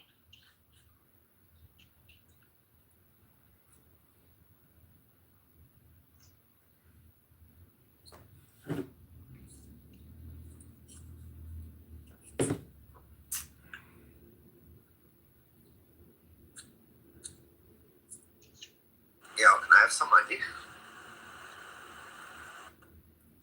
What? What? I don't know. You just want some random money? Yeah, why the fuck not? Yeah, where do I send the Monopoly dollars? You gotta have something to do with that. I mean, no one's gonna give you money if you didn't.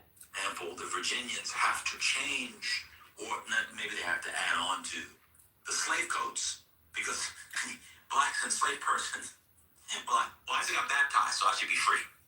It becomes very, very complicated because enslaved Africans and Indians in America start to press on that. He also, in the interview, he said, and I didn't know this, which is actually kind of interesting. He says that they, excuse me. He says that they began to treat wars within Christendom as civil wars. So if you had a war between nations, it could justify enslaving, either get either enslaved or executed if you were like what we now call prison, be captive in a war or whatever. But what they began to do was they began to see nations as sort of subordinate to Christendom, right? And so if I was in France and you were in England, the reason why, even though we were in different nations, because we were still under Christendom. And the African wasn't, or the Indian wasn't, or the Asian wasn't. And so he talks about, the book is obviously more detailed than the interviews I've heard, but I'll read it in the book. So it's very, very interesting stuff, at least to me. But the turn to Rome is fascinating, and the fact that, there's this new book that I didn't know about. Your mom was about to share with us. I look forward to reading that too, because Rome is at the center of a lot of this stuff. It's called The Origins of the Just War by Rory Cox. organs. Thank you. I will order that right now.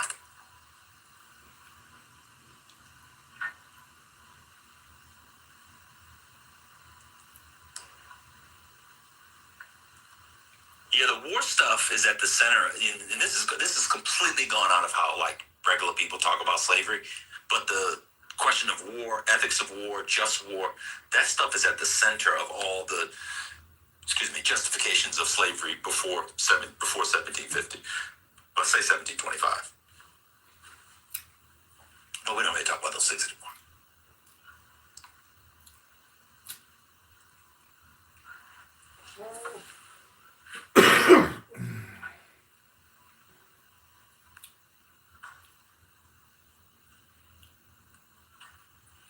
Yeah, I don't find Gerald. I don't find. I'm gonna be honest with y'all.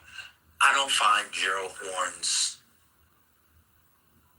Marxist, overdetermined readings of this stuff to be compelling at all. I don't. Horne says it's because the Crown didn't have the resources to enslave the Irish and Africans. I find that to be just wrong. So I don't.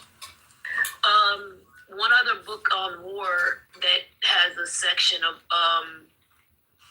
a chapter on just war, and the Augustinian line there is by Beach.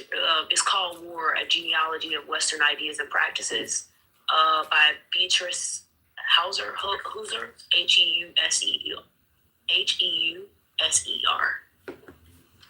I read that a while ago. I read it a while ago. I only read part of the book, to be clear, and I read the chapter that I'm telling you about, or the chapter I mentioned.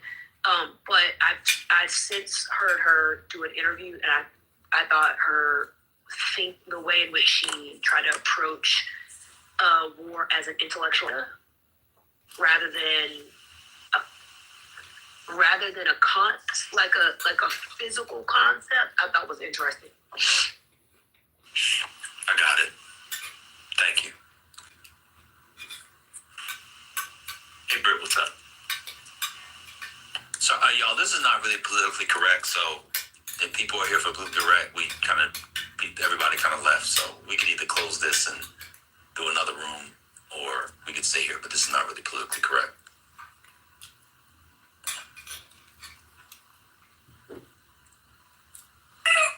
I'm enjoying it. I just have chaos over here. Man, same here. I'm actually listening to it. I'm just heading to no. I was just for anybody relevant that was coming in. I mean, I know you and Brother Messi. I know you guys don't have anywhere else to go. Listen, motherfucker, I'm about to go to the gym. No, you're not.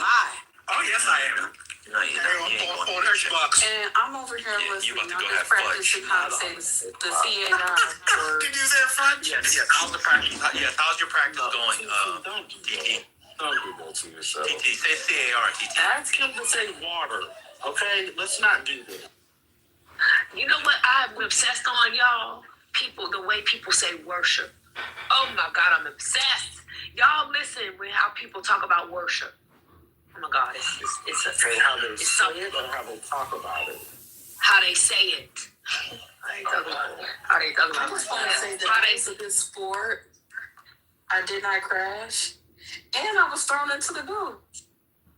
Oh, yeah, that was mad. I sent you in a nice car. Yeah, I sent you in a nice car. TT, you need to act like a TT and get him for that one, because that was good stuff. Well, let me respond to Nathaniel. And this has everything to do with slavery. It has nothing to do with political rights. I mean, the reason why they didn't do it there is because it was a huge, there were religious-based civil wars.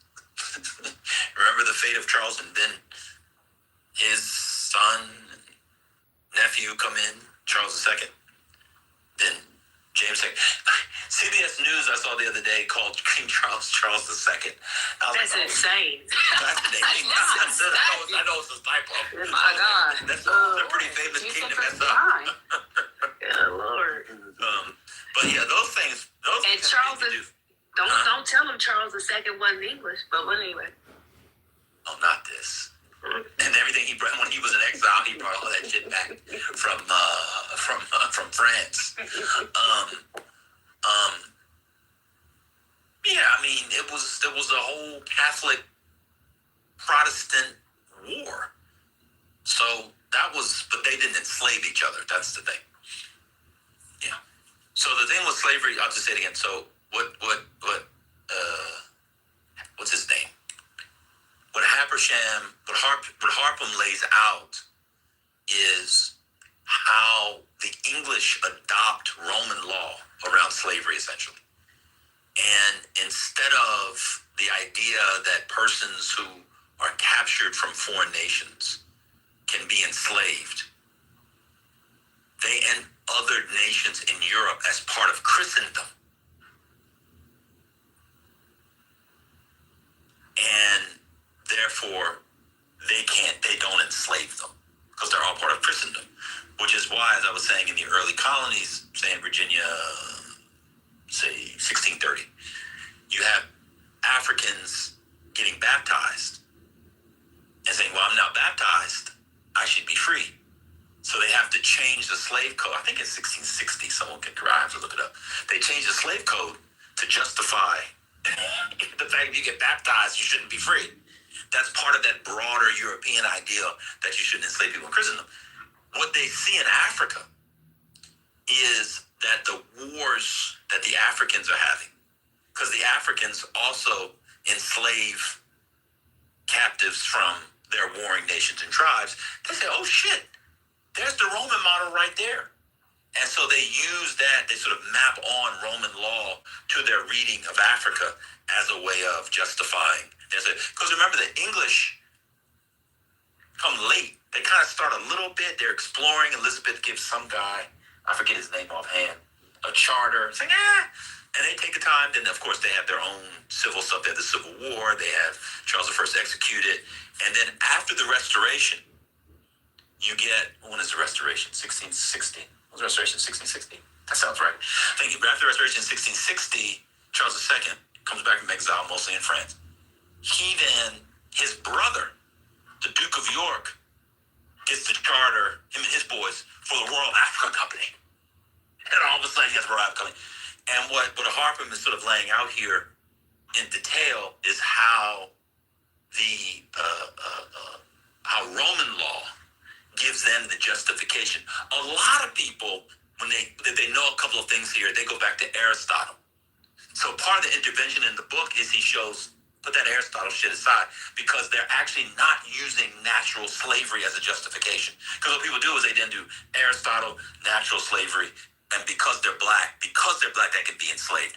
You don't really get versions of that until the United States, really. So I don't know. Anyway, I can go on and on and on. You guys can talk about Donald Trump and Dan Bondi. What do you think? No, we're gonna take up an offering for you. I know no offering. I'm not Baptist. I'll be able to. I'm fine. I was gonna say because God loves a cheerful giver. I was really gonna roll out the AME style offering. What's going on? Just give it to your local black woman so she can continue to be the most educated demographic in America. You don't know, I thought you were in the NOI. Oh, I can't be pinned down. I'm all over the place. NOI is nasty. I don't remember. I have to go and look at Horns. I don't remember Horns' documentation offhand, how he argues and sustains the argument that the reason. No, they were saying Horn. I said I don't remember Horn's idea that the crown couldn't enslave the Irish, so they went to the Africans. I don't. I think that might be in his book on the origins. If I'm accurate on this might be in the origin of his capitalism book. His origin of capitalism, is that the book? I don't know. I think they say counter-revolution. Oh, the counter revolution. Oh, what? Okay. No, it would be no. This would be yes, slavery, the origins. Yes. Oh no. It would be on the apocalypse of settler colonialism, the roots of slavery, white supremacy, and capitalism in 1790. Yes, you're exactly right. Yeah. I mean, I'll go back and look it up. So the reason why I was off mute saying, because you know this is the critique of porn, right? He moves too fast. Yeah. Yeah. Yeah, I mean, it's a lot.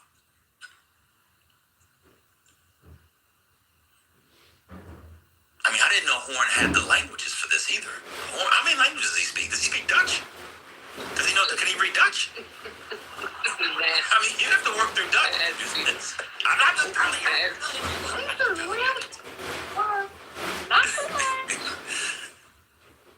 Anyway,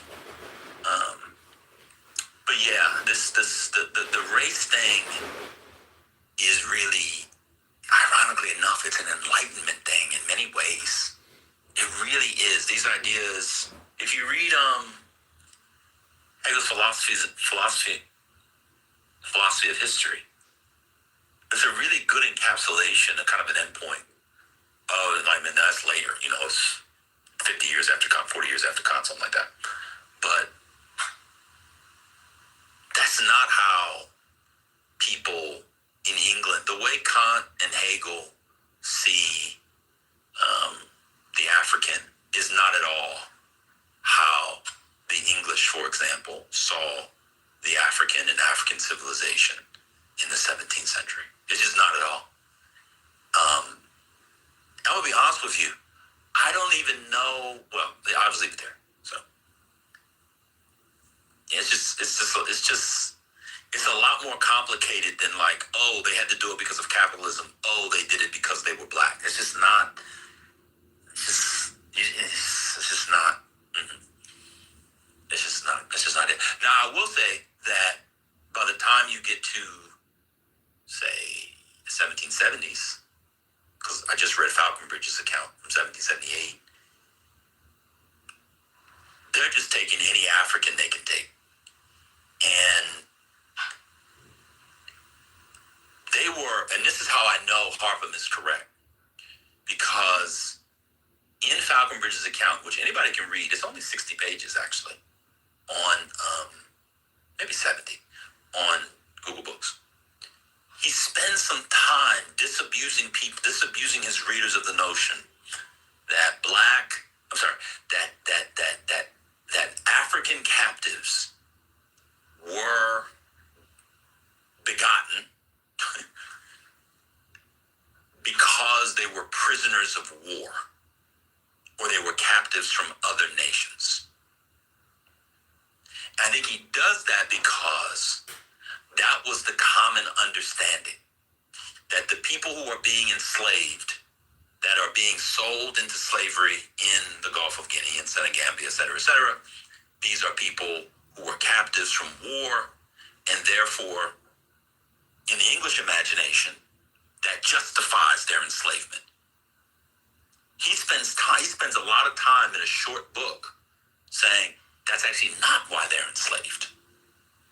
He says what's happening is that the kings and the merchants under them of African kingdoms are quite literally stealing people. And that when we're not here, he says, there's no strife. It's actually us who bring the strife, because we're the ones that are feeding the strife, because slave trading with us has become core of their economy. It's quite deep. I mean, you really have to get into this stuff to really understand what it is. Now, it is true that he says that another way they got slaves, although fewer slaves, was through what they call boating. And boating is when, the big slave ship comes, they have the canoes, whatever, and they would go along the coastline of the Gulf of Guinea and get people who lived in coastal areas. They would get some of that. But generally, then these people are kidnapped. They're not actually captives and prisoners of war. That only makes sense in 1778 if you believe that these people are prisoners of war. That's why Harpham's book is so interesting, because his book stops 1700. So that means that justification in the broader popular English imagination was, oh, these people are prisoners of war. We all believe if you're a prisoner of war, you can be enslaved. So that whole, like, they did it because they didn't have the money to slave. I don't see that. It also depends on the monarch. Some of the monarchs were Catholic even after the Restoration. I think Charles II was like a crypto Catholic. I think James II was an actual Catholic. Of course, they deposed him in the Glorious Revolution of 1688, 1689. It's just a lot going on. It's just a lot going on. These are. I have to go back. I'll go back and read this book. This Horn book, but it's just not it's just not compelling to me. The economic arguments are not overly compelling to me.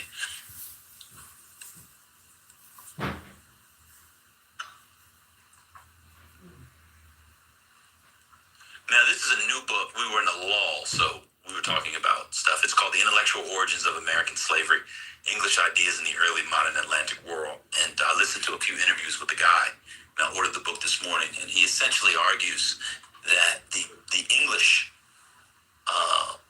justify slavery via Roman law. Google, hold on. Yeah. Car service. Oh. Total.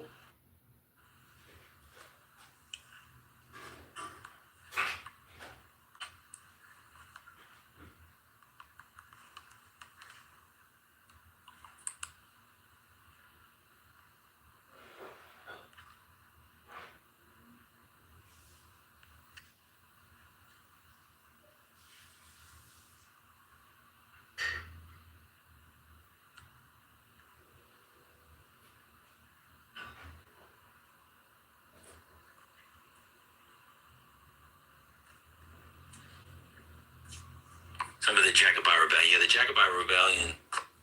Yeah, that comes after they tried to put James's son back on the throne.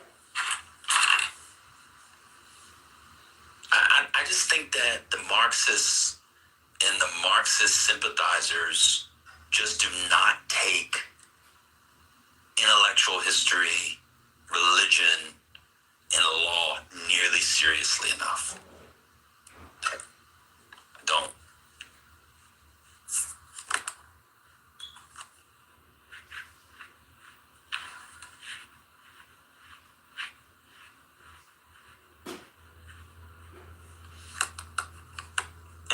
And the justifications change over time too. Like they're black, they should be enslaved. It's changed over time. It also depends on who the enslaving power is. The Dutch have to, it's very complex. People, as Kimberly Foster would say, people should be very wary of a single story. But anyway, I've talked enough. You guys can go ahead and talk about how, go ahead and break it down, how Chuck Schumer and John Thune need to come together on the SAVE Act.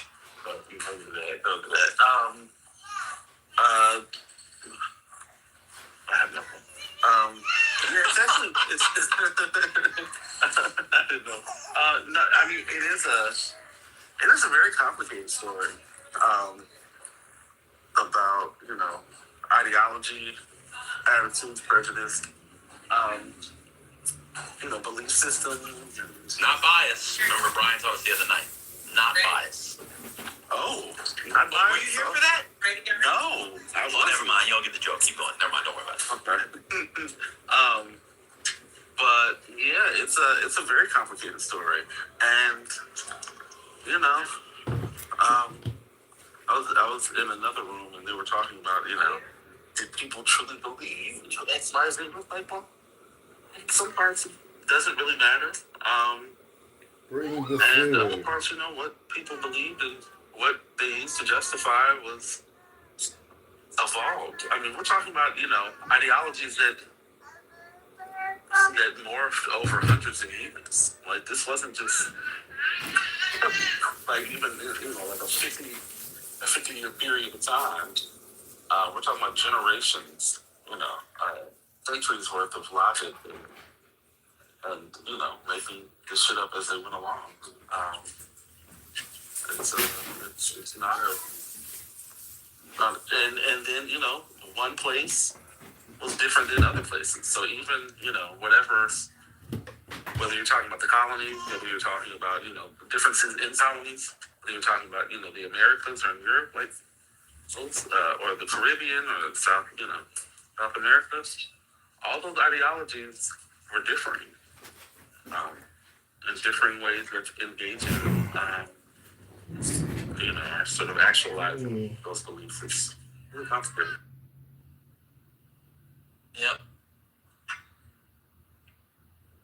And then then it's also like you have to begin to really theorize, when does an English intellectual history begin to recede, and when does an American one begin to rise and become dominant? You know what I mean? It's like they're British for a long time. And depending on how you read it and what you're talking about, say in this case, the view on slavery, when do they become American? That is to say something that's not British. The royal governors are there, royal governors, people going back and forth, posts going back and forth, laws being set by the crown and by parliament, trade being set that way, newspapers and periodicals that circulate through the young empire find their way, in the House of, what do they call it in Virginia? The House of Burgess, whatever it's called. Yeah. It's just like, when does it become an American thing? Then you get clash, and then you get sort of revolutionary sentiment, you get the loyalists versus the patriot. It's just very, very complicated. And these sort of, it was for capitalism, it was for profit. Or, and by the way, it wasn't always profitable. That's the first thing. But then, this stuff was for, that's the gang. And then stuff, this is for, because, they saw the African as less than and therefore enslavable. That's not always the case, Right, because wait a minute, like if we think about the timeline, we have the British in control of the West Indies, but they're fighting black people in America. They're fighting with black people in America in 1812, sending them to different areas where slavery is still on the books, but not being enforced on necessarily everyone, because you have like people being sent to Trinidad, right? But this is before the 1830s, right? They're being sent there as free land-owning men, right? They're also being, they're also escaping to Canada, right? So it's kind of like, but then Jamaica still got slavery going on. You know what I mean? So yeah, it's real, like their timeline is real crazy. Like they were just basically, not just basically, because I don't actually want to simplify it. I mean, I want to keep it to the point of how much more complicated it actually is.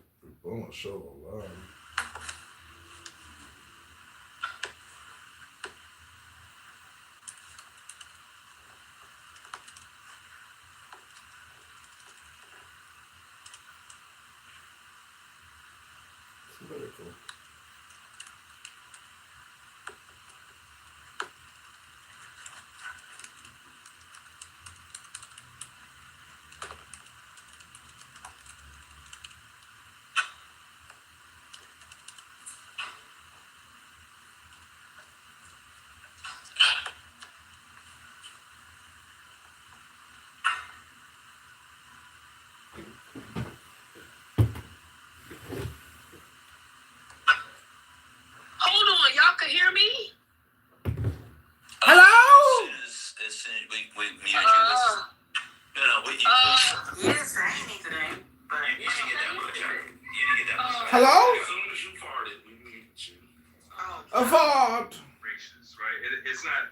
He's actually imputing graciousness into the law. yeah, but there is also grace is in the law. Yeah, no, but not in this instance. So, right? Life for life, tooth for tooth, eye for eye, whatever the case is, right? That's justice. So, But you don't have to do those things, Jason. If someone does something, no, you don't. It's up to you. You don't have to like if someone kills somebody, you don't have to go and be like, I want you to be killed. The law gives you the opportunity to do that, but you don't have to do that. Of course. Well, what I'm saying is, Jesus is saying. Jesus will say you don't do it. Yeah, but what he's saying is, if someone's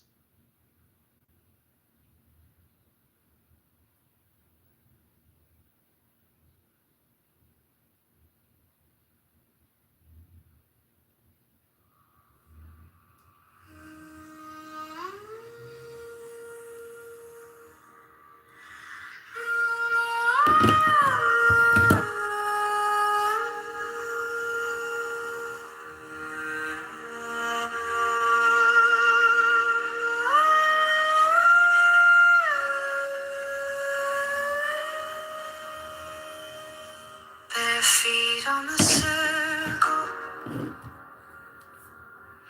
ash and salt in the rain. I breathe in the thunder, exhale a silver stream. Eyes close to the chaos, palms lit with steady glow. I call down the stillness from stars you used to know. This is my magic meditation, crown of quiet fire on my brow.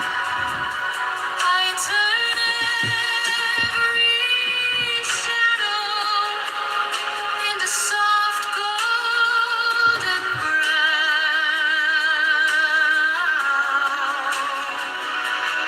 In this magic meditation, hear your heart slowing down.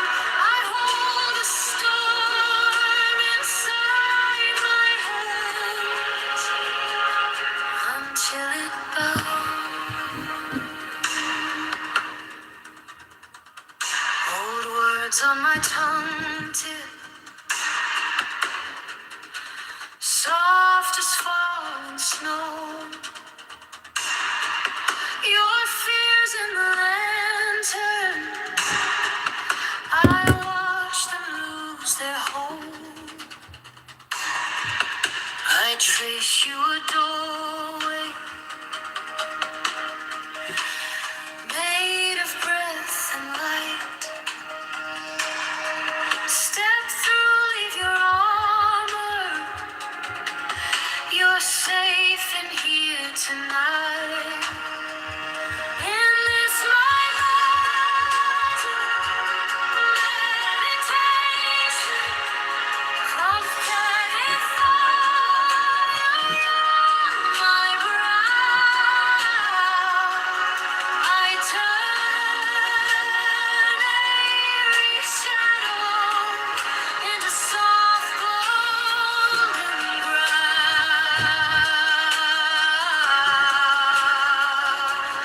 In this magic meditation, hear your warning heart slowing down. They were too nice.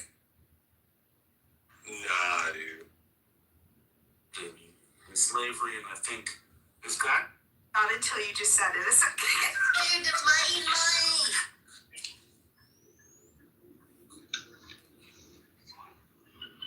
You're the mind. At the pole vault in the Summer Olympics. Yeah, go ahead, Sia. You want to tell everyone about it? I don't know, but I was wondering if somebody was going to say that. Oh, women are very well aware of all the penis episodes that happen, especially in Olympics. I learned something. Now you need to, AJ. You are now assigned the penis assignment of the day, which is go find out what happened in the pole vault at the Olympics with a penis. Go do it. Okay, I'm assuming they really wear shorts. Oh, no. Track and field. Okay. We can see everything in track and field. This is what Yeah, we see everything in track and field, number one. Number two, if you want to really see a lot of penises in sport, you can watch any cross-country race or track race where men are wearing split shorts. Baby. Go ahead, baby. Yeah, that happens at the gym sometimes. I don't know if anybody's ever seen that. OP shorts, those high cut shorts from the 70s. Oh my Sticks down and then Onion skins. it's like Oh yeah, or the cord. there. Yeah, I've seen my share of just members at the gym. I'm sorry for making you Google, but I'm not sorry. But you are the person who comes back. I don't want my algorithm to get messed up, so let me do it in the private. Yes, do it on your private browser. But you will come back and report to us and give us, the book report about what happened in the Summer Olympics. When you have a penis that is not, secure. There you go. There was I can't even tell how many of these are puns or just accidents. That's it. Like there was one I saw the last time it was done. The pole went on the guy's nutsack, and all you heard was like a rip in the shorts and probably a lot of tanks that jumped. Yeah. I think the best way to describe for people that have never experienced pain what the pain is like. It's like, in a movie and you watch someone get sliced really bad with a knife or they get cut, like, however, and it's not really... But like they get cut right in the penis. No, my point is they don't even know if they got cut, right? There's like no... Getting hit in the nuts is like what the pain should be getting stabbed, but really doesn't, right? Like that's what it actually feels like when you get stabbed. It's just for some reason getting stabbed is somewhat not that painful if it doesn't hit an organ. You know what I'm saying? So, like, oh my God, am I bleeding? Like, because it was so clean. But when you get kicked in the nuts, that's exactly where the programming should have been in the human body to feel the pain of when you get cut. It should have been like that. And that's what you feel. You feel exactly the way that it looks like it's going to feel in the movies. And it just like goes into your upper cavity and just like, your spinal column, like sensation, like ripping through your whole body. It's just all concentrated in as if, oh my God, this is what death feels like. Right? That's it. I like to compare it to childbirth. Because we know that well too. Well, I'm glad I have this. Exactly. I don't want any nuts things. I'm good. I don't want to feel that pain. It's a clerical thing for love. This is Z, and I raised a son, and there was a lot of boys in the house, so there's all kinds of stuff about getting injured. Down below. So, and my son also. And the great part about it, if there is a great part about it, is after the 2 to 3 minutes are up, it drifts away into nothingness, and then by 4 minutes, it's like nothing ever happened. There's no sustained injury. It's just like, hey, wow, I made it. The sun shines out again. Yeah, and defense class, they tell you if you can get them in the nuts, that's like the best place to get them. And then, there's other techniques, but nuts are like the first thing to try to kick them in. There's nothing you can do for like at least a minute, if not 2 to 4 minutes. Yeah, you got like a minute to escape once you've done it.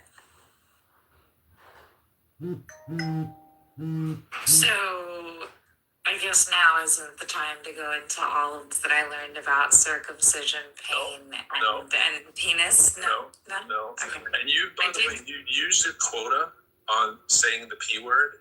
Like, I know you love saying that word, but like, we all have an aversion to that word too. Like saying it too much. It's just you went over the quota. Just say cock or dick.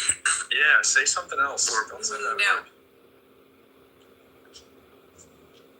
Or erectile tissue. Like, at least make it funny. Really want me to say erectile tissue? How about, like... I mean, kind of, yeah. Say it one more time. Like, you handle the anatomically... I can't handle the anatomically correct word. Like, this is very... Maybe just use a funny accent. Maybe just call it penis or something. It doesn't matter if it's anatomically correct. It's official names are not that great, like vagina. Vagina's terrible. Penis is terrible. You don't need to be accurate. You don't need to be accurate. No. And some of the bad names are bad too. Like the C word for woman is oh no, that's a great one. Caretaker? I like all the dirtiest ones. Those are my favorite. You're just a dirty doctor over there. I am. No, I was about to say, aren't you in psych? Just like Freud. Just like Freud. He's the rapist. He's not that kind of doctor. Cocaine and ass. Is it your mom that you're thinking of at this moment? No, you gross fart.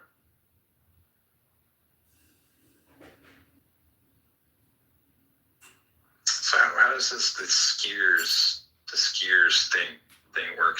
And basically, it seems like really counterintuitive. If you make yourself bigger or heavier, then you're just gonna make your outfit bigger and larger. Aren't you just like increasing drag? No, think of a little flying squirrel. Sorry, I'm filing my nails. Are you saying that the nuts flare out like a flying squirrel? That's what they're saying. Well, that's an interesting visual. There's actually an article on that about the guys doing the injections because they inject their penises with something to make it Silicone. Yeah, Oh, silicone. I thought it was. No, it's not silicone. Is it the? I mean, are socks not allowed? Membrane. Which one is it? Hero asked are very practical. Can't they just get fitted for the suits with socks on? No, because you end up like everything is done. Okay, so at least in track and field, I can verify that every implement, everything you use, your uniforms, your spikes, everything has to be inspected specifically by the officials of the sport. You have standards. Cheaters know no place better than track and field. Well, yes, I know. Are cups not allowed? I mean, safety first. Nope. Oh, this is all speculation. You're scaring me. Yo, everyone, Heather has a gun. Leave her alone.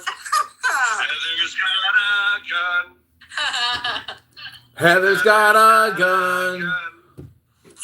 And now you know the rest. Heather's got a gun. The more you know.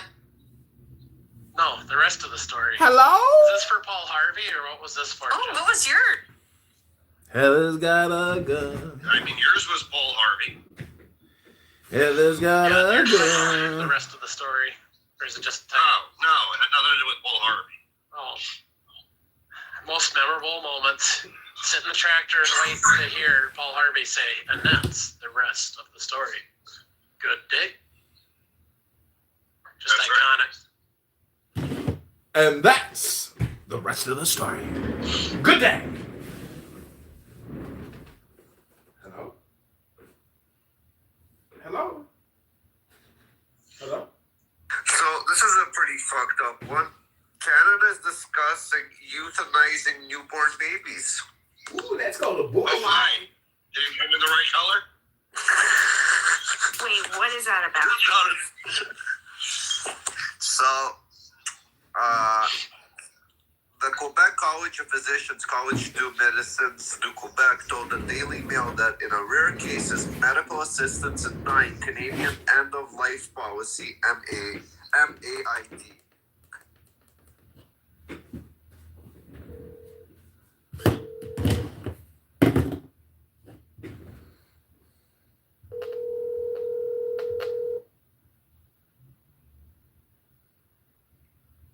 Johnny, Hello?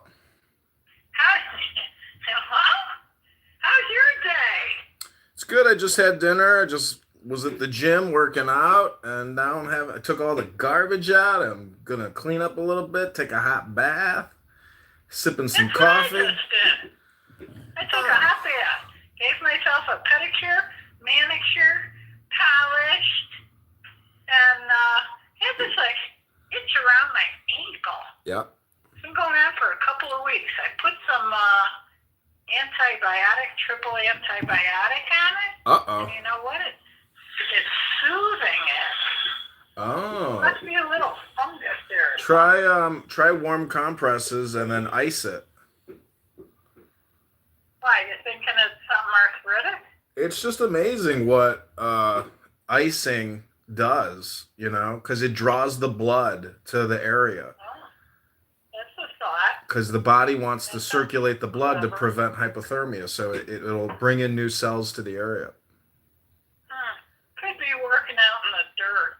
I got something, you know. Yeah, you got a rash. Huh? You've got a rash.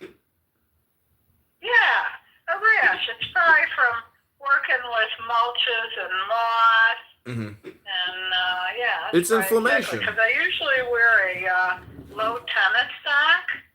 Yeah. We have such pretty mild winters, and it's like right where the tennis sock top edge is. Well, try the ice. I think you'll be surprised. Yeah, that would feel really good on it. So, Sam showed her birthday picture. You probably got it too, 11 years ago? Yeah.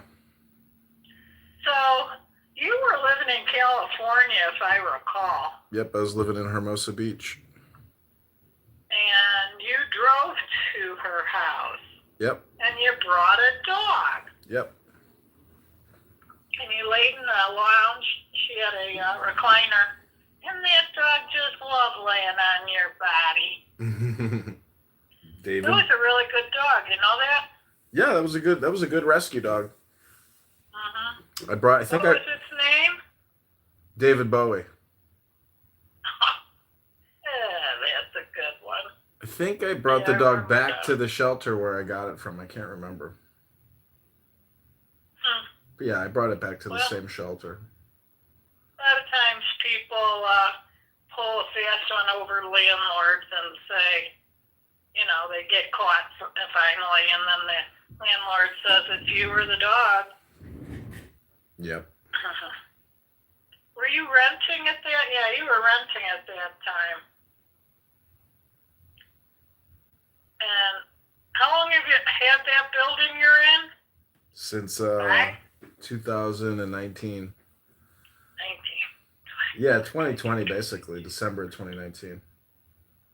So five I was years. thinking 6 years. Somewhere between 6 and 7 already. Yeah, 5 years, couple months. Wow, time's flying, huh? This is my burial chamber. Your burial chamber. That's what somebody else says about their house. Yeah, it is. What the hell is Everybody that? Mausoleum. I'm living in my mausoleum now. Who is that? It says that. Huh. Everybody anyway, is.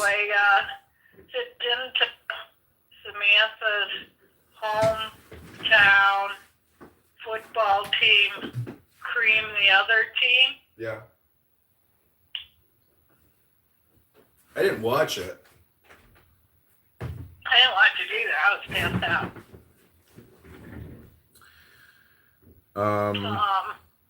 Yeah. So, I read this, that the Bears, looks like they're building a stadium in Arlington Heights. It's all so tentative. They're just looking for the best deal, you know? And Chicago... Do you think that's a good location? Yeah, it's fantastic. It'll be like a huge development. It'll be awesome.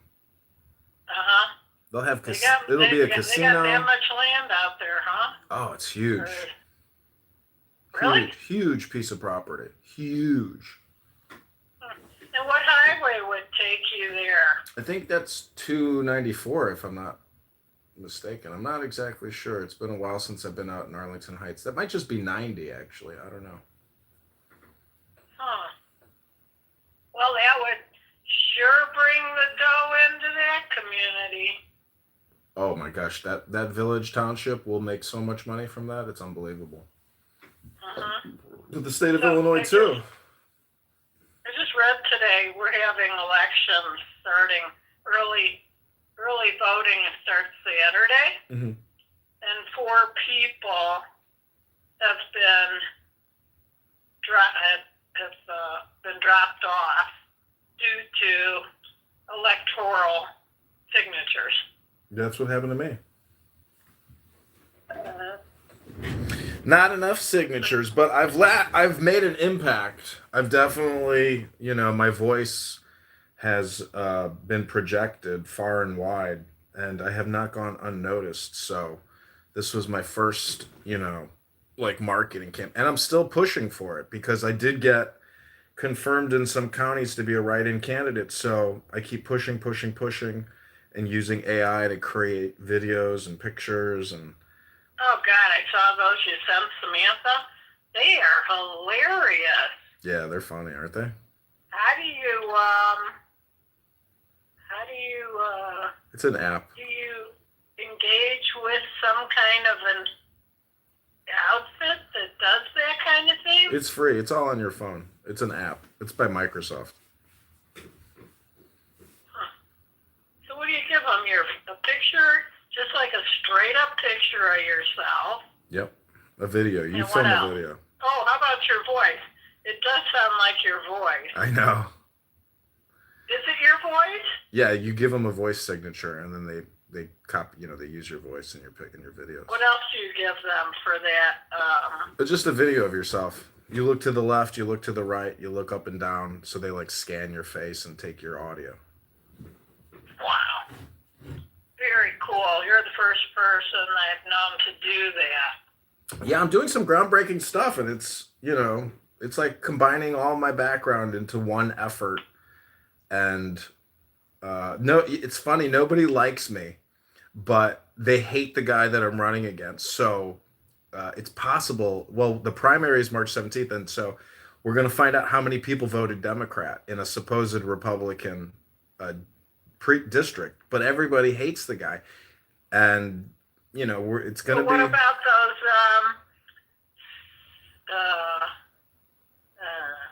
What do they call those guys that sign? Circulators. Sign in? Circulator. Huh? Circulator. What? Circulator. Circulate them? Circulator. No. A write-in ballot. That's what I'm trying to say. Oh, I see. Yeah. Is that what you're doing? Yeah, I'm a write-in candidate. But a lot of the clerks in a lot of the districts refused to put me even as a write-in candidate. They hate me that much.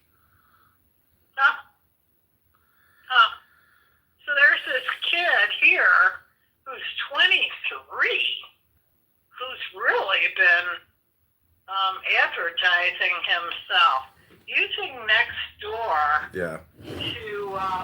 to push his agenda and allow people to give him feedback. Mm-hmm. So I was thinking about him, and I said, well, it's just like John, getting his feet wet, seeing how the cycle works. It is the cycle. It's like, it's cyclical. It's very, very difficult. Two people said this to me. It's not so much the candidate running with an agenda as much as it is the city manager and the budget person. They are the ones that really run the city, not the mayor. The mayor is the informational highway. Mm-hmm. And he may have conversation with the council, the 7-member council or 6-member council. Mm-hmm. But I do sort of feel, truthfully, that we're the highest water-paying state in the United States. Mm-hmm. And they had Xfinity blow through here, and we have original main water lines in our roads. And the Xfinity hit a shitload of them. People in their sewers got broken, water backed up into their houses. One of the people on the block had it happen. And so what did the city do? They decided to raise the water rates for the next 5 years. Yeah. Now, why wouldn't Xfinity be held accountable? Now we got this other company. I got a notice on the door. They're coming this next week. Easy. Internet coming. And they're going through the same rigmarole as Xfinity. Yeah. I got lucky I didn't get hit.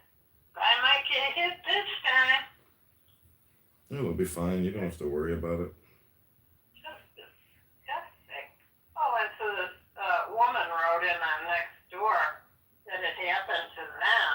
They had moved in the day before Xfinity came through their neighborhood, and they hit the main sewer, and the house flooded.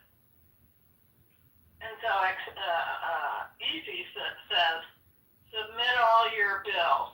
We'll take care of all the bills. Well, let me tell you, when they say shit like that and you got to get a contractor on the job, it's never the amount that the contractor says. It's frightening. It's frightening. So Samantha tell you that Mom and Linda and Sherry and Sam was here, came for cocktails out on the patio. Nice. Something like that. Nice. Any fist fights, or did you have to bury anybody in the backyard? No, Mom didn't say a peep. Nice. It was Linda, Sherry, and Samantha mainly talking. I was attending to, the kitchen and serving. Samantha sent wings and 2 pizzas for football day. I'm telling you, it felt like I couldn't sit down. I had to attend to the food. And then I was drinking while I'm cooking. Oh, I was done landscaping for about 3 hours. So I had a drink then. She told me to get a bottle of gin. Yes. I've never drank gin before. So I had a drink when I finished my landscaping. Then I got close to party time, so I started cooking, and now I have another drink. I don't know how many drinks I had, but I know I was laying in the lazy boy, not listening and not seeing. I didn't even hear those guys, if they were rootin' and hollering. I don't know. Anyway, anything else new? You're having a mild winter. I know. I was thinking today when they say that Punxsutawney Phil, the groundhog, says that we're going to have like a longer winter, that really means we're going to have a shorter winter. How's that? Because it's like the opposite is generally true. So, and who knows, like the whole thing is so stupid. Does the fucking groundhog see its shadow? What the fuck does that mean? So they just make it up every year. I know. We're at 70 already, and the Farmer's Almanac is saying we're going to have a hot summer. Well, what the hell is new? We have hot summers every year. But I did plant some bush type stuff, and I got lucky because I put them in October. And they're already thriving because I think of the mild winter. They didn't take a hit. Me lucky. Me very lucky. So anyway, what do you think? What kind of gummies does Samantha eat? Cannabis gummies? I don't know. Do you get buzzed on them? Do you get low key on them? It just alters your consciousness. It makes you stoned. So she was having 2, going after a third in the sack, and so I was trying to grab them from her, and she wouldn't let me get at them. I think she took 4. Yeah, it's possible. It'll put you to sleep, basically. But she didn't really get stoned. Yeah, it's not like it's gonna change her into some, different person. She'll probably just, I was dating this girl, she was like, my boyfriend used to smoke weed, and whenever he smoked weed, he stopped talking. and I can't stand being with somebody who won't talk. I started laughing, and I was like, you know, because it does put you in a certain state of mind where you're more focused on listening as opposed to speaking. Do you know? Well, I wouldn't say Samantha talked any more or any less. Here's a good one. So we knew what time our train was supposed to leave. Mm-hmm. So we go to the train station, and so I said, well, let's have a seat. Looks like all the same people that were on the train when we came here. So she said, no, let's go over to that store right over there. I don't want to sit in the train station. Okay, we walk over there. We're just shooting the shit with the old man that owns the he really does not have himself in a position of organization where people can really see everything he's got. Mm-hmm. Kind of like all lumped in that joint. So anyway, I'm standing there, and I don't know if it was Samantha or if it was me, said, hey, look, the train just moved up. Maybe I said, moved up? Fucking train's leaving! Oh, fuck. And the next one wasn't for 2 hours and 50 minutes. Yeah. So I said, well, oh, fucking well. Let's just go walk around some more. She said, we're taking an Uber home. I said, I'm not paying for it. She paid for it real quick. She paid for it. She did. You couldn't believe it. I don't know how much she paid because it's kind of a silent thing when you plug in where you want to go. You didn't even ask her? No. It's probably $100. Because I'm not paying. But we got home. Yep, we got home. That's my first experience taking a long Uber drive. Mm-hmm. So Samantha had said to me, heads up. Mm-hmm. Yeah. So I don't know why, but so anyway, we're passing I-25 south to go south, and I'm going like this, I'm wagging my finger at Samantha down near the seat, and I'm going, no, he was supposed to get up on that. So I don't know what he's following. Is he following Uber's directions, or what was he doing? So he missed another get on. So what was happening? It's just like you guys, you were talking, and he probably wasn't thinking. And that's the thing, if you're not paying attention, you miss your spot. You miss your time. And, I mean, can't tell you. I mean, I remember when I was young, I went up to Crystal Lake to go see Billy, and on the way back, I fell asleep on the train. I woke up downtown in an empty train by myself. That's funny. I was terrified. I was on a bus once. Where was I going? Shit, forgot where I was going. So anyway, the bus driver had a co-driver, so he says, could you sit back further? I said, yeah, I don't mind moving. So anyhow, we go past my stop, and then I said, so the buses keep going right down the highway. So I said, hey, that was my stop back there. So I had to like support myself, and I said, it's your obligation and your responsibility for my safety. You have to go back and drop me off at my stop. He did not like that. He did not like that. But he knew where I was supposed to get off. And he said, could you sit back there? I need my co-driver to sit up front with me. That's probably somebody just to shoot the shit with. But anyway, he took me back. Nice. Did not make me feel good having to be bossy, but I had to look out for myself. Oh, I know what it was he was supposed to stop in Albuquerque at the Albuquerque bus station. That's what it was. But no, he kept going out by Isleta. And so he stopped at a gas station. Everybody gets off the bus and go get snack.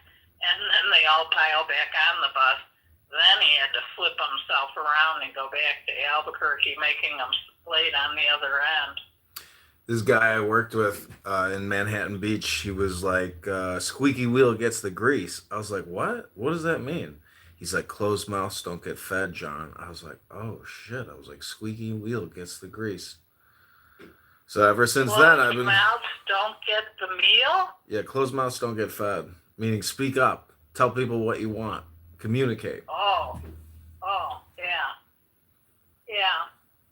I don't do that so good in a relationship as much as I do in the business world.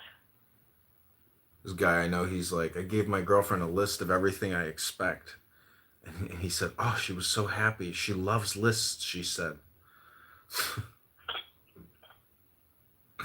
People delude themselves. They think they're in a relationship, but they're really not, you know? Yeah. Those are tough. You gotta feel the real deal. If you don't feel it growing in the real deal way, with consistency, right? And maybe you need to twerk it here or there, so you're both on the same page. They're tough. They're hard to find. They're hard to maintain. For me, at my age, I walk with a 76-year-old guy who did a lot of work over here with me. He's a married man, and he says, men my age, Gene, they do not want relationships. Isn't that interesting how honest he was? Well, see, there's energy involved in a relationship. Like, I couldn't even imagine being with a woman who's carrying my child. Now, next thing I know, I'm running around. Basically, my whole existence becomes like a bird scavenging to bring back the meal and feed both of them. But meanwhile, I'm with somebody who is completely argumentative all the time, never happy, complains about everything. And you know, I'm just like, why am I doing all this work and energy transfers for someone who doesn't appreciate it, is mean and nasty, is obnoxious, is, you know, so the whole thing deals with intelligence. If you're with somebody who doesn't know how to conserve their energy, and basically they lack intelligence. Because there's priorities. You know who I see you with? Another mindful person that knows how to control the energy, because you have a knee-jerk energy. So somebody that's going to be with you needs to know how to engage you in a common that the two of you have learned how to earn. Well, what I'm saying back into balance.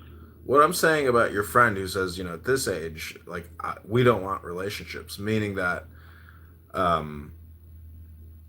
whoever I'm with, like, you know, anyways, I'm just saying it'd be nice to find somebody, but I got 2026 to figure it out.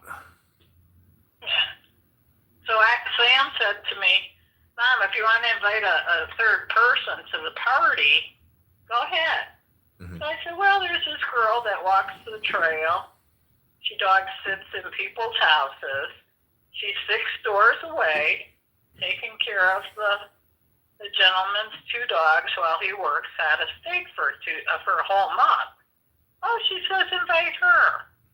So I did. She brings 2 cans of clam something. It's a seltzer and something. And then she brought a ukulele in a ukulele sack. So I said, oh, what is it, a ukulele? She says, yeah, it's my support ukulele. And I said, oh, let's see your ukulele. And I pull mine out. And they were the same ukulele. Oh, wow. Yeah. So, what's a ukulele? What's a support ukulele mean? Meaning that, like, she uses it for her emotional, stability. But she didn't play it. Well, so what? I mean, I'm just saying people play music to basically, take their troubles off their worries or whatever, Uh-huh. People use it as a meditation because you focus and you're no longer thinking, or you process your thoughts as you're playing, and then you can slip into, like, have you ever been playing where it's like you're not thinking about your movements, but you're making all the right movements? Yeah. But she didn't play it. So what? What's your point? So it sort of didn't add up. Maybe she sucked and she was embarrassed to play in front of you, and she just likes it as like a something to hang on to. I don't know. I've been playing a lot of music. I do know that music is a lot of people's meditative go-to. Mm-hmm. And that's well, you do it too. Now that I think about it. I've been playing the flute. I've been playing the flute for like 2 days now, and I finally got it where I'm like, wow, I've never been able to play like this. It's amazing. Well, that's good. That means your ear is tuned. I also find that I can actually sing a little bit, but it's only because I've been like creating this AI music, and I'm like mimicking what I'm listening to, so kind of quickly and subconsciously, where I'm not thinking. Like, I sang an impromptu song the other day, and people were like really impressed. They were like, that was amazing. That's one of the hardest things to do is sing while you're playing music. Mm-hmm. It's like another level that you have to achieve. It's breathing, though. So the flute, the more instruments you play, the more you can transfer over to other instruments. And so I have, this Persian percussion instrument called the santur. And as I'm exploring it, I'm creating patterns that I know, but then I'm also exploring patterns that, are random. And that all that experimentation over like the course of like 2 years, maybe a year and a half or however long, I'm laying over into other instruments like the flute or my drums, or I have a violin, but it doesn't work, unfortunately. Oh, what's wrong with it? The wooden pegs at the top, they won't hold. Like, there's not enough taunt to like keep the peg from rotating, so it's like impossible to use it. But so it either needs re-drilling out and larger pegs to fit those holes or something. They fix violins, I know that. Yeah, so it's not. When you're doing a flute, Mm-hmm. Are you using your mouth and your nose? I'm breathing through my mouth and nose, but part of it is, it's like in the past I was always rushing it, but now I'm just like, okay, just relax, just don't just play with this note, play with these 2 notes, play with these 3 notes over and over and over again. And then, like, so I'm trying to, basically, it puts you into a state of hypnosis or like flow state. And when you're there, then you can, like, I'm not in a rush to try to play a piece, so it's like nice to just sit here and then be surprised at because there's some instruments I have not been able to play, but today I played what's called an ocarina. Do you know what an ocarina is? No, never heard of that. It's like a conch shell kind of a thing. I think it's made out of porcelain, but it's from a video game called The Legend of Zelda, and it's just a flute. But today I played it today for the first time ever. I actually played it where I was like, this is really good, and it was all just because I just stopped thinking. There was no stress, and I was just like, let's see if. But it was a transfer from the flute, because I was like, anyways, I'm just saying I had a pleasant musical surprise today because I played this ocarina and I had never been able to play anything really substantially nice out of it. But today I was like, wow, I finally figured this thing out. You want to hear it? How interesting. I wonder other people achieve that level and then they become, eventually, they're the people on the stage you're watching. Yeah, I've never met somebody who was like, let me show you how to do this. Like, because I can actually show people how to do what I do by doing it. Very cool. I think the time you and I and Sam were in Wrightwood, I came home with that squeeze box. Yeah. Did I? I remember you had something. Okay, so I paid them like $20 for it, I think. And I'm sorry I got rid of it. The only reason I sold it was there wasn't anybody to teach you how to play it here. But somebody bought it. Somebody was many, probably on a different instrument. I bought mini bagpipes, but I haven't spent the time yet to figure out if I can actually play them. They're sitting in a backpack.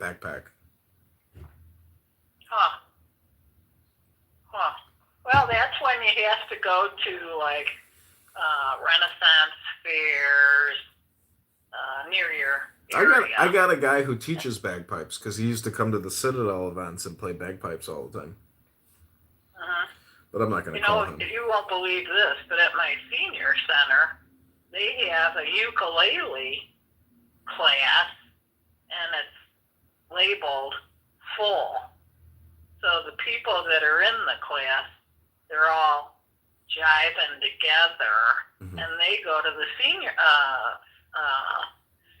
homes, and they play for them. How do you like that?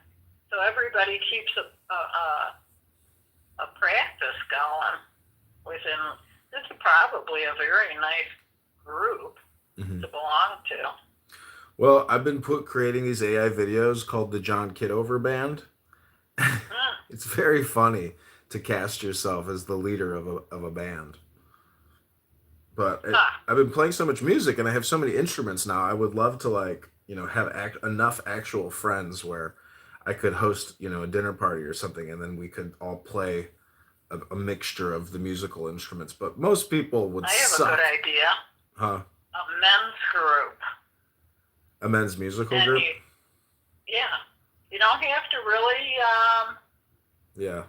no knowledge get needed. anything going other than these men come to your house and everybody chooses one or two, and they have to clean it by the end of the evening.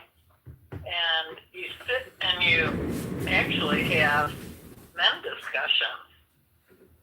Yeah, I do that a lot. A physical thing. I wouldn't want to invite men over to my house to have conversations. Let me just put it that way. But I will meet with you on a conference call. Well, when it's just like having a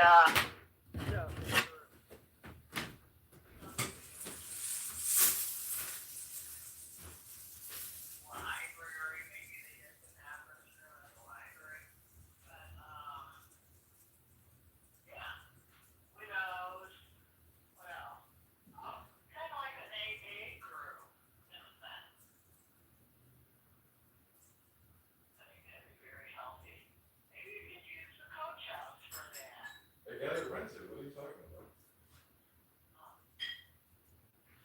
And he's paying the rent.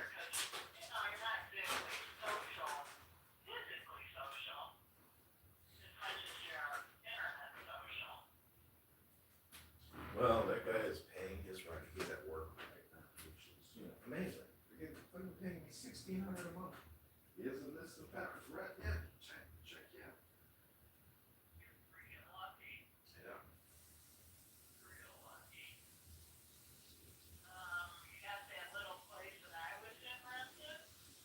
No, no. Not yet. It's just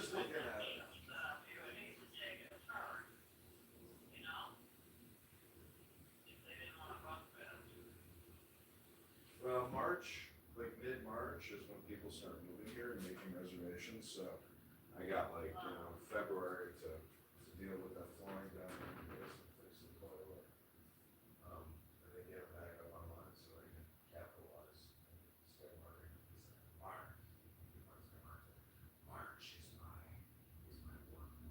That's what everything happens. Because the other door.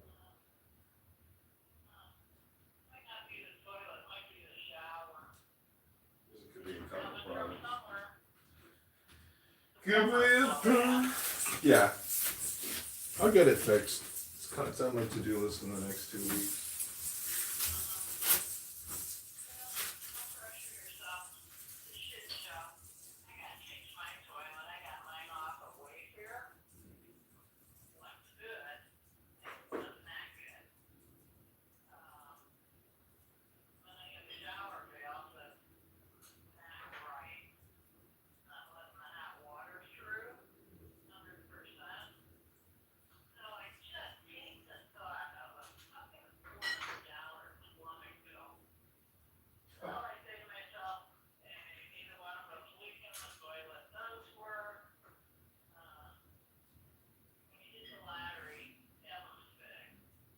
Yeah, you fix it one thing at a time, but you got the money. Who gives a shit? Just fucking do it. Be done with it.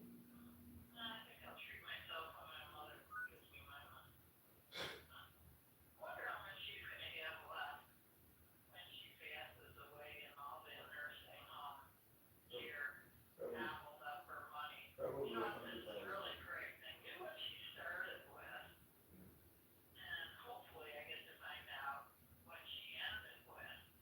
Well, you can calculate it.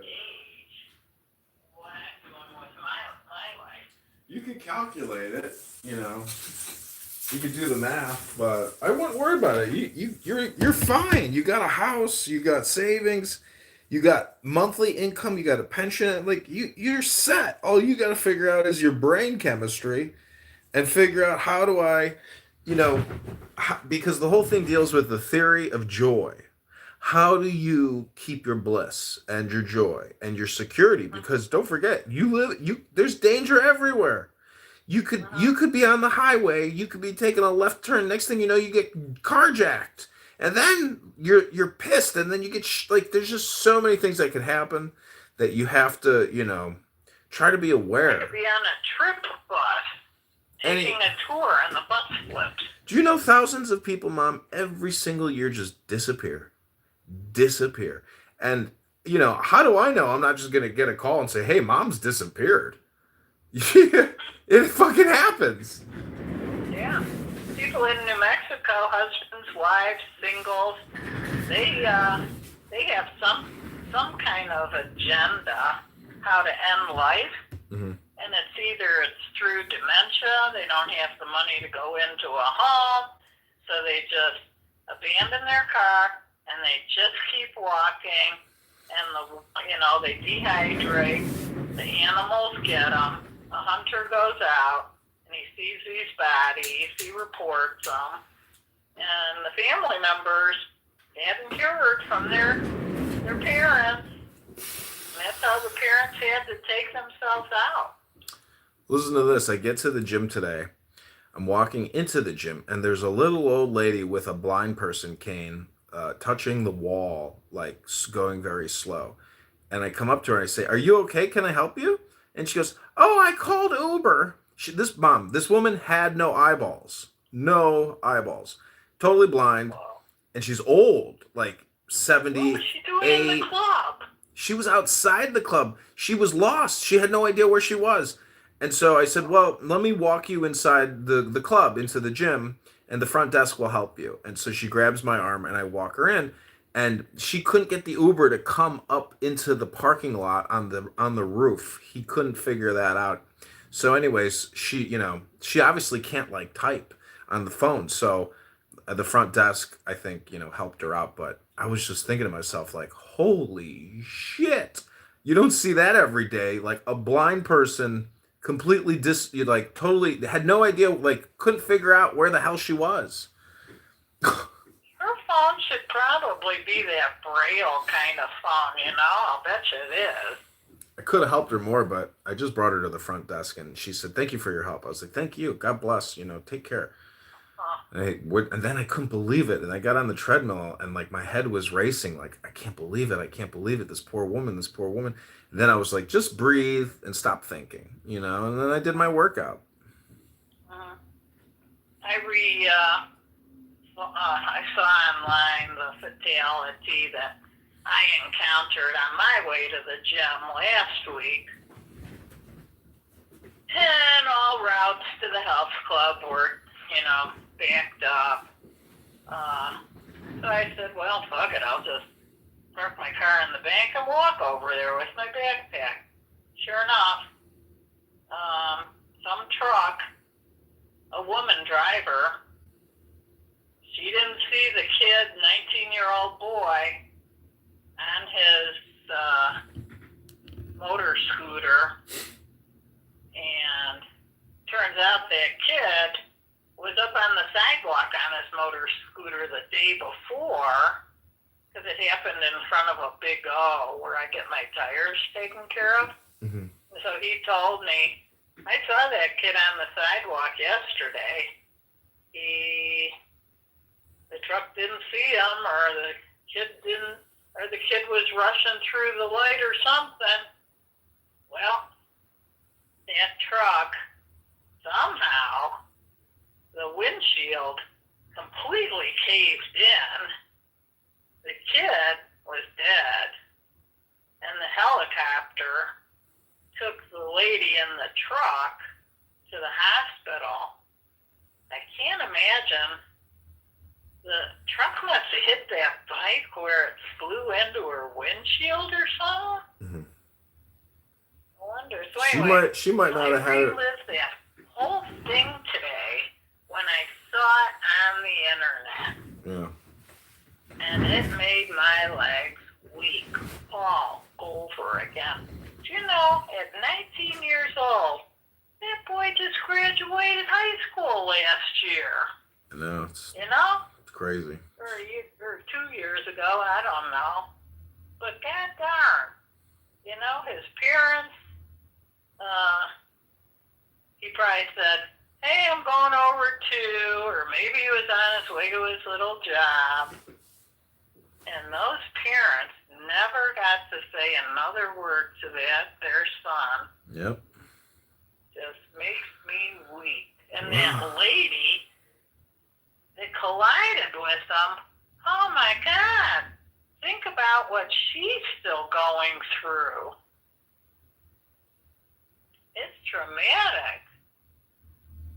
When I was going to Tracy's wedding in Utah, I got pulled over for speeding, and that cop was screaming at me. Do you have any fucking idea? Just 1 week ago, somebody was flying through here at 110, and I had to pick up their body. He was like reliving the moment of somebody that got into a car accident from speeding and screaming at me. Well, think about the trauma that he goes through when he reports to an accident. Yeah.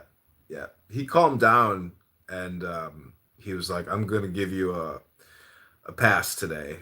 He's like, and he wrote me for, less than what I was going. And, but then I never paid it.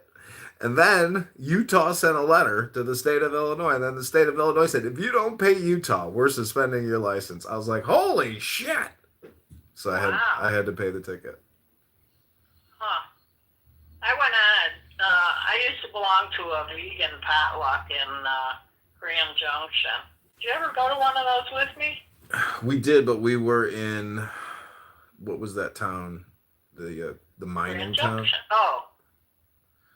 No, I think we stayed in Grand Junction. No, we went out into a little mining town, and they had like a wine festival or something. They were crushing the wine with their feet.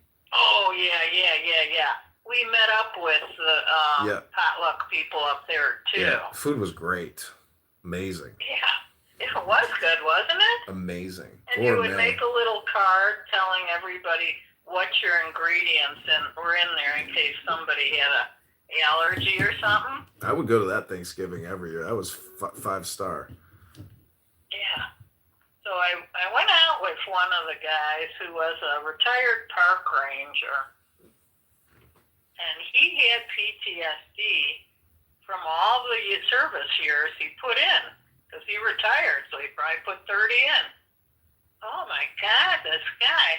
And we're on a hike, and he's reliving it. He's talking about body parts having floating in the by boats, propellers being chopped up. He's talking about people that threw themselves into the canyon.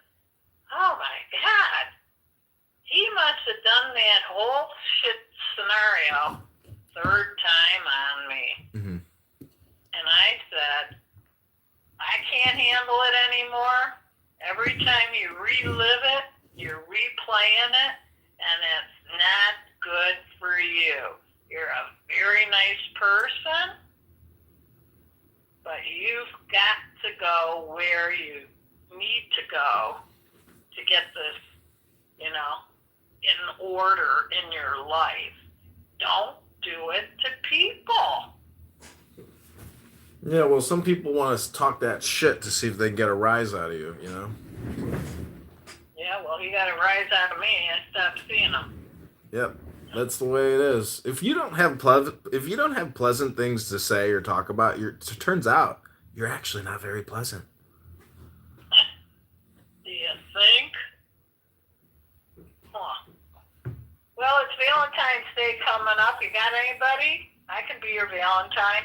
You'll always be my Valentine, but I'm looking in the mirror. I'm looking in the mirror this Valentine's Day. I'm gonna say, I love you, John. Can I take you to a nice steak dinner? Yeah. Table for one, please. When the first date I went on with Robert, we went to an Indian restaurant. And he tells me it's his birthday. And I didn't know what to do, Is he saying that so I offer to pay for his dinner? I didn't, because my sister Sherry said to me one time, she said, never, ever, if you're on a date, pay halfsies. But I feel so like, I don't pay for my own way. The guy's asking for something. He's always thinking he might get something. Well, it's quid pro quo, meaning, reciprocation, but the thing is, just give from your heart, and then you don't have to worry about these types of, implications. That is how I do it. I pay from the heart. It's not to serve you. It's to serve me. Right. So I feel the most comfortable. Yep. That's the way I view it. When I pay for somebody, I am paying for them, but I am also paying, for me, meaning I value the time and the company, and therefore I'm not afraid to dig in my pocket for the experience. But there's no implication, if they don't want to give me a peck on the cheek and they just want to go right away, well then great. So nice meeting you. Bye. If that's what it is, well, I'm glad to know either way quickly, I was thinking about something the other day, and then I said, I should share that with John. Oh, yeah, I know what it was. Farming. So I seem to like farming. I grew up doing it, right? Well, why don't we say growing? Let's say that. And I like working outside. I like planting. I like experiencing, seeing the growth. And so I was thinking about you, and I said, okay, well, you finally tapped into who you think you would like to be with. And that would be another grower type guy. You need to tap into people that like reading, poetry, experimental, mindfulness. Mm-hmm. Those are the kind of people for you.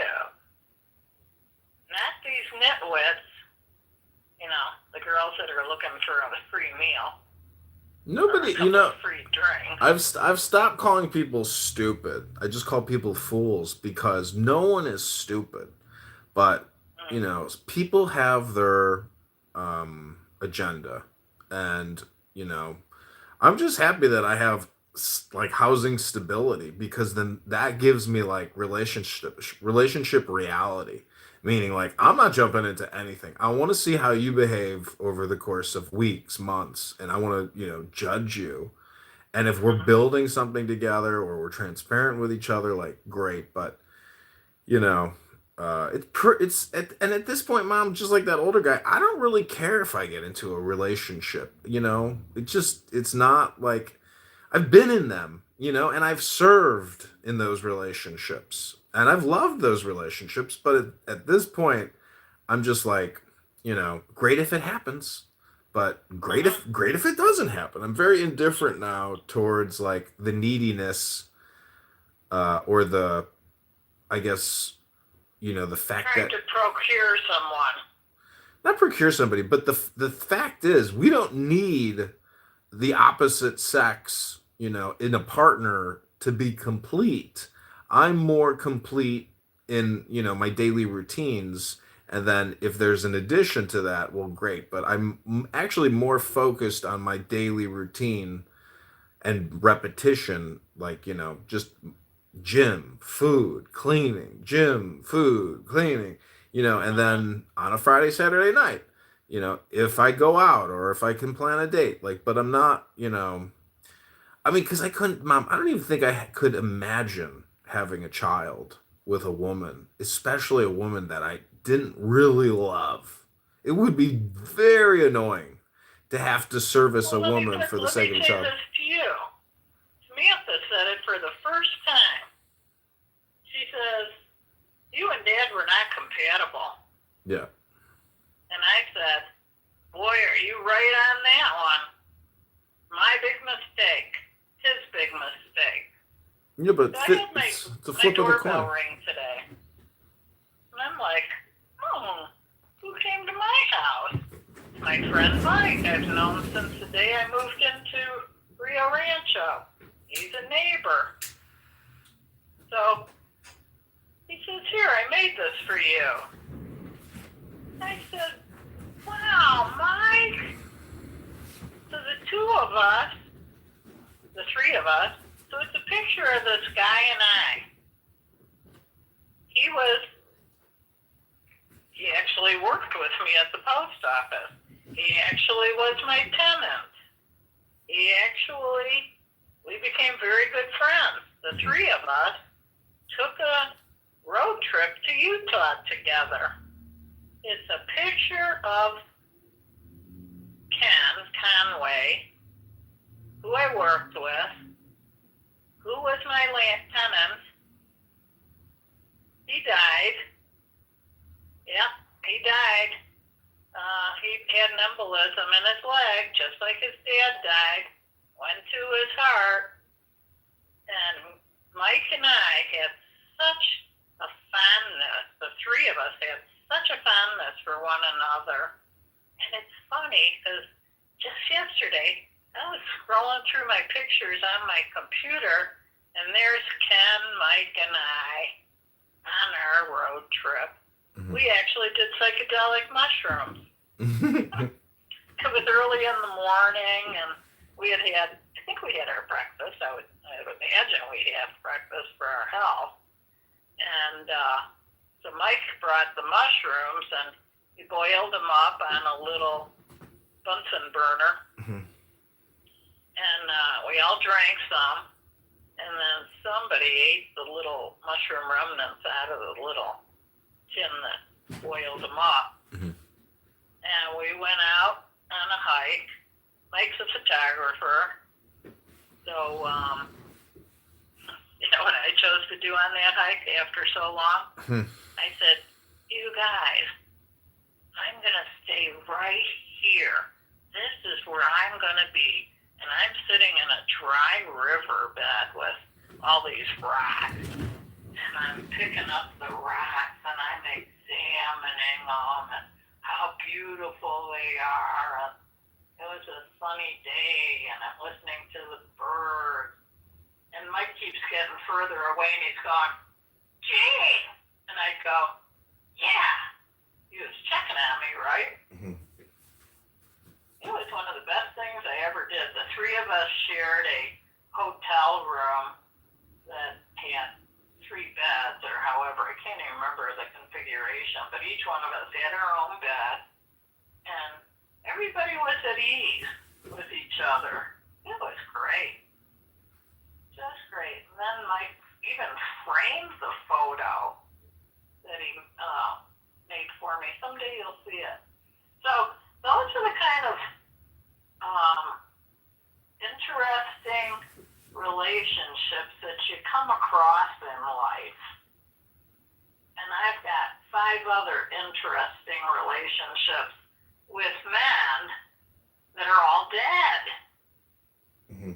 They've all died, but I had the deepest relationships of my life with those 5 males.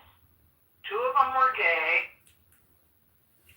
and the other 3 were just people that found me intriguing, interesting. I only had sex with one of them. Well, we've hit the top of the hour. I always know our conversations reach the end when we hit the top of the hour. Gotta have a hard out. I gotta get in the bathtub. So, Mother, have it, 1 hour is a good time. Anything else? Any other blessings you want to share with me?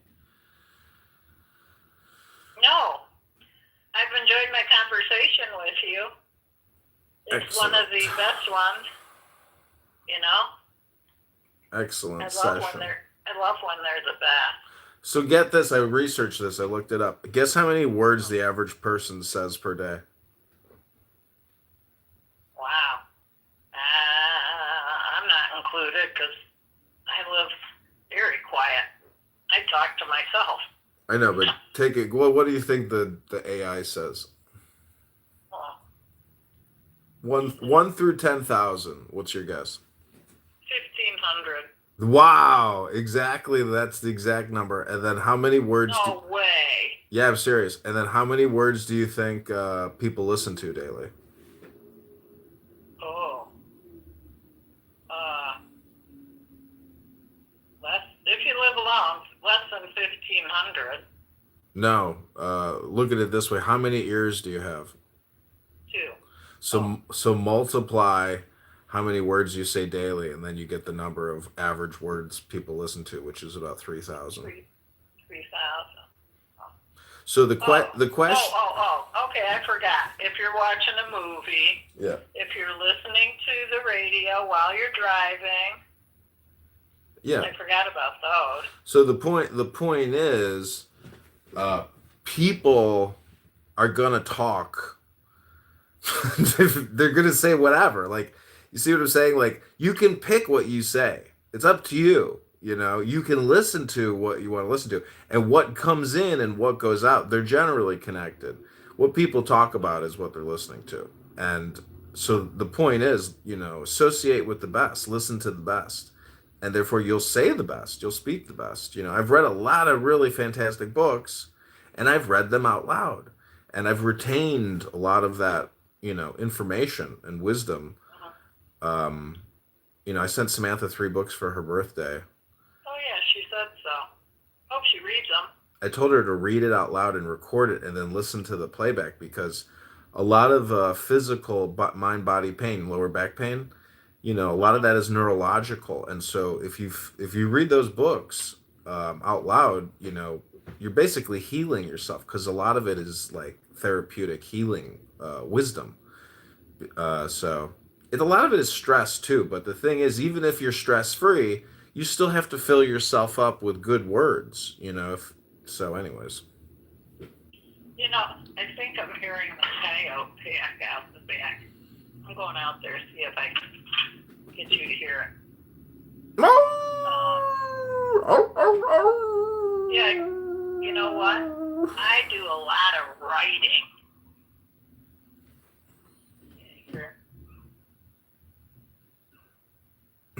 Sounds like babies. Wonder if a coyote's got a hold of the dog. Like it. Huh.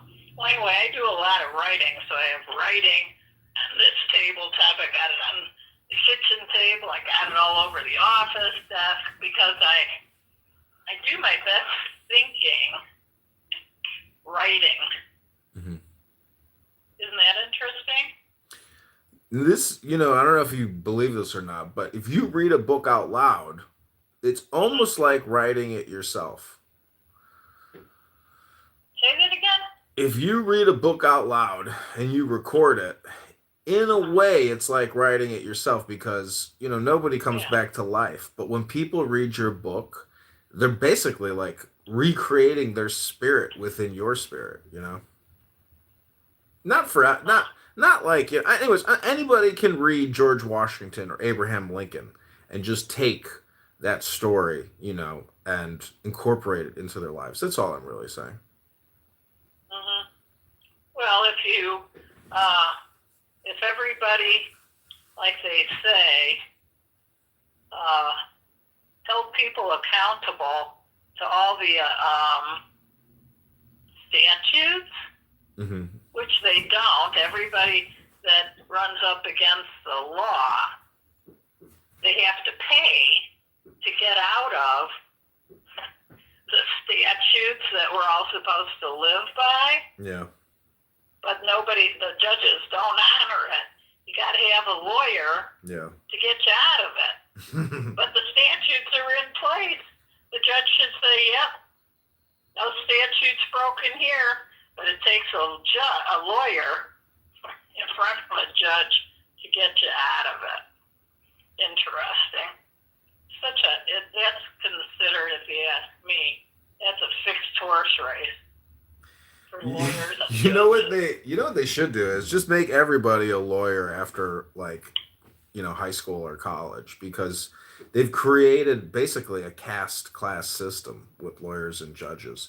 If I run again for any position, do you realize they can knock you out just by challenging you? Because if they say this signature is not valid, you have to go get an affidavit signed by that person who randomly signed your petition. You got to drive to that effer's house, and they can do that for hundreds of these signatures and make running impossible. So, right. Their only way of knocking you out. It's so absurd, and so it's very possible that's what they did to you when you think about it. I tried to do it to them, but they wouldn't honor my request. I tried to do it to them too. They only audited me, but they wouldn't audit my opponents. I couldn't believe it. I thought for once I finally maybe, I thought it was going to be a fair go around, that everybody would be subjected to the same rules, but no, unfortunately, I couldn't get them to do it. I never thought about it until you brought that up. And then you said they didn't like you, so there you have it. I know. But anyways, it's not over. The election is March 17th, and it's early voting, as you know. And so every day I keep pushing out these messages, early vote for John Kitover. And it's so funny because the guy I'm running against, he must see my stuff, and he's probably just like, I can't believe it. Like, somebody is challenging me, calling me a fraud, because he called me a fraud. And I said, you're a fraud 1,000 times over. You created $25 trillion in debt. You lied about the vaccines. You said they were safe and effective. It'll protect you, your family, the community. Just do it. He's just a mouthpiece for Pfizer. And he created trillions of dollars in debt to give money to Pfizer, etc. And, it was a totally unnecessary medical intervention. And Bill Gates is a psychopath. And he's in those Epstein files. He's a pedophile. He's an actual pedophile, so, and I wonder. It won't ever come to fruition because he's such a huge donor, and his wife. I know. He'll always be buried. No, he's fine. Side. He's fine. I'm just saying the photos come out are so damaging to his credibility because Kennedy took us out of the World Health Organization. And now that we're out of WHO, we have more oversight into what we're injecting into our bodies and what we're eating. And before that, it was totally, under Chinese instructions. Fucking crazy.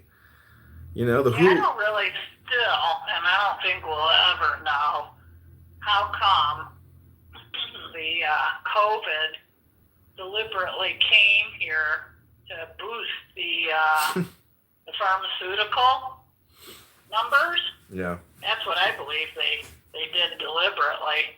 Now there's another layer of COVID in India right now. Well, count your... Shit, we get Indians coming over here all the time, and now they got to pay $100,000 to come in here and work. Yeah.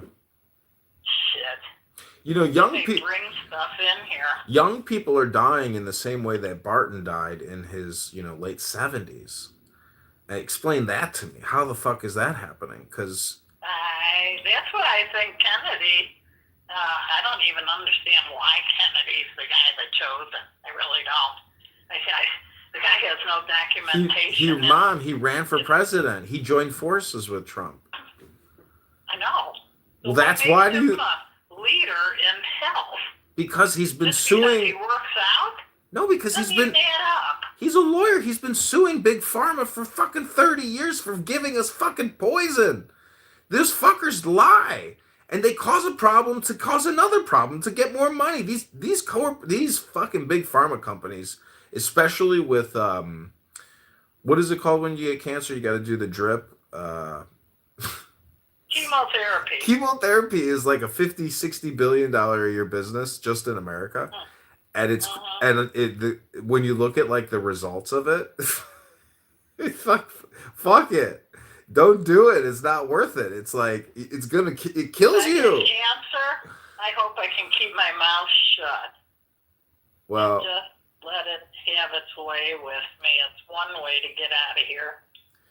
You just got to be careful because I don't feel like being subjected to appointments.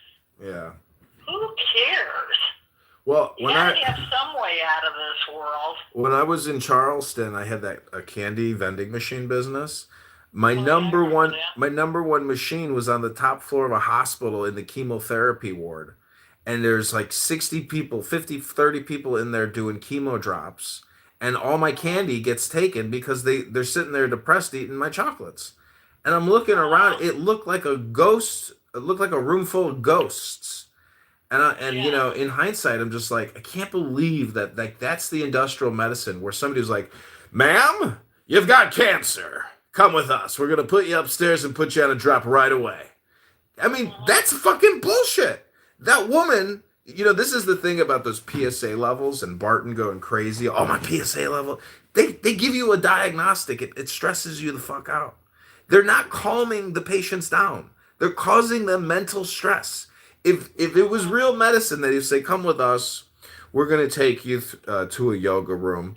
We're going to make you a lemonade, and we're going to do some breathing exercises for a couple hours. And we just want you to calm down for like 3 hours before we talk about anything. They don't do... But you can't get them to... you can't prescribe them any anxiety medicine. They need to start putting you on the pill train. See, Medicare, Medicaid... Especially if you got insurance, you know that? If you don't have insurance and you're a non-paying problem person, you're not going to get the kind of care. They're going to start fucking with you. They're going to start spacing out your appointments so you get sicker and sicker quicker. Yeah, if it was a real healthcare, if they really wanted to heal you, they would say, you know what? We're going to put you on a flight to Cancun at a 5-star resort right now. Come on, you're going to Cancun for a vacation. Most people, obviously, if it was totally free, they'd be like, fuck yeah, let's go. So I don't care about being on chemo. Take me to Cancun. Absolutely. It's a racket. It's a racket, yeah. The insurance, it starts with the insurer. the government. They're in bed together. Oh, I gotta tell you agree? one more thing. I got guess who contacts me? The post office. I get an email from an inside sales representative at the United States Post Office that deals specifically with candidates running for Congress, any office. And she's trying to sell me on mail delivery for the campaign. A salesman. I didn't know they had that. I didn't know this. I never thought about it, but I didn't. They do have inside sales reps. So that's a great job. Yeah. That's a nice government I told job. Samantha that she should apply to the post office. Mm-hmm. See if she can get an office position. I don't know if her husband's got big bucks. Why would she want to have to take away from her life that much? That's a lot to give. That's a real service type of job. I mean, there's no glory. It's just dirt and hard work and time. Well, she didn't have children, so I luckily wanted children, and I luckily enjoyed my children. Mm-hmm. She doesn't have that. She has his stress. Mm-hmm. It's that ain't a baby, That's killer shit. Mm-hmm. And I worry about her. Yeah, and but I say, you don't have to worry. You don't have to do anything you don't want to do. Yeah. You're a very viable employee for somebody. If you choose to just go back in the work world, mm-hmm. I'll support you on that. Somebody else's. But Mom, nobody wants to basically downgrade. She's got an incredible resume, so the only way she's going to do anything on a 40-hour-a-week basis is something that complements her. If it doesn't compliment her, she's not going to go out there and do it. She doesn't have to do it. She's smart. She's logical. People take the shortcut. She's not going to take some fucking bullshit job. For what? She got dogs to take care of. Don't you know that? The dogs are the kids. Yeah, I know, but I don't want her slipping through the, I don't want her going into fucking ozone oblivion and get anguish and stress. I hope she's in the right relationship. You don't have to worry about her. She's got fallback. If things don't work out for her, or she's unhappy, she wants to make a change, she's got me or you to immediately go house herself. And believe me, she's in control, and she's not stupid. She knows at any moment if she wants to get out of that relationship, or she easily can leave immediately. She's there because.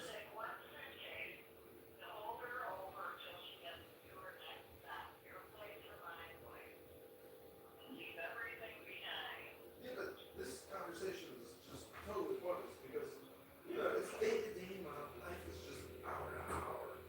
You don't have to worry about what, she likes that guy. And to me, that's I've observed her my whole life. That's she's lucky she's got that guy. That's the guy. That's the guy she likes, I heard a cute little story about her on her birthday. Yeah. Did she get your birthday? When she gets one from Sherry and Melinda and Kia. What's her name? Cheetah? No. Alita. And whoever else. But not Karen. Oh, I had no idea it was her birthday.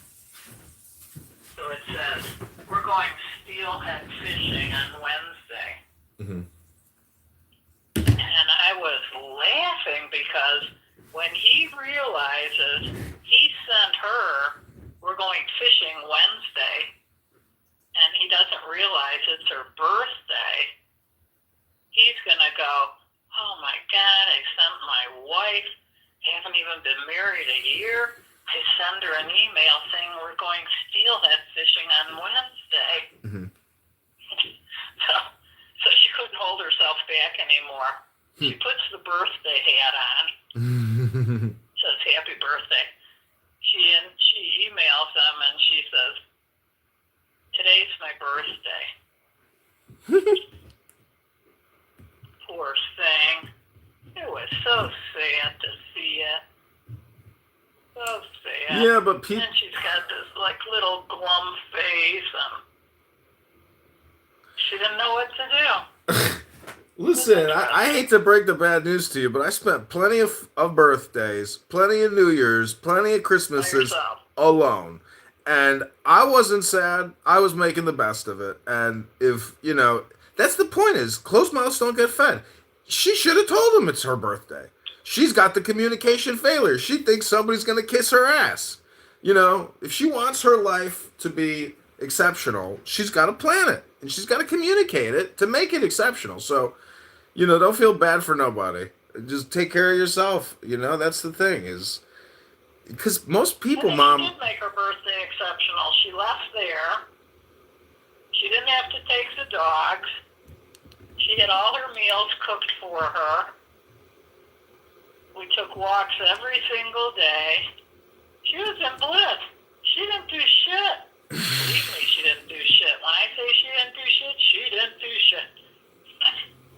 No, wait, I did get her to dig bags of chips up with me the day we went to Santa Fe. But yeah, she relaxes. She's good at relaxing. Real good. Okay, Mother, we've been on the phone for an hour and 20 minutes. I must disconnect. That's the whole story. Good night. Good night. I love you. Okay, love you too. Take care. Bye.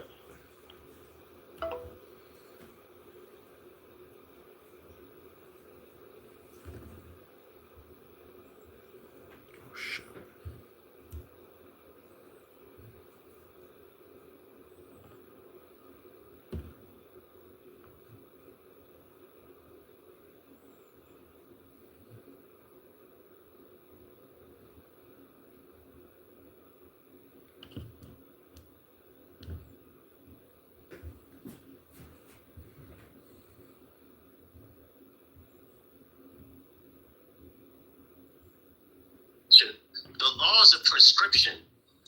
What the law is not saying is the law is only prescribing how you go. Ask for a king. That's what it says. The people who ask for a king, when they ask for a king, yada yada yada. But the law comes from God, though. But we have to be consistent. If this is the law and this is a good thing, why is God saying they've rejected him? That's Because what I'm asking. they were rejecting it again. You have Not getting their money back ever. So, why is this app still? How is this app still open?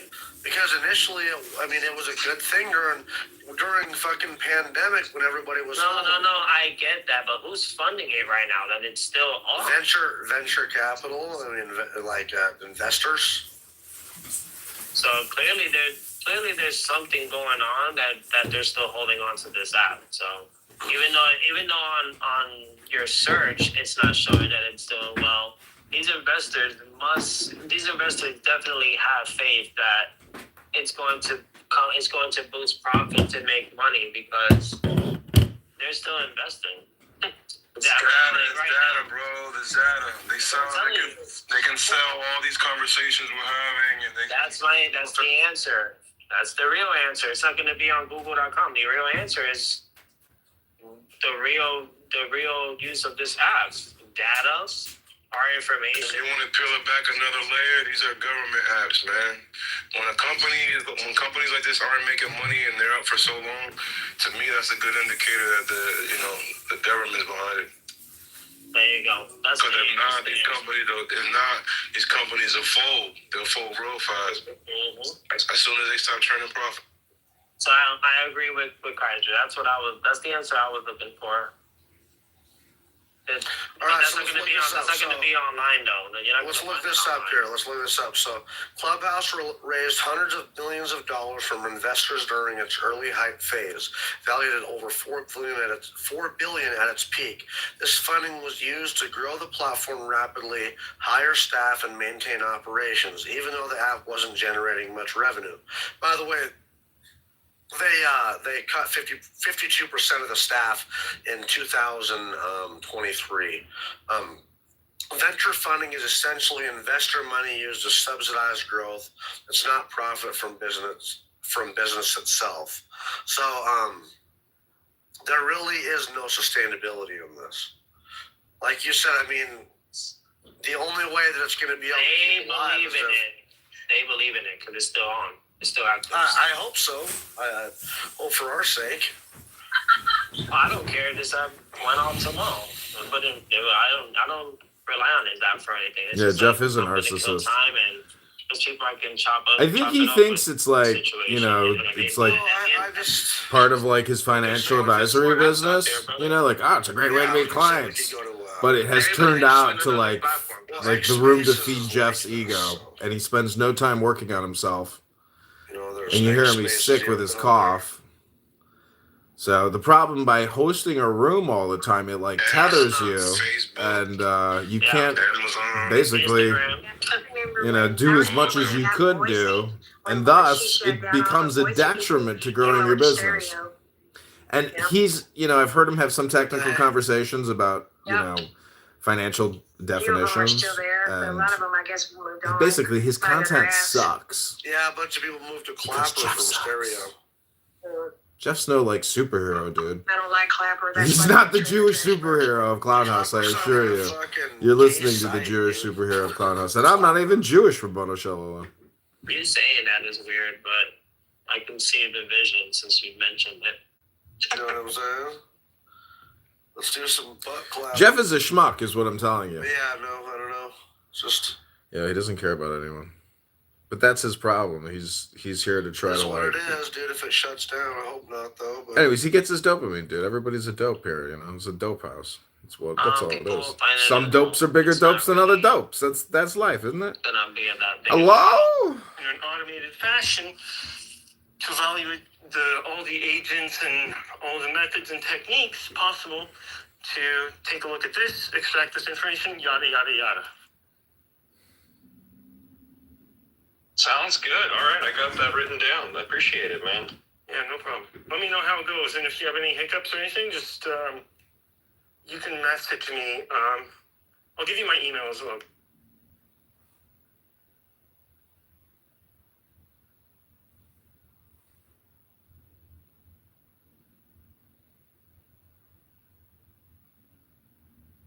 There you go. I sent it to you in the back channel. Appreciate it. Yeah, and a few people have offered to help me, and in the few minutes that people spent with me, it changed my life. So now I feel like I have to be Jesus everywhere with AI. So don't feel shy or silly.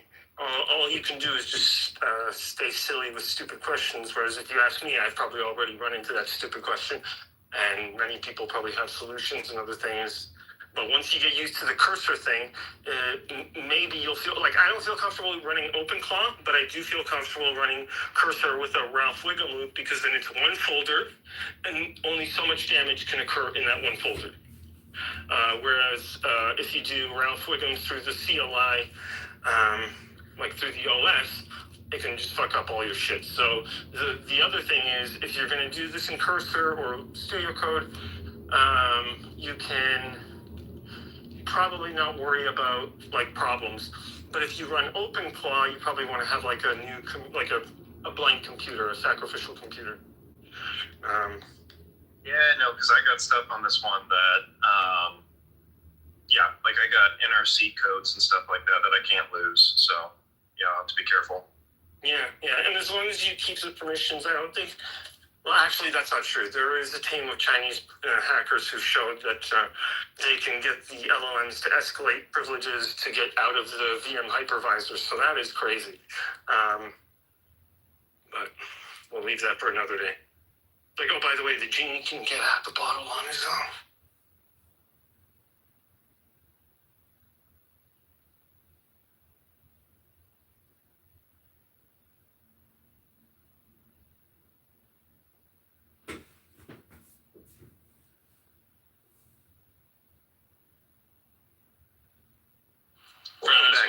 Welcome back. ABCD. It's good to see you again. My name has changed several times since we've last spoken, but it's good to see that smart people can be dragged back into the orbit. Oh, yeah, cool. Were you in, like, Small Steps, Giant Leaps, or somewhere else? No, I was anywhere you deigned to talk trashy politics. So I don't remember it. I mean, I don't know the last time you were on the app, but I think the last time we talked was years ago. But you had the same photo, so good on you. Yeah, actually, I'm going by, this is an alias, but yeah, I haven't broke this photo out in a long time, but when I was first on the app, this was my photo, yeah. Is that your COVID photo? Yep, that's my COVID photo.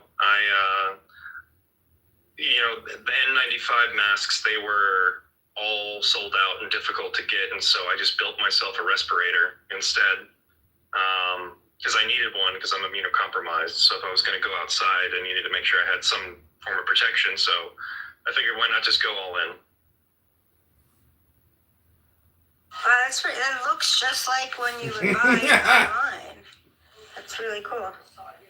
Oh, built myself means just like I got the different pieces and put it together, because you can have different filters and dust covers and stuff like that. So that's what I mean. Yeah, I happened to just have one because I was doing some painting, and I didn't want to indoor paint. I didn't want to inhale the stuff, so I just happened to have it, and then all of a sudden, I'm like, oh well, I got this thing here. I mean, I didn't. Did you go out in that?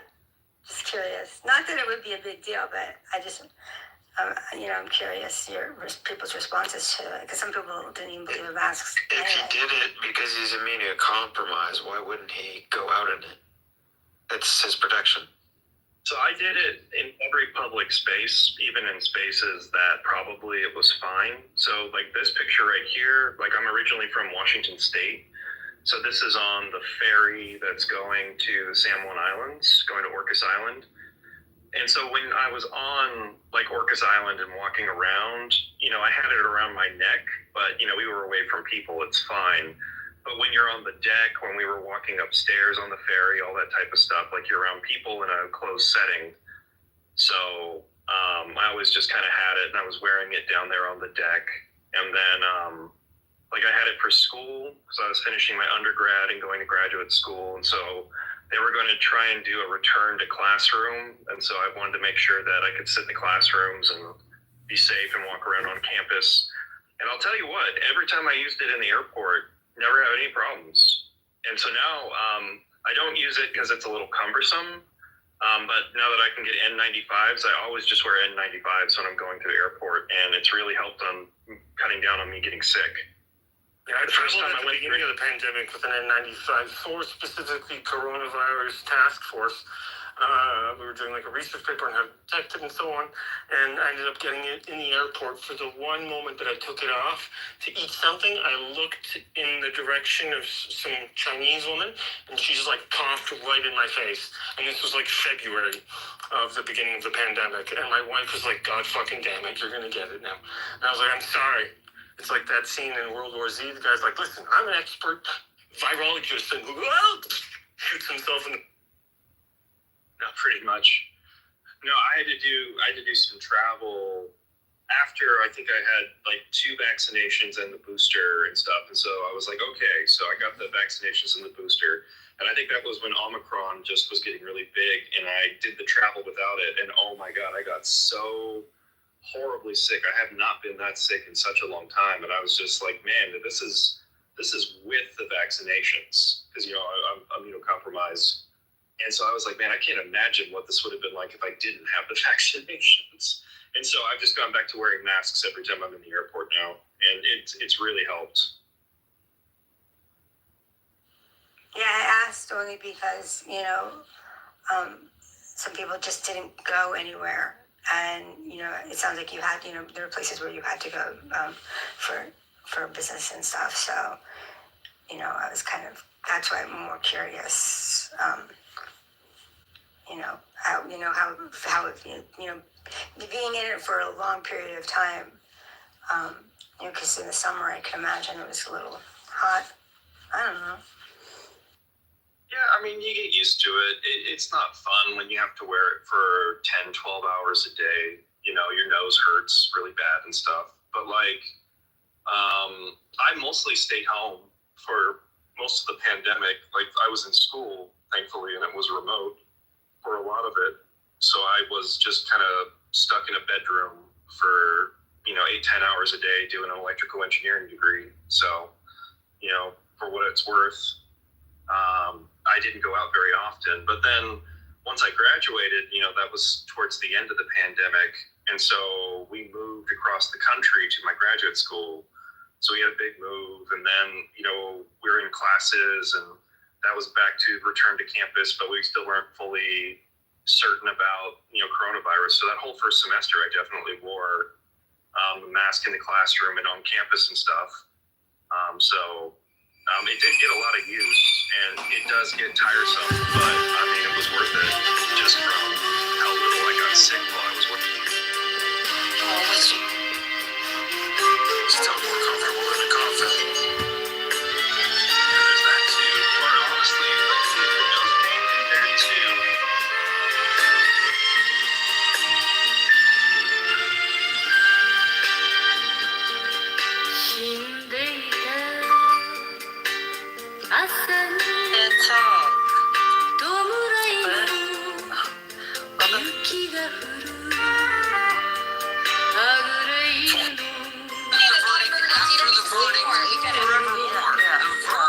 We agree. You don't have to yell it. We all agree the popular opinion is not a verdict. You don't have to yell about it. Edward? We're just trying to explain the historical relevance of an actual verdict. There's too much yelling, declaration okay? of truth, where people actually investigated and litigated the issues. May I just? Well, I don't know. Maybe Trump's new World Court will find different. May I just make a comment real quick here? So I think we're concentrating on if it is or is not a genocide based on the Genocide Convention itself, but we're not talking about the implementation of the convention, and that's where it becomes vitally important. So when courts, and if you look at cases in the past, when courts have looked at genocide, it wasn't just for example, in this case here, the acts in Gaza. What they would look at based on how they've done this in the past is the overall holistic picture. How were or are the Palestinians being treated? How were they being treated before the genocide? How were they being treated in the West Bank? And also how they are treated in Israel. Now, the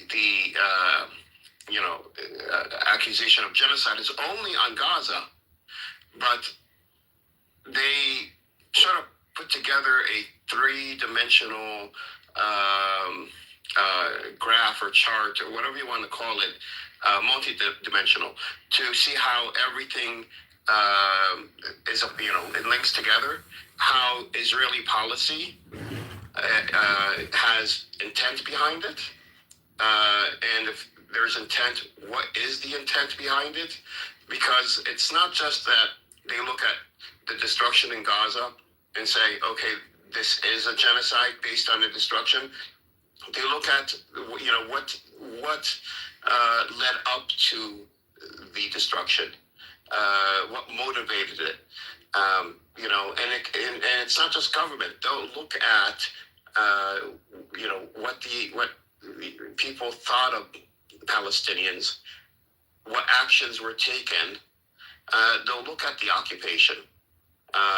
Because that would be a contributing factor. Like, genocide doesn't happen overnight where one day you get up, a government says, we have a policy of destroying a people, getting rid of a people. It doesn't work that way. It's done almost organically, and it's multifaceted. So, this is why it takes years, because we have to understand exactly all the contributing factors that have gone into the what has happened in Gaza, and then put them together to figure out, okay, this is genocide or it's not genocide. And now a lot of experts have done that. It's not that they have given their opinion, and again, they're what they have to say, unless they're called as a witness, doesn't really matter for the ICJ. But just for this room, what they have said.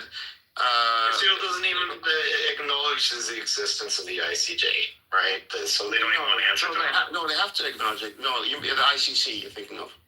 Yeah. The ICJ. That should tell you alone. They're guilty. So the thing is, like, these genocide scholars, they are taking a more holistic view of what are Palestinians and what does that mean to the Israeli people, Israeli government. For example, and I don't know how much of a role this plays, but I'm just giving this as an example. In Israel, Palestinians are called Arab Israelis, not Palestinian Israelis. That would be something that I would think a court, the ICJ, would look at as a contributing factor in the intent to commit genocide. Now, was that done to commit genocide? No, I don't believe that. That's not reasonable. However, first dehumanizing or diminishing or taking away the credibility of a specific people, that comes first before you actually commit the crime itself. And that is a very high bar, like Zed said. I do agree with that. So I think we have to take a look at this just from multiple angles and understand that, the court's job is to put all these puzzle pieces together, and there are a lot of puzzle pieces to put together.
And we can go back, and they would go back decades to see the policies and how Israel's military and its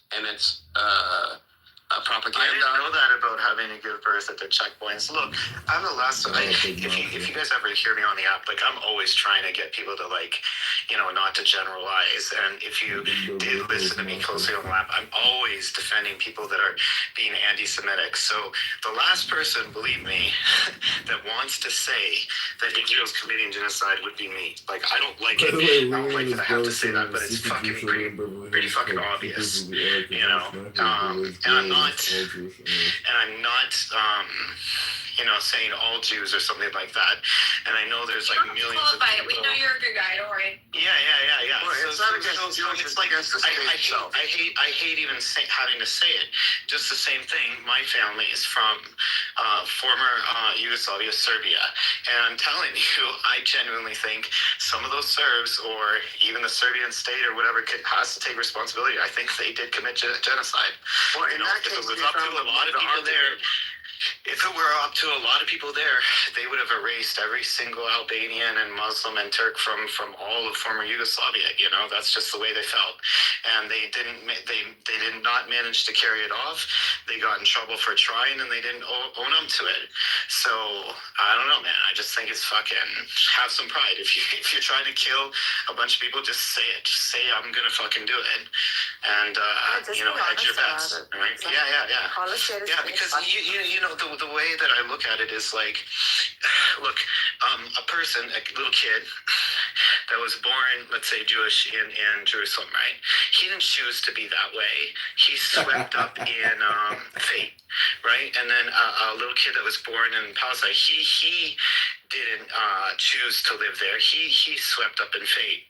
Right? And the whole world and their parents and everybody else pit these two kids against one another. And if they're sworn to be enemies and they go to war, they should have some pride and just leave it to the gods of war and say, you've made this point a few times. I don't want to interrupt, but you're being a little repetitive. But I know. I think, Matthew, give other people a chance to talk. Can I just say real quick, when it comes to Yugoslavia, the court didn't find that Yugoslavia had committed genocide, but it did find, I believe, the army itself had committed genocide. Yeah, so I agree with 1,000%. It is you can find the IDF committed genocide and not Israel. Igor's been waiting patiently, and we kind of talked over him for an hour. So go ahead, Igor. Okay, I'll explain. So basically, they proved that genocide is done in Srebrenica, not in whole Bosnia, just in the part, and it was concluded that Bosnian Serb did the genocide, and that included that Radovan Karadzic and Ratko Mladic was convicted in ICC, not ICJ. ICC is for the individuals, ICJ is for the state relationship. In the case of Yugoslavia, former Yugoslavia, so the smaller Yugoslavia, Serbia and Montenegro, basically, they find us guilty that we didn't prevent genocide, not that we did it, because there is other acts. So you need to prevent, you need to arrest people who did the genocide and stuff like that. So genocide is not only the crime of genocide convention. So you have a prevention of genocide and so on and so on. So for prevention of genocide is that basically you need a lower level of intent. So basically, if you just didn't prevent, not necessarily. So it's Serbia, like Republic of Serbia, was, is that make sense, Edward, what I'm trying to explain you? I'm a little bit tired. No, it's perfect sense. I wanted to give Zeleny because he's been waiting patiently and passive aggressive things in his. So I went and found, I know there are multiple, like this one, but I at least found one of them to read from. Let me just switch to the tab.